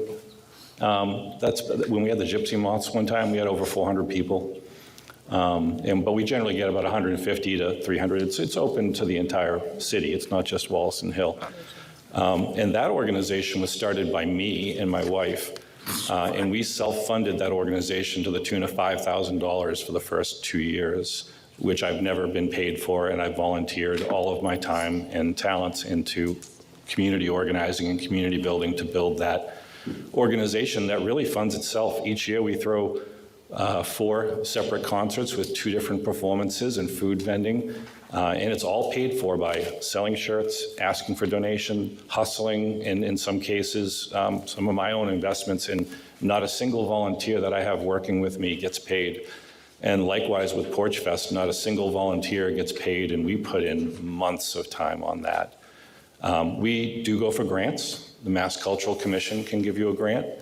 We do get donations. We have a couple of folks who throw us a few $100s. One person's been throwing us $1,000 every year, and that's because he's one of the volunteers. Him and his family really appreciate what it does. So when I compare and contrast what Porch Fest costs the city, which is, aside from some police going around the neighborhoods, it's next to nothing. And then what Saturdays in the Park, which runs for 4 weeks in September, cost the city nothing. And it's all self-funded. I wonder to what extent some of these other things can also be self-supporting and find sponsors and so forth. So I guess I'm curious why we didn't look at that particular expenditure and the number of people it serves, but we looked at parades and the number. You see where I'm going? So I guess I'd love to hear a little bit more on the motion from my colleagues on that. I'm going to take some privilege because I, too, love Porch Fest. I agree with Councilor Yuan that, community-driven events have a different vibe and a different feel to them.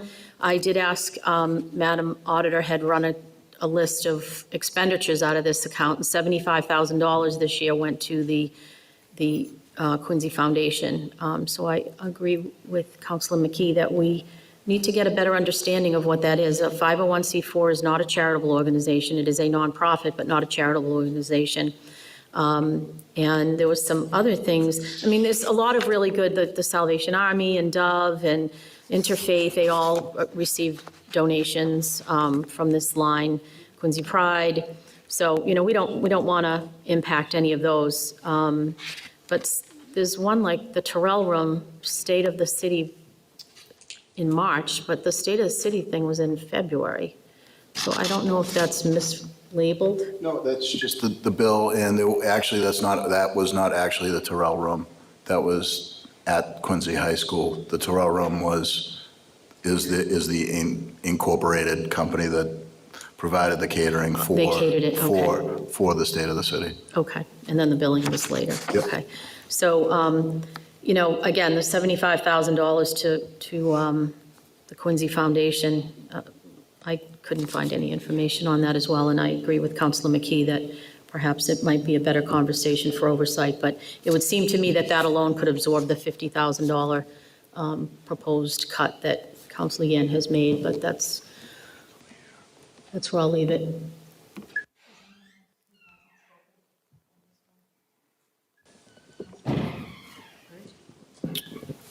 Thank you, Madam Chair. Just to elaborate a little bit on the celebration fund, it's been something the residents of the city, the citizens, I really like. A lot of these parades and the different things that we've talked about, Thanksgiving weekend. Just looking back at the Ruth Gordon Amphitheater that Mr. Hubley has talked about, Councilor Hubie. Sarah Tara Collard, she's reached out to me a few times about this being in the budget. Studio 2, which is the Beatles tribute band, they had over 1,000 people. As a matter of fact, Councilor Yuan, I don't know how many times I saw you this summer there. We ran into each other about 10 times. I was there a lot. All I ask basically is a lot of these different celebrations are items that people really enjoy. If you could, through you, Madam Chair, to Councilor Yuan, would you be willing to cut it in half to $25,000 cut instead of a $50,000 cut?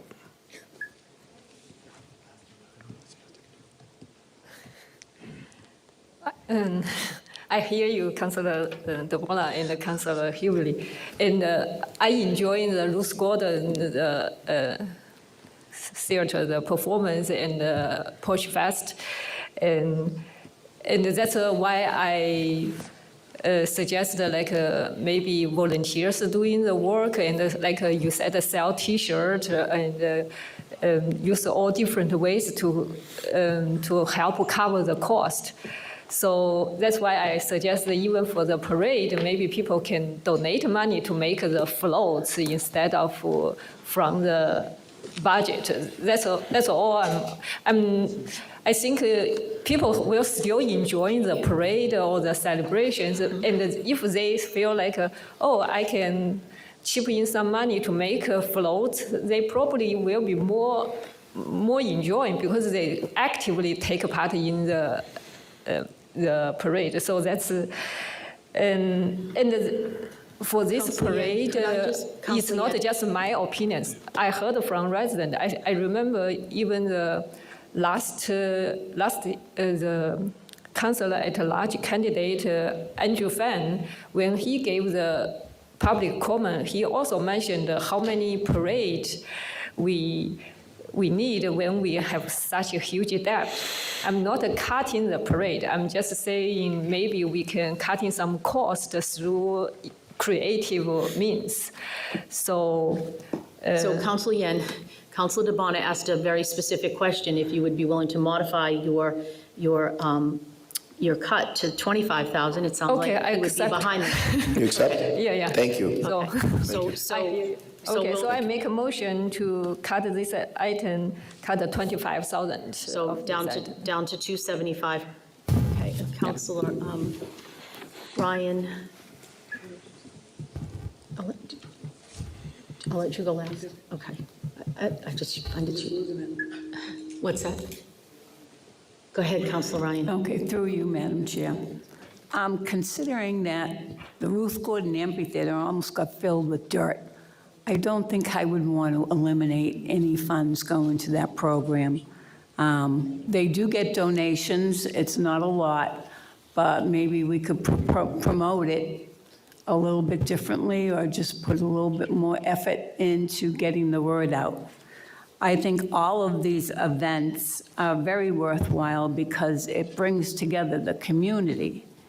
So instead of reducing the funding, we could actually move it to oversight to see if there is some way that we could possibly streamline it a little or go over all of the details of where the funding is going. Hope we've got to pass this budget tonight. I know. So I think that might be a future goal.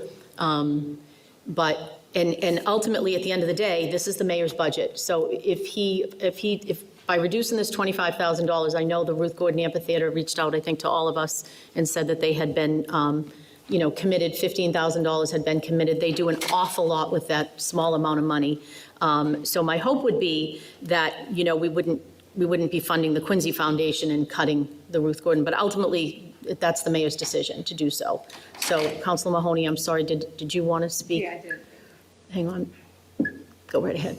I missed the whole conversation about the Quincy Foundation because I had to step out for a second. And I understand where Councilor Yuen's coming from, but I don't think we're really talking about parades. I think we're talking about understanding the foundation. And I know you want to go into oversight to do that. I do feel like so is it a cut $25,000, right? We're down to 25, yes. So that's all I want to say is that I think without knowing and with the research that was done. I was just confused by the 501c3, 501c4, whatever. We're not sure what it is and we don't know where it's coming from. We do have to have some understanding on that. But also, I just wanted to make a note that, and I do this for every budget, is I wasn't really planning, I didn't really look at this budget that closely because I don't usually look at this one this closely. But when I averaged out the 6 years, it's 244. So over the last 6 years, we paid 240. But to be fair, I was asking Chris also, I think we increased the amount a couple of years ago. So I think I'm okay with the $25,000 cut. I think that won't be that bad. But I do know that the events that we do have are really important to our families. But there was a $75,000 donation. I just don't understand what that is. So if we're paying for our parades out of this money, I'm not sure why we're transferring money to another 501c3, whatever it is, 501c4. Correct me if I'm wrong, Mr. Walker, but isn't the parades coming out of the Quincy 400 line? As did the concerts last year. No, the parades. Okay, hang on. Hang on. There you go. $75,000 this year to the foundation is for the Christmas parade, so in the detail. That's where that money goes. Oh, okay. Okay, so. Why do we pay it out? Just because I'm confused. Why are we paying any money out of a celebration account? Why wouldn't you just pay the detail out of the celebration I account? think from year to year, it has alternated. There have been some direct payments. I think historically, this has been the committee and the group that has operated and funded the Christmas parade, and that's where the money has gone to. I think the Quincy Foundation also did something with COVID too, didn't they? Yes. Okay, so I guess my hesitation here is I never knew money was coming out of the celebration account going into a 501c4. And when we're saying these are all for parades and everything else, and that might be for it, but 501c4 is raising money for the same thing, paying things out. I wouldn't think that you would be funding that separately. And that's the hiccup I'm having because you do a lot of great things with the celebrations account, and I'm not against all that, but paying out to a nonprofit in that way, like you do with the Boy Scouts, and that's being paid for from the celebrations account. That's not going into anything separate. The Boy Scouts would be also considered maybe a nonprofit. Why aren't you giving them the money to have their own party? But that's not really what you do. You have the party for them. So I'm a little, and then, Quincy Pride is a 501c3. Do we direct money directly to them? I don't. We do. Yes, we do. No, you do. You said. We get Yeah.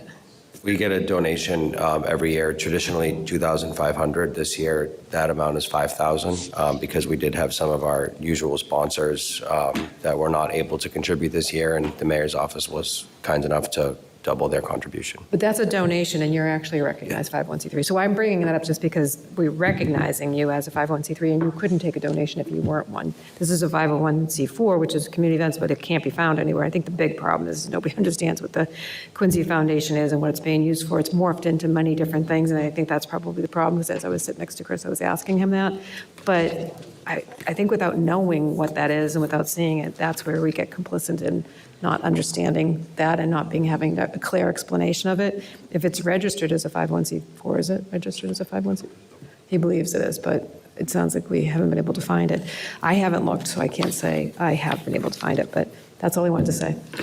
Okay, so we do have a motion. Oh, Councilor Hughley. We're cutting to. Yeah, so on the motion, it's just like 30 seconds more.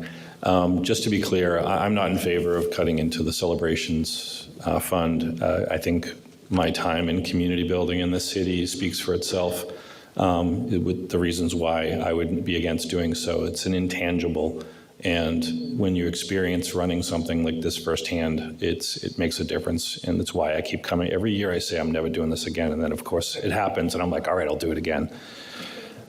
So just to be clear, I'm not a fan of cutting, but I was more interested in our methodology and our metrics-based, our numbers-based analysis, and why we talked about parades but didn't talk about something that draws much fewer people that cost what seems to be a lot more. Quite frankly, also, when I found out about the funding, I was like, wait, all I had to do was come down to City Hall and get $5,000, and I don't have a dining room full of T-shirts that I'm trying to sell?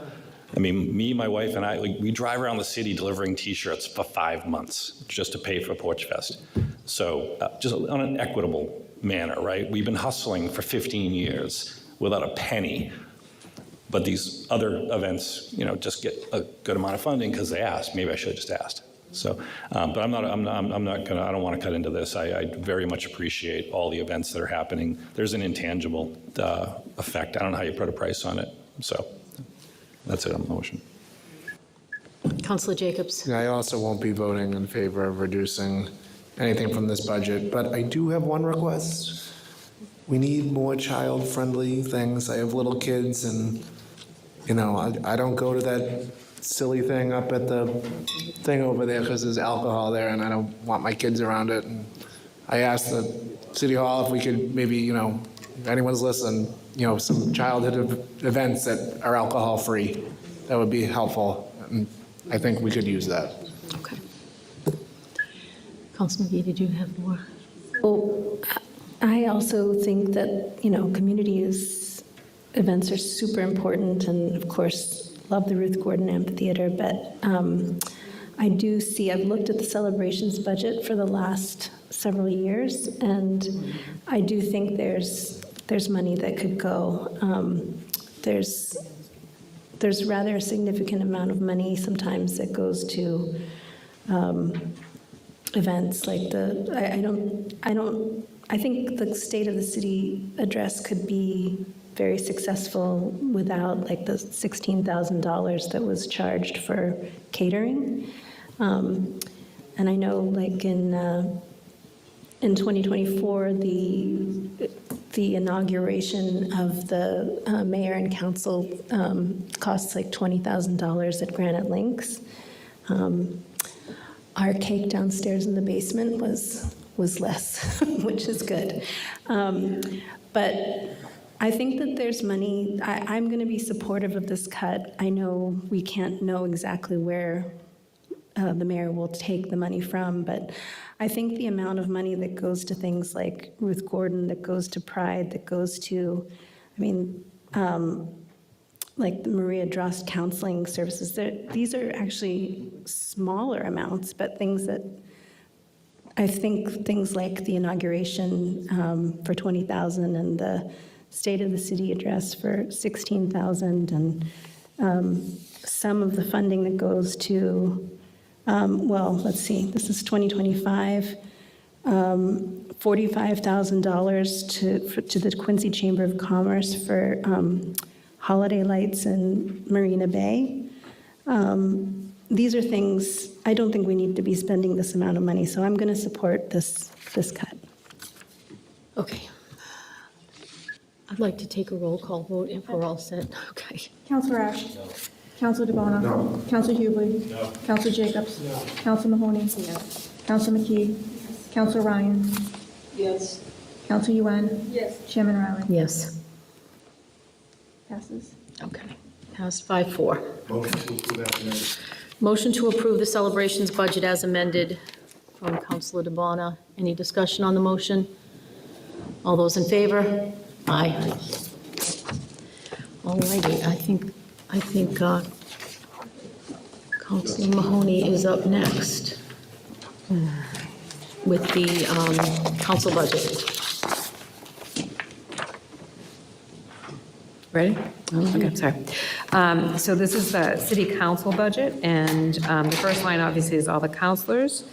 We have, the second line is the city auditor, and she did come to me and asked me, she asked me to bring it down to her original salary of $144,326 because all of the department heads, I want to make sure I get this right, we're not taking the percentage raise, correct, Susan? That's correct. And then you did ask me, though, to make sure we maintained, I'm going to apologize because I didn't write it down. Was it premium pay or longevity that we needed to increase? I would prefer if you made a cut of $8,000, that would leave money left over in my line that we can use for the longevity, because there has been an increase in the longevity tables for fiscal '27. So if I make a cut for 8,000 for 51003, it will leave you enough money for your longevity, correct? Yes, it will, thank you. So I'd like to make a cut for $8,000 for 51003. Okay, motion to amend that line item. Any discussion on the motion? Counselor DeBona? So So through you to the Madam Auditor, are you okay with that cut? Yes, I am, Counselor. Okay. All right. Okay. Thank you. Yes, thank you. Okay, so Susan asked me to make that cut. I wasn't making that cut, just to be mean. I just want to let you know that Susan called me Okay. and asked me to make that cut. The remainder in the balance is the employees that work for the city council, admin to the council, admin to the assistant, clerk of committees, longevity, clerk, premium pay for a total of, less than 8,000 now, so 8,527. Then we have it's really the amount that follows is repair, maintenance, professional tech, that's in the office itself, and then communications at large is $1,000, and communication by wards are $5,000. I have never used my communications at large, but I know, before I would cut that, that's something that usually gets transferred for ward counselors in case they go over, correct? So I would say that we will leave that there, and just in case any ward counselors, because usually at the end of the year, if we do have to, we will transfer that in. And then we have office supplies and conferences, bringing a total of $88,737. And Okay, so we just need to vote on the cut. Just all those in favor? Aye. Any opposed? Okay. And then, don't know if anybody has any other questions or any other questions on the budget? A motion to approve as amended? Counselor DeBona? All those in favor? Aye. None opposed. I think that does it. Oh, motion to, no, we have to go into full council, right? Yes, so adjourn. Adjourn, I'll adjourn the Finance Committee meeting, and we will go into our full council.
going to bring the council meeting back in order. It's about 12:27, so Madam Clerk, could you read the numbers for Number 1, 2026-073, an appropriation, fiscal 2027 general fund budget. So this is the general fund budget that we just did, and we're just looking for a vote as amended to pass. We need a passage, and it needs a second. Motion to approve as amended. Motion to approve is amended, second by Councilor Jacobs. What's that? Do we have the totals? Okay. Is this a full budget? This is the general, this is the general budget. If we have, do you have the numbers? Okay. The budget, the proposed budget came in at $491,849,702. There were two amendments, one to the interest on notes, and then also for the downtown offset, which brought the total down to $490,132,782.17. There were further cuts made to various lines totaling $1,668,176, bringing the total revised budget for fiscal 2027 to $488,464,606.17. Okay. So the amended budget is $488,464,606.17? Correct. Okay. Motion by Councilor Riley, seconded by Councilor Jacobs, and we'll need a roll call vote on that. On the motion?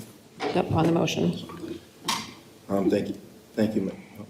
Sorry. Thank you, Madam President. Just to elaborate a little bit on the entire budget process, I want to thank fellow councilors for going through this. It's a long one. This was a marathon. We had 3 of them go into the next day, including 12:30 a.m. right now. We had a 1 o'clock and we had another 12:30. I want to thank all the counselors for coming out. It's a long process. This was the longest ones we've ever done. I want to thank some of the counselors for keeping in the budget the DEI Community Liaison, which we discussed tonight. I want to thank you for this CPC, which is a Community Preservation Committee Director. Thank you for leaving that in the budget. And some of the other cuts on compromising on lowering some of the cuts. So I want to thank the council for actually working together on trying to do that. As I was part of some cuts, particularly the one that stood out to me to be the one that I did not support was the emergency management position and some of the items in that particular budget. And however, I want to thank the council for fully budgeting the police department, the fire department, and the education in the schools. Those 3 big threes. Thank you for fully funding those 3 budgets because they're very important to our city. Where we agreed and disagreed on certain votes, I don't think anybody up here voted 100% with each other, which was good. Some people voted for things, some people voted for cuts, some people didn't, which was great. That's what the council's all about. Overall, I just want to thank you for the process.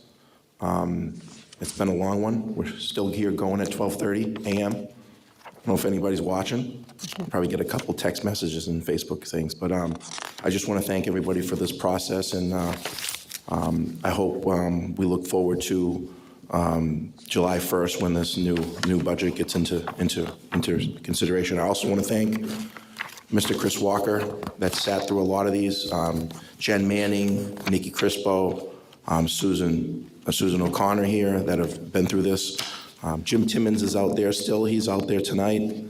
A lot of the department heads that have been here for quite a while. Thank you for everything. And Scott Jackson, he's still here tonight from the Quincy Sun. Thank you. But overall, thank you for the process, and I'm going to be supporting this. Thank you. Yes. Counselor Ash. Yes. Counselor DeBona. Yes. Counselor Hughley. Yes. Counselor Jacobs. Yes. Counselor McKee. Yes. Counselor Riley. Yes. Counselor Ryan. Yes. Counselor Yuan. Yes. President Mahoney. Yes. 9 members. Can we go into item number 2, please? 2026-074, an appropriation fiscal 2027 sewer enterprise budget. Do you have an amount for that? The amount of the fiscal 27 sewer enterprise budget, $31,685,202.76. Do we have a motion? Make a motion. Okay, do we have a motion? Do we have a second? Second by motion by Counselor Jacobs, seconded by Counselor Ash, to pass the sewer enterprise budget for $31,685,202.76. Could we please call roll? Counselor Ash. Yes. Counselor DeBona. Yes. Counselor Hughley. Yes. Counselor Jacobs. Yes. Counselor McKee. Yes. Counselor Riley. Yes. Counselor Ryan. Yes. Counselor Yuan. Yes. President Mahoney. Yes. 9 members. Okay, and then we have, sorry. Number 3, Take control. 2026-075, an appropriation fiscal 2027 water enterprise budget. If we could have a number. The proposed 2027 water enterprise budget was originally $27,654,975.72. There was a cut of $74,000, bringing the total down to $27,580,975.72. Do we have a motion? Motion approved by Counselor Riley, seconded by Counselor Jacobs. Roll call vote. Counselor Ash. Counselor DeBona. Yes. Counselor Hughley. Yes. Counselor Jacobs. Yes. Counselor McKee. Yes. Counselor Riley. Yes. Counselor Ryan. Yes. Counselor Yuan. President Mahoney. Yes. 9 members.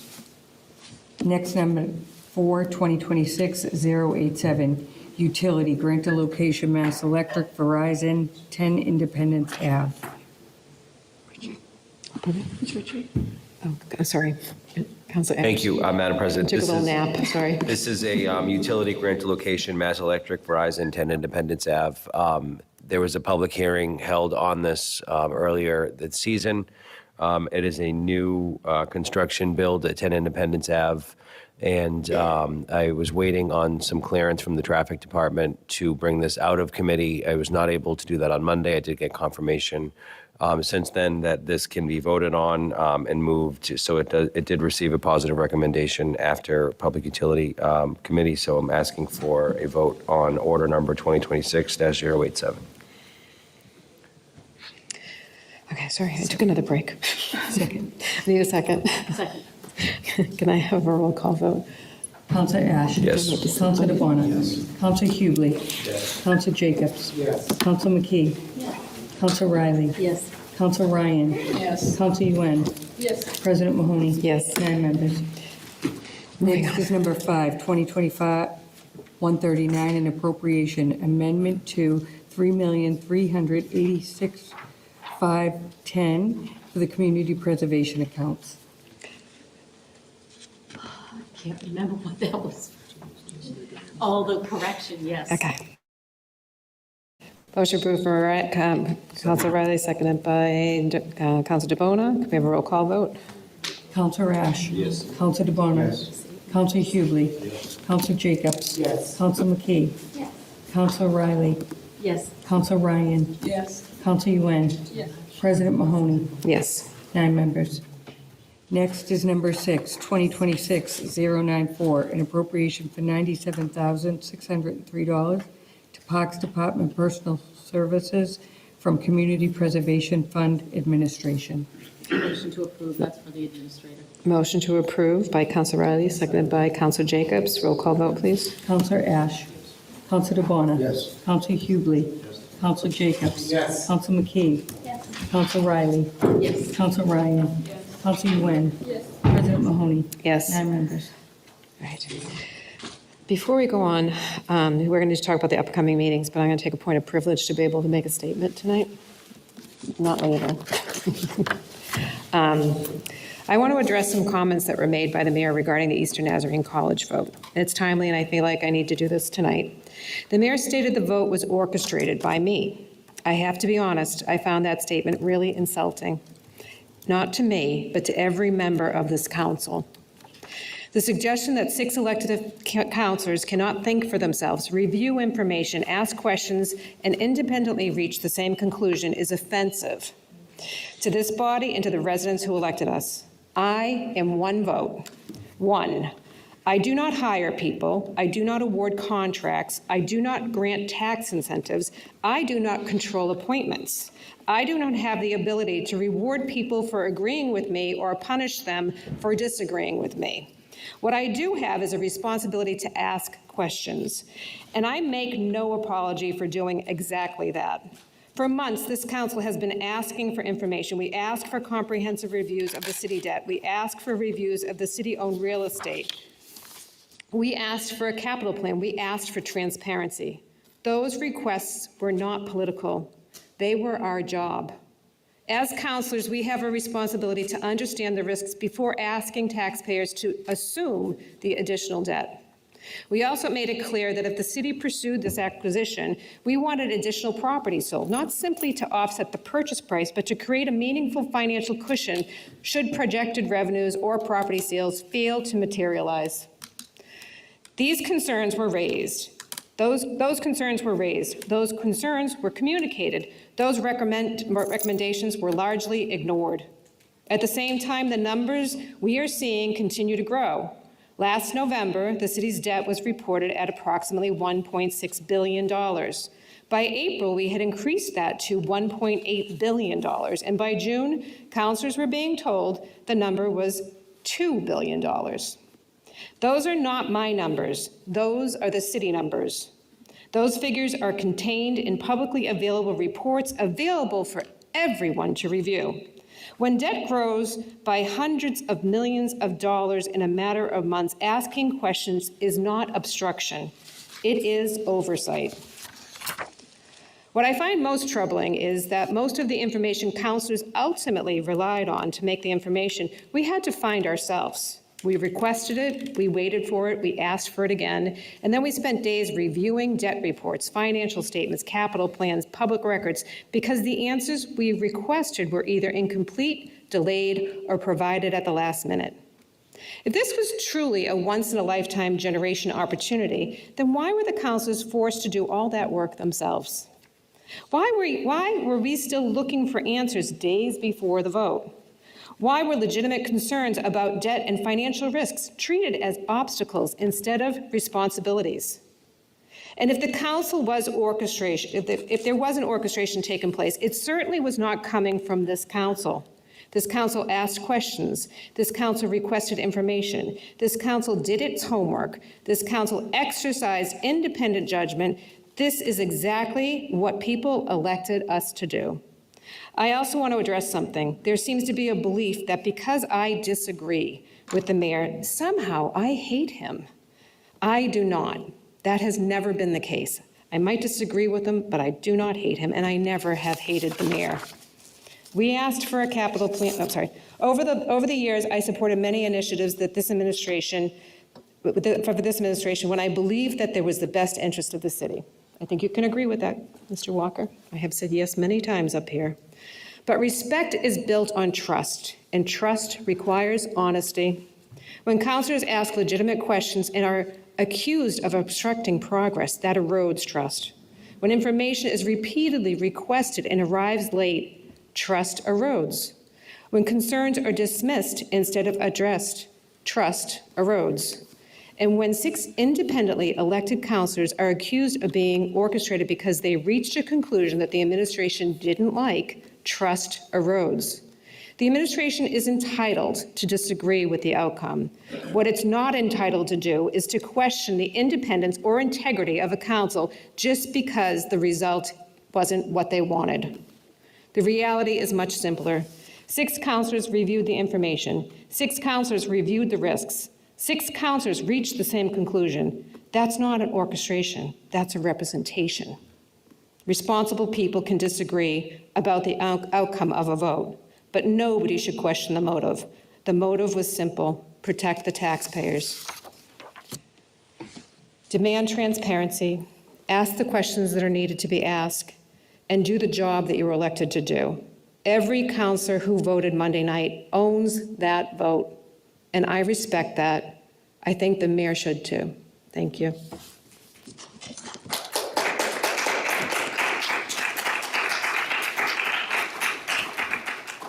So now on upcoming meetings, we have Monday, June 22nd, starting at 6 o'clock. There'll be an oversight meeting, 6:45, Rules Committee, 7 o'clock, special council meeting, and 7:05 ordinance meeting.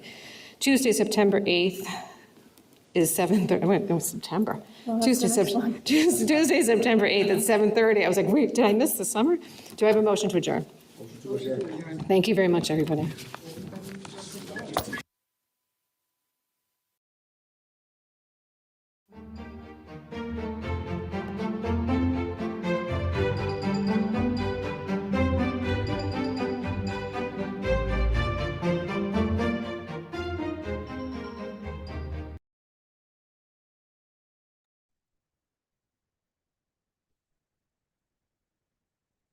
If anyone's still watching, thank you for coming.